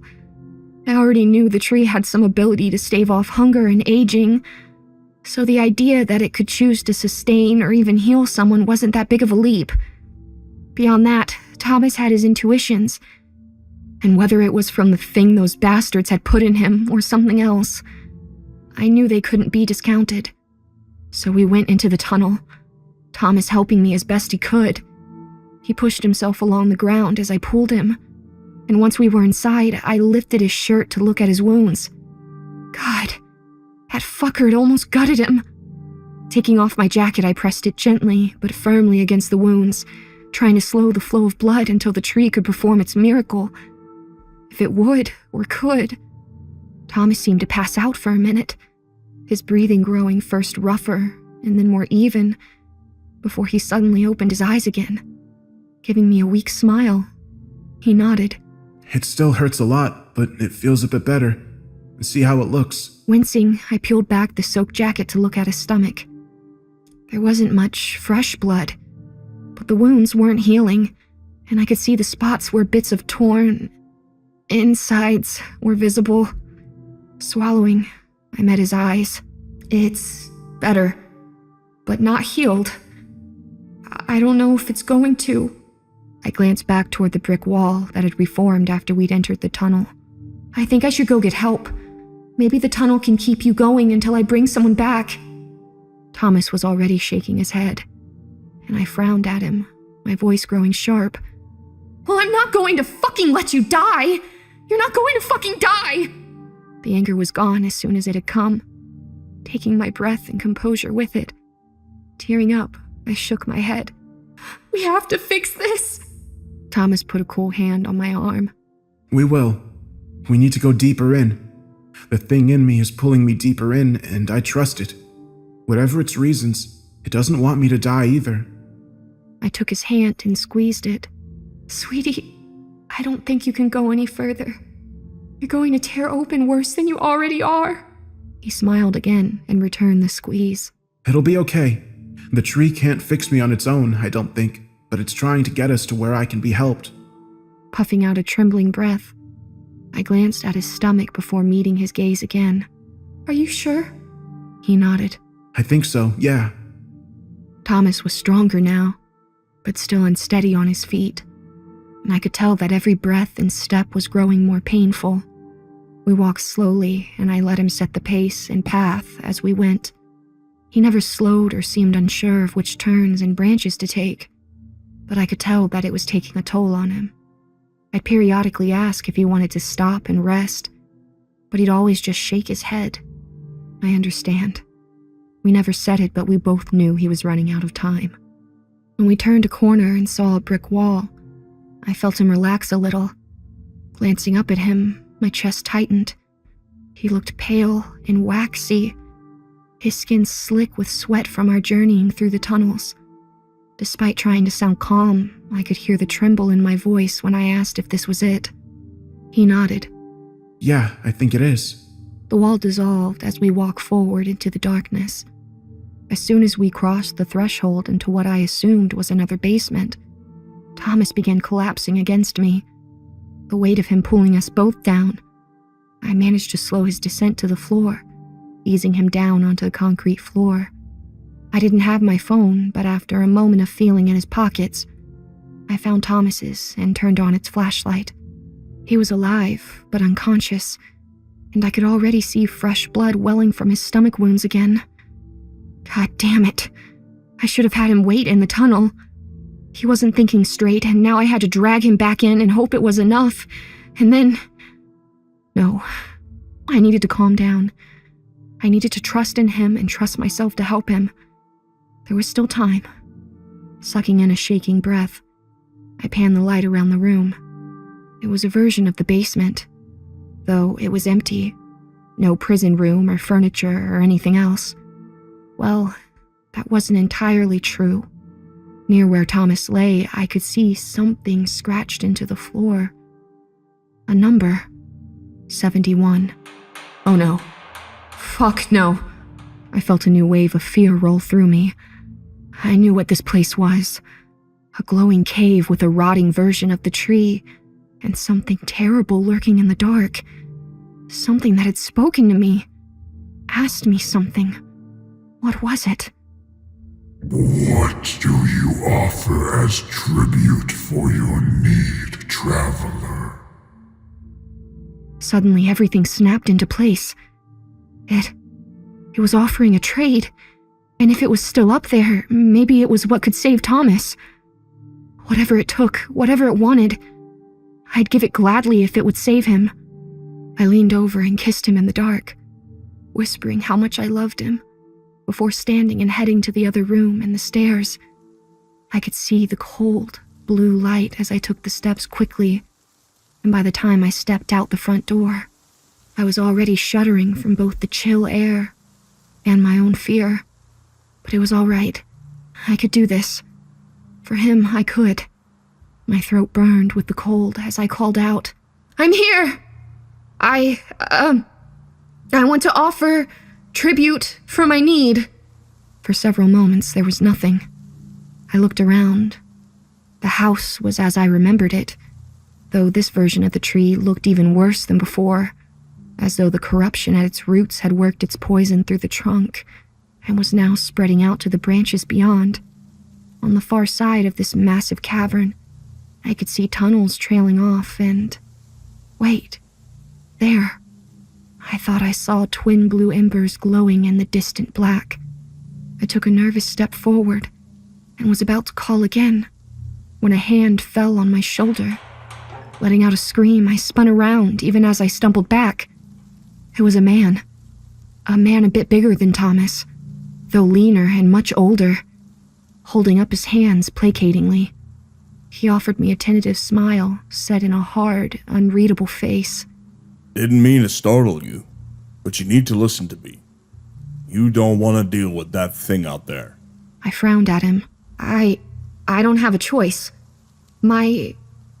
Thomas is dying.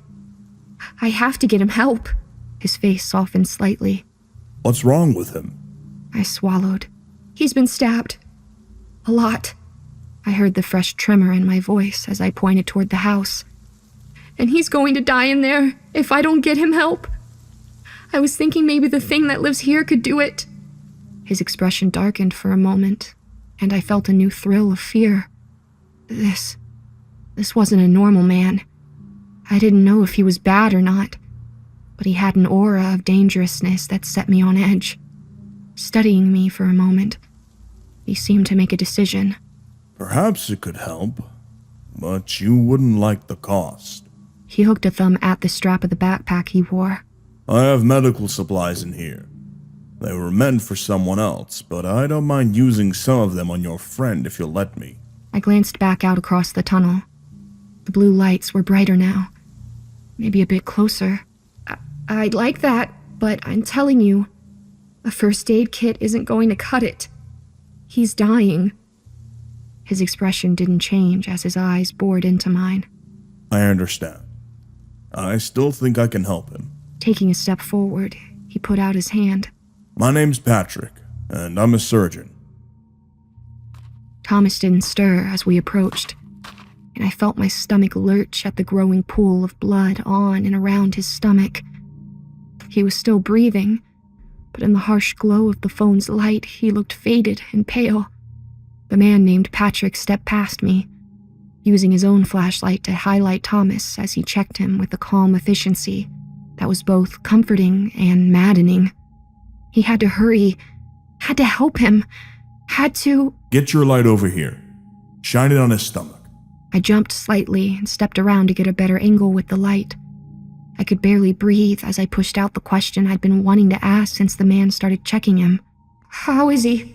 Patrick didn't pause in his examination of the stab wounds in Thomas's stomach. Not good. His pulse is off and he's losing too much blood. He's not in hemorrhagic shock yet, but he's heading that way. I need to work on him now, but not down here. He paused and looked up at me. We need to carry him upstairs, outside to where that light is. I have to perform a laparotomy, and the lights we have down here are insufficient.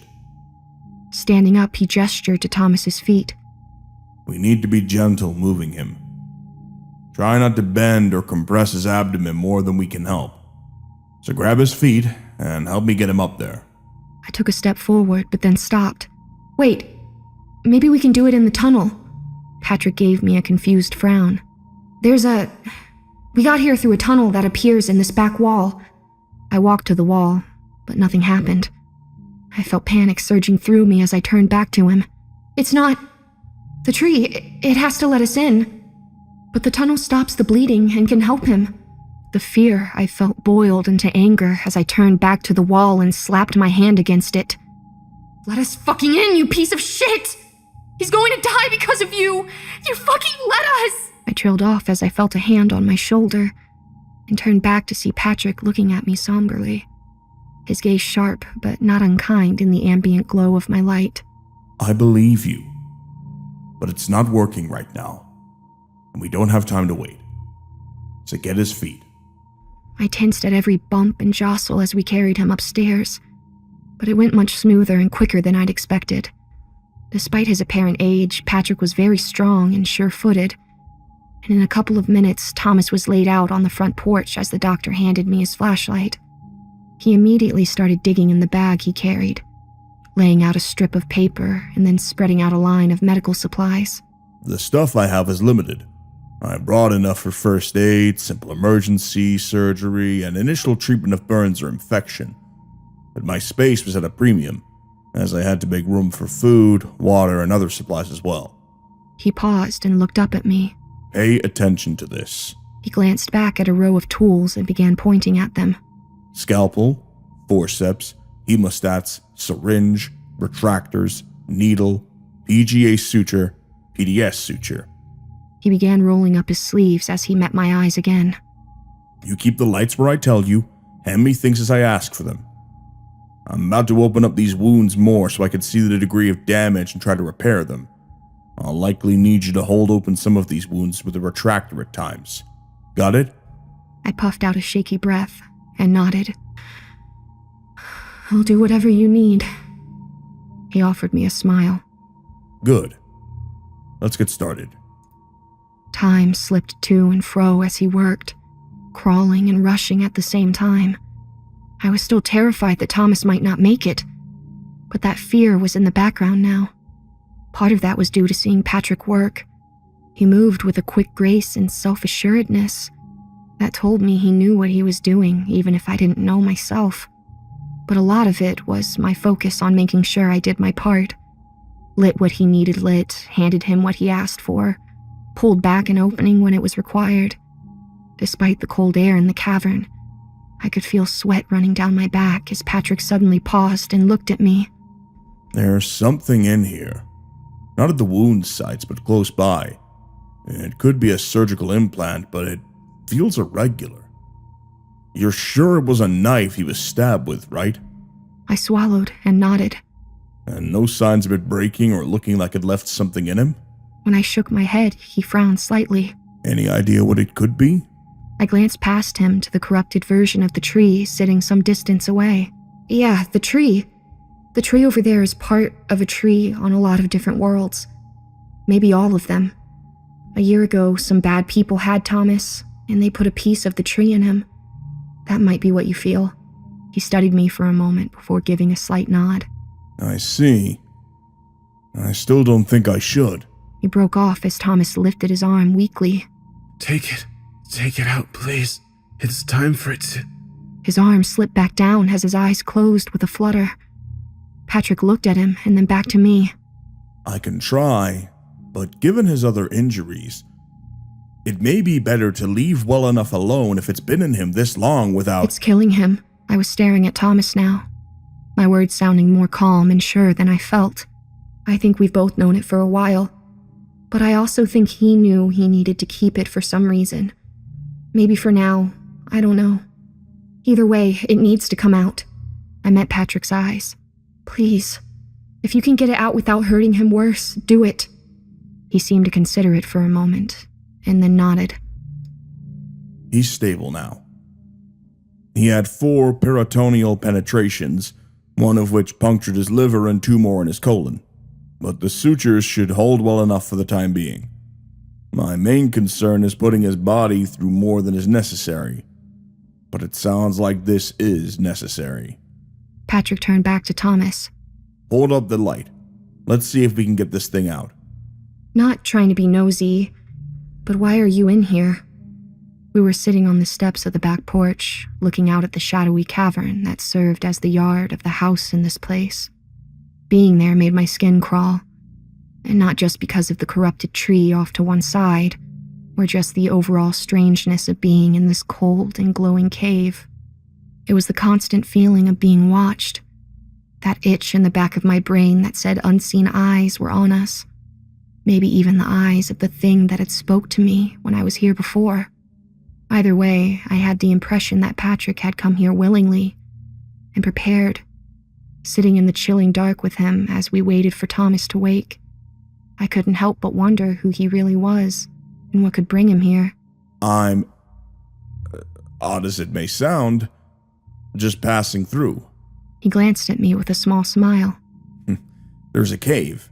It looks much like any other cave from the outside, but it's not. It leads here, and from here it leads on to another place. A place where I believe my grandson is trapped. My eyes had widened slightly at the mention of a cave entrance. Do you think we'd be better off trying to get Thomas out through the cave? I know the tunnels seem to help him, but if it's close... I trailed off as he began shaking his head. It's hard to say in here, but if I had to guess, that entrance is 10 miles or more back. He pointed a thumb behind us to where Thomas lay. Those sutures will last for a while, but the less movement the better, and he'll be weak from losing all that blood. That and the pain. If your tunnels work as well as you say, that's probably your best bet. He puffed out a breath as he turned to meet my eyes. And I want to be clear with you, Rachel. I was very happy to help. Given the odds of us meeting at all in this place, I tend to think I was meant to help in some way. And I'll stay until we know he's awake and still stable. But beyond that, you're on your own. There have already been too many sacrifices to get me here. Put me on a path to where I can possibly help Jason, my grandson. I can't squander all of that now. Rubbing his mouth, he let out a small sigh. I hope you understand. Reaching over, I gave his arm a squeeze. I do. I do just about anything to save the man laying back there. And he already has done just about everything to save me. So I get it. And thank you. I don't know if it's fate or the tree or what else that brought us into this fucking cave at the same time. But I'll never be able to repay what... Tribute. I froze mid-sentence, and I felt Patrick tense under my hand. Though the word had been in my head, he had heard it too. Heart pounding, I looked out at the cavern, hoping to see nothing, or, at most, those strange glowing flames in the distance. Instead, I saw a horror moving toward us across the cave floor. Its head was like a skull, stretched long and wrong, with pointed cheeks holding twin indigo flames above a crisscross mouth full of glass needles.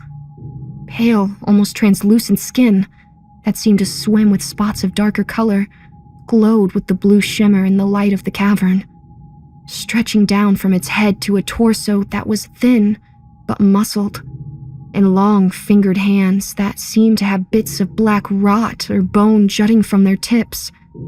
It was an impossible monster, and it made even less sense as my gaze went lower. The torso ended in ragged strips of torn flesh, and from that ruined mound, 4 razor-sharp sickles of bone curved down, flashing and digging into the stone floor as it worked its way toward us. I started to stand up, wanting to grab Thomas and drag him toward the basement. But Patrick grabbed my hand and gave it a squeeze. When I looked at him, he shook his head slightly, never taking his gaze off the creature that had come to stop a few feet in front of us. Do you come to offer tribute for your need, or safe passage?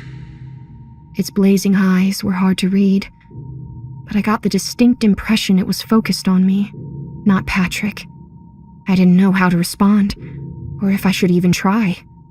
When it spoke again, its voice, which was already icy and hard, was almost painfully cold.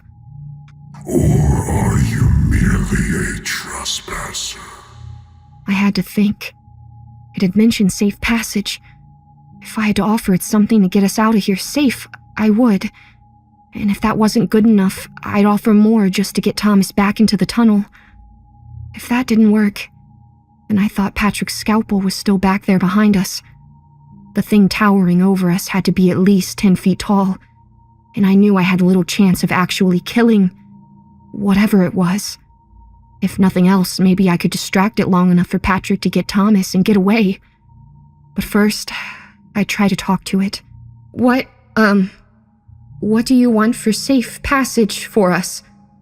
For all of us? Its eyes flickered lower for a moment before brightening again.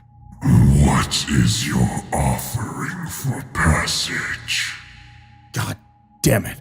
I looked over at Patrick when he spoke, surprised to see both anger and sadness in his expression as he stood up slowly. The passage that was brought for me included safe passage for friends of my choosing. He turned and gestured to me and then to Thomas on the porch. These two are those friends. He met my eyes briefly before turning back to the monster. Part of our bargain, I extend my safe passage to them. The creature's eyes flared as if focused on the old man. When it spoke again, its voice was threaded with poison. Very well, traveler. Safe passage is granted, and our bargain is complete. None of you will be harmed, so long as you don't tarry overlong. With that, it turned and moved back across the cavern, disappearing into one of the dark openings at the far end. I puffed out a breath I hadn't realized I was holding as I turned and gave Patrick a hug.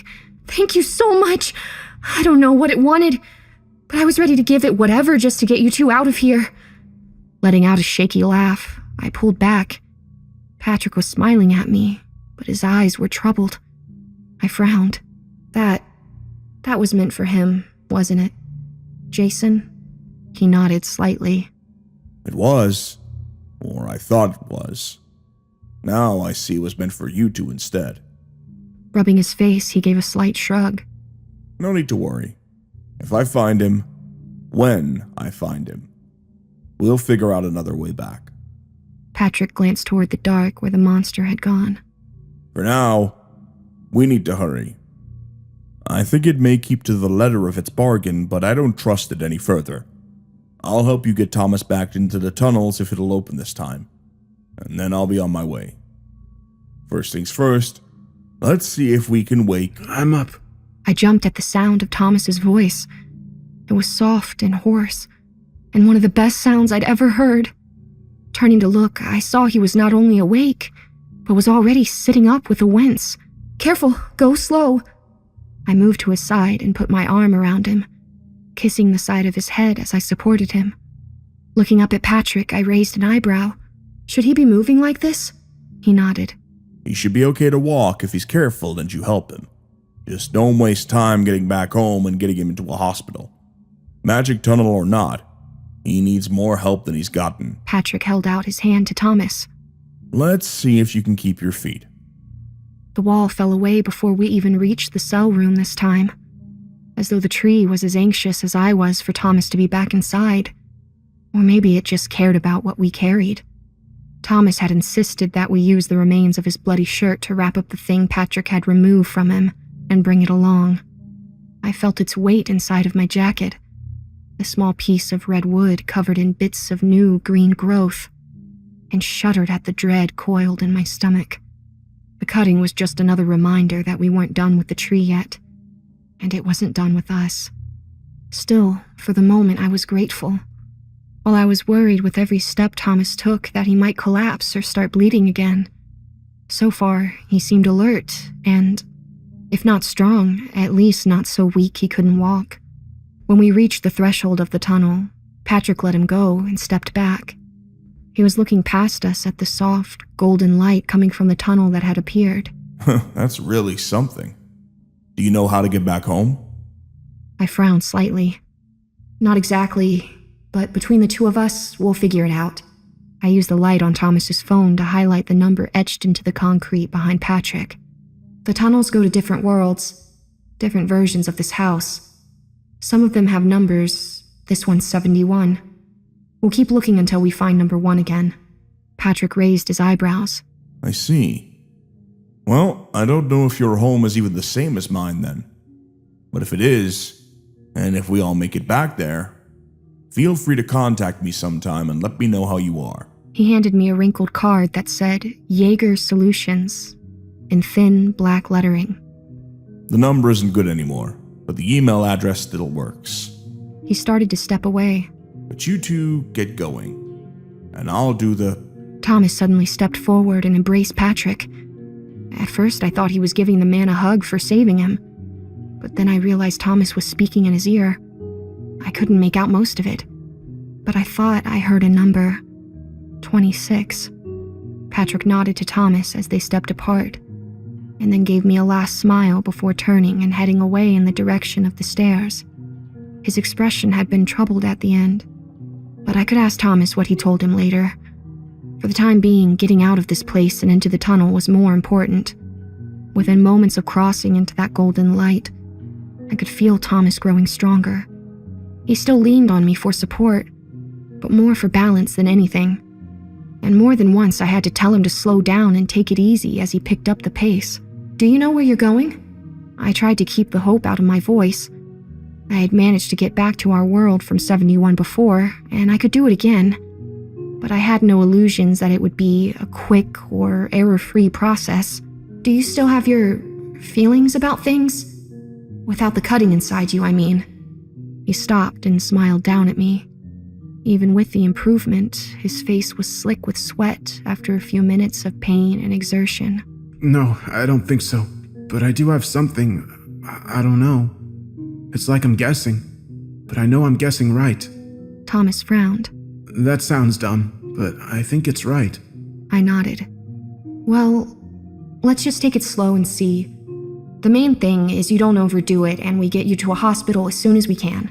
Squeezing me with the arm I was supporting, he nodded. I'm okay.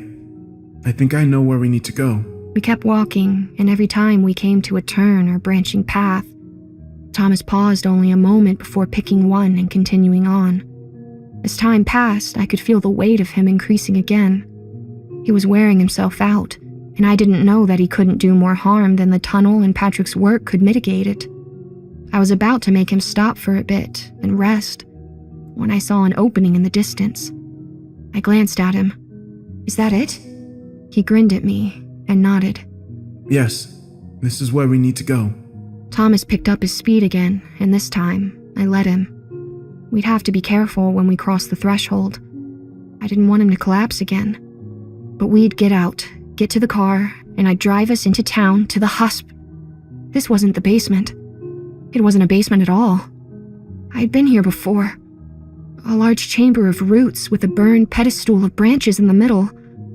What Phil, or Justin, had called the heart room.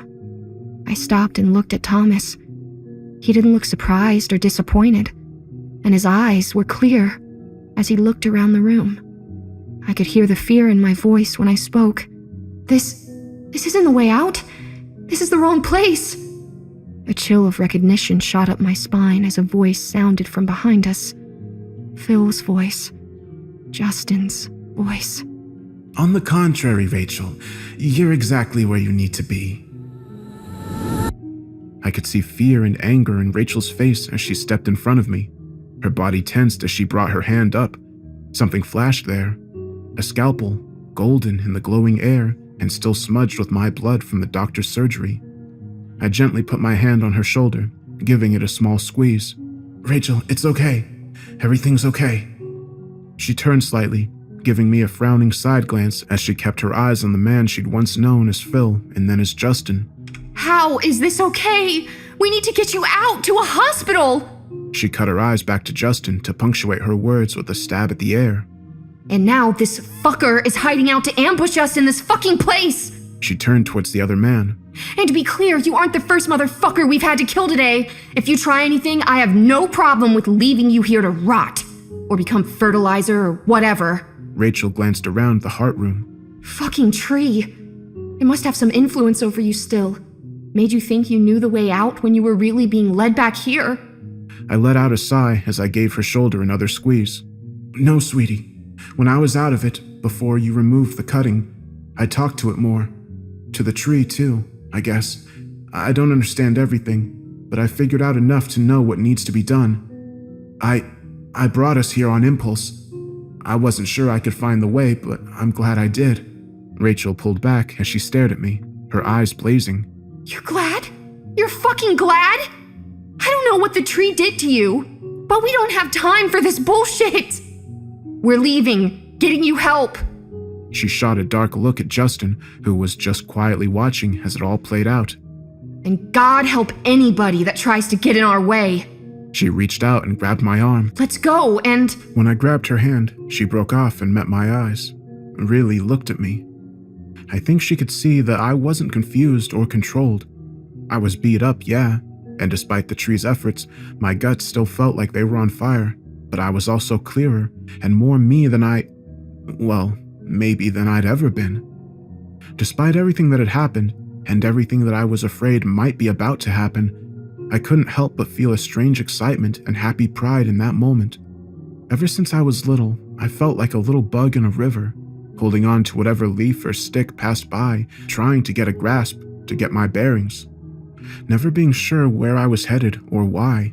Instead, the only sure thing was that I wasn't in control of any of it. When I was younger, it wasn't so bad. I wasn't so fuzzy-headed back then, and my mom and dad were my leaf and stick. They guided me as best they could and tried to prepare me for the world, and they did a good job. But by the time they were gone, I was living on my own and working at the music store, first as a clerk, then on up. I had my apartment and my job. They were my leaf and my stick. And while I was lonely at times, it was enough. But that wasn't all I had. In the back of my head and my heart, I had this feeling that I was slipping away. Whatever my problem, whether it was my brain or not, it went beyond just being a little slow or having a bad memory for certain words. It was like I was standing in weak acid and I couldn't get out. I just had to wait as it ate me up bit by bit. That feeling scared me a lot. I'd always gotten flustered when I couldn't think right, had to force myself to calm down and think slow. Remember that just because I wasn't as quick as some people, it didn't mean I wasn't as good as them. But this was something different. It was slowly getting worse, and as it did, I felt my life getting smaller. Felt me getting smaller. The few friends I had, I pushed away. I went to work and home and work, and most of my free time was spent reading, trying to pack in all the things I wanted to learn but was too nervous to try to take classes for, trying to stuff more into my head so that the slow acid couldn't eat it all. It couldn't take all of me. But it was a losing battle, not just because of the hungry fog that hid words and made it hard to think sometimes. I was hiding away from the world, not taking risks, afraid of living as much as I was losing my own life. Now I can remember a poem I read years ago, though if you'd asked me yesterday, I don't think I'd have known what you were talking about. It was about a man who regretted how he'd lived his life, how small and unfulfilled he felt. I remember he said he'd measured his life out in coffee spoons, and the first thing that had struck me as I sat reading it on my break at the music store was that he was describing me. So when I saw that ad for a new job, I took a chance. A chance to make more money, sure, but also a chance to do something that mattered, to force myself out into a new corner of the world, a new leaf or stick outside of what was comfortable or safe. A chance to push back on that terrible gravity, always trying to crush me down to one tiny point of near nothingness. And then I found her. That changed everything, though I didn't realize it at first. It was more than having a job or a crush on the mysterious woman on the monitor. It was about caring about something more than I worried about what I was risking or what was slowly slipping away. Loving it more than I feared it or my own flaws. And through that care, through that love, finding my way back through the fog to who I really am. Rachel, the tree has to have someone. You know it, and I do too. For years it was Justin, then it was you. Now, I think it's my turn. I want you. Tears were already rolling down her face. No. Fucking no! You are not sacrificing yourself to this thing! Not for me or for anything. I'll do my time here, and when I'm able to be out, I'll be with you. If that's what you want, and you can come see me maybe. She wiped her tears. Fuck, I don't know. I've been trying to avoid thinking about it, hoping it would go away. Which is stupid, but I was just so fucking happy But no, you're not taking my place. You're going to get medical attention and be healthy and happy, whether it's with me or not, and... She trailed off as I stepped closer and wrapped my arms around her. It's okay. I love you more than anything. You make me so happy. And doing this, getting you free of it while helping the tree, I'm proud to be able to do it. She glanced up, her face confused and angry, and I nodded. I know. You think I'm being controlled by the tree. I'm not, I promise. But I understand it more now. It's important. Very important. and it needs help. I nodded toward the tunnel we'd come from. That cave place? The rotting version of the tree there? It's getting attacked in more places than just that. I glanced past her to Justin. And since the heart room got burned, it's not able to fend all that off. I smiled at her, at least until now. Reaching into her jacket, I slid out the cutting. This fresh cutting has survived because of me and that other version of you. It's grown strong enough to heal the damage that has been done. I took a step back from her. The tree will still need a person, but it will be better. Maybe I won't have to stay here as often, and even if I do, at least I'll know you're safe, that everything is safer. I'm telling you, the tree is that important. She stepped back to me, grabbing my shirt. Fuck everything and fuck the tree. I want you, and I want you out of all of this bullshit, not deeper in it. She tried to snatch the cutting from me, and I pulled it away. Just fucking give it to me. If it will help, let me do it. I shook my head. No, this is my choice. You've already sacrificed so much, in this world and the other, for all of this. I'm not going to. My father gave me a book of poems once. I turned to look at Justin, confused. I didn't trust him. I couldn't. Not after all he'd done. But I did trust the tree, at least part ways. And if he was there, I had a feeling there was a good reason for it. Still. What the fuck are you talking about? Justin gave Rachel a quick smile and nodded. Fair enough. I know what that sounded like. I know I have a lot to answer for and explain. And speaking what appears to be nonsense isn't helping matters. The smile fell away as he looked at me, and then at the root pedestal in the middle of the room.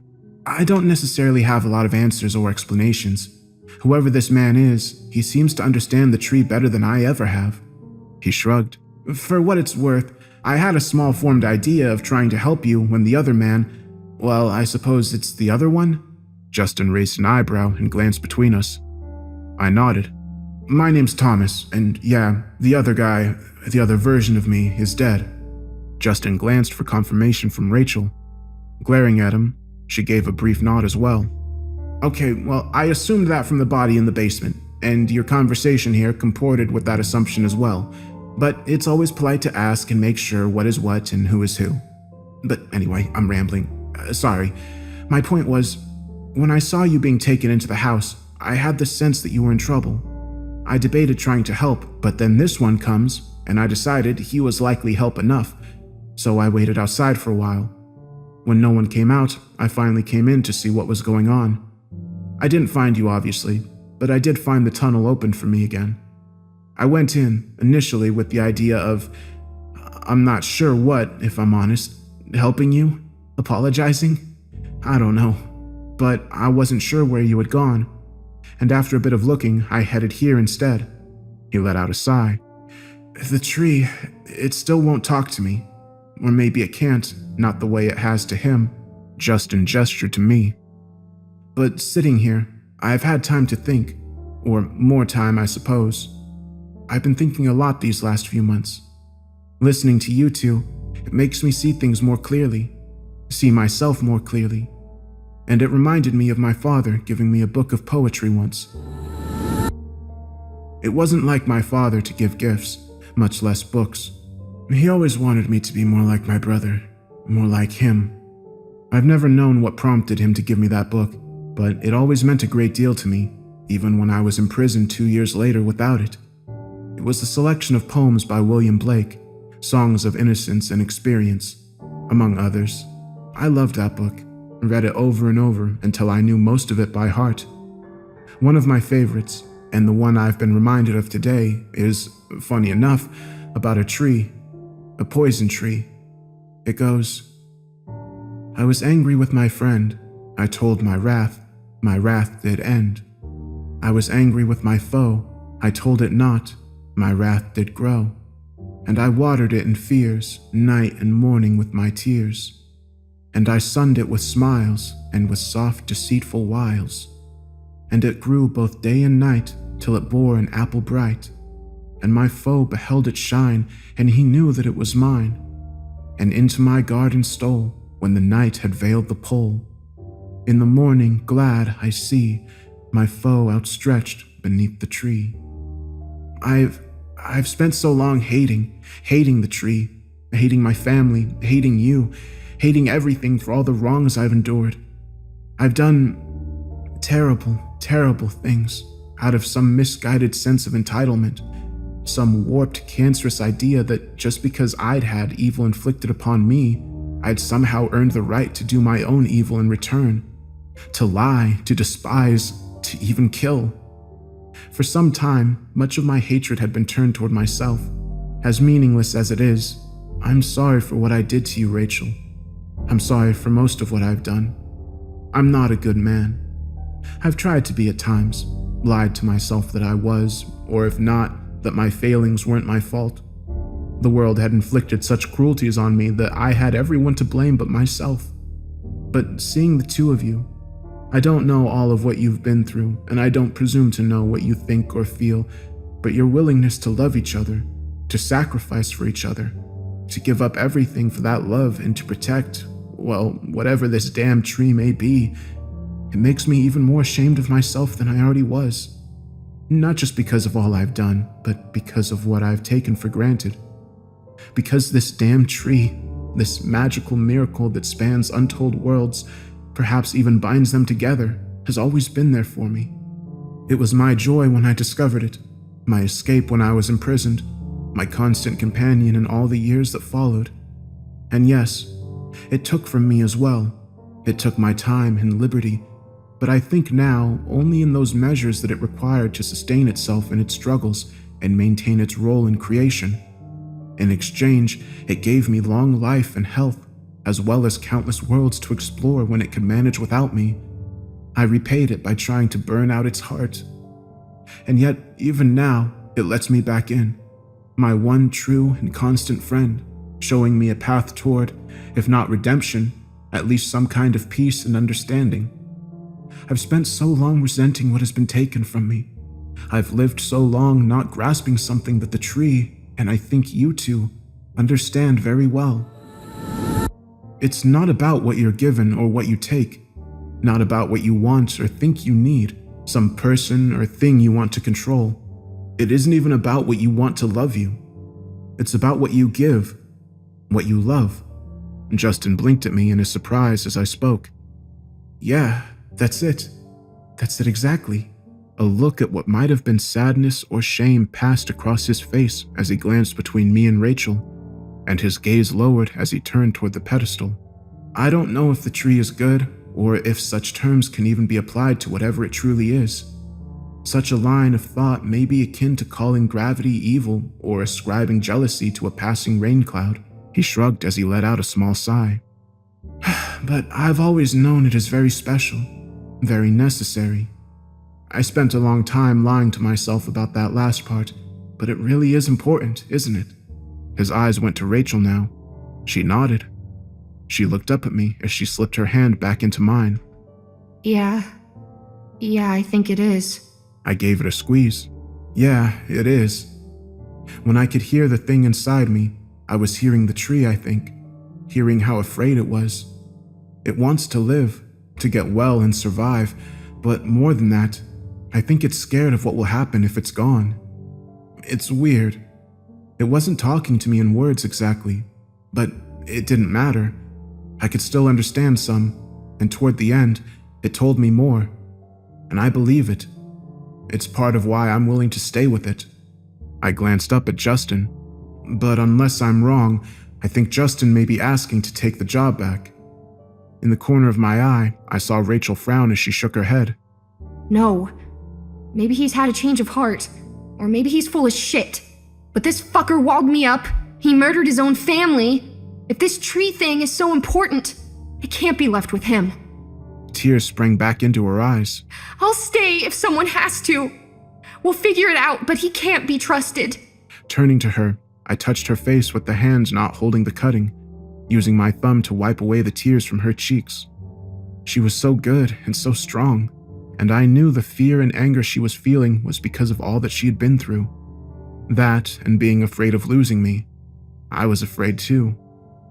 But even though I couldn't hear the tree anymore, I still thought I could feel music in my chest, a melody that connected me and Rachel and both of us to everything else. Despite my pain and my worry, my doubts and my ignorance, in that place, in that moment, it all seemed very clear and simple and beautiful, like the lines of a painting I saw once long ago. You don't have to trust him. Trust me. Rachel studied my face for a moment and then nodded. I kissed her briefly and then turned to Justin. Am I right? Do you want to fix what you did? Are you willing to stay? Justin's face lit up as he smiled. I do. I held out the cutting to him. Then do it, but do it right. This is your chance. Be smart enough to see it. I shook my head slightly as I held his gaze. I don't want to have to hurt anyone else, but I will. He swallowed as his smile faltered a moment. I understand. Thank you. Both of you. He paused and looked around the room. All of you for giving me another chance. Eyes shining, he took the cutting in both hands, gently unwrapping it and letting out a small sigh as he touched the twisted bark before looking up at us with wide eyes. It really is part of it. I can feel it. I can tell. He was crying freely now. I can almost hear it again. I've missed it so much. Turning, he stepped to the pedestal and carefully sat the cutting in the middle. The roots from the table immediately began winding together with the bark of the cutting, pulling it in until, after just a few moments, it was gone. Immediately, I could see the color of the heart room deepening, and in places that were black from past flames, new green growth was already pushing through. Rachel hugged my side. It worked, didn't it? I nodded as I looked around. Yeah, it worked. My eyes went to hers. Do you feel different? She pondered for a moment and then nodded. I think so, yeah. I can tell something has changed. It's hard to describe the feeling, but I don't feel bound to it anymore. She glanced at Justin. How about you? He smiled. Yeah, it's back with me. For good this time. Justin's gaze went to me and back to her. You're both connected to the tree. You always will be. With everything you've seen and done, but you're no longer bound to it. Rachel nodded. Good. Turning to me, she raised an eyebrow. We done here? Because you still need a hospital. I grinned. Yeah. We made it back, and I spent the next 3 days in the hospital, though the doctors finally admitted it was more due to the nature of my injuries than my actual condition. I was strangely free of infection, and whoever had done the emergency surgery had clearly known what they were doing. When Rachel rolled me out to the car on the 4th day, it felt like I was finally coming out into the sun after a lifetime trapped in the darkness. Or, well, fog. My new clarity was part of it, but just part. I was also less worried, less afraid. The world was infinitely stranger and more dangerous than I'd known just a few years ago, but it was also so much more wonderful and beautiful than I'd ever thought it could be. I knew we'd still face obstacles and dangers in the future. Not just things like Solomon, but the more normal stuff that comes with living too. But that was okay. I stood up from the wheelchair and smiled at Rachel before sweeping her up in a big hug. We'd face what came and beat it, do our best to help others when we could, and whatever happened, whatever world we were in, so long as we're together, we're home.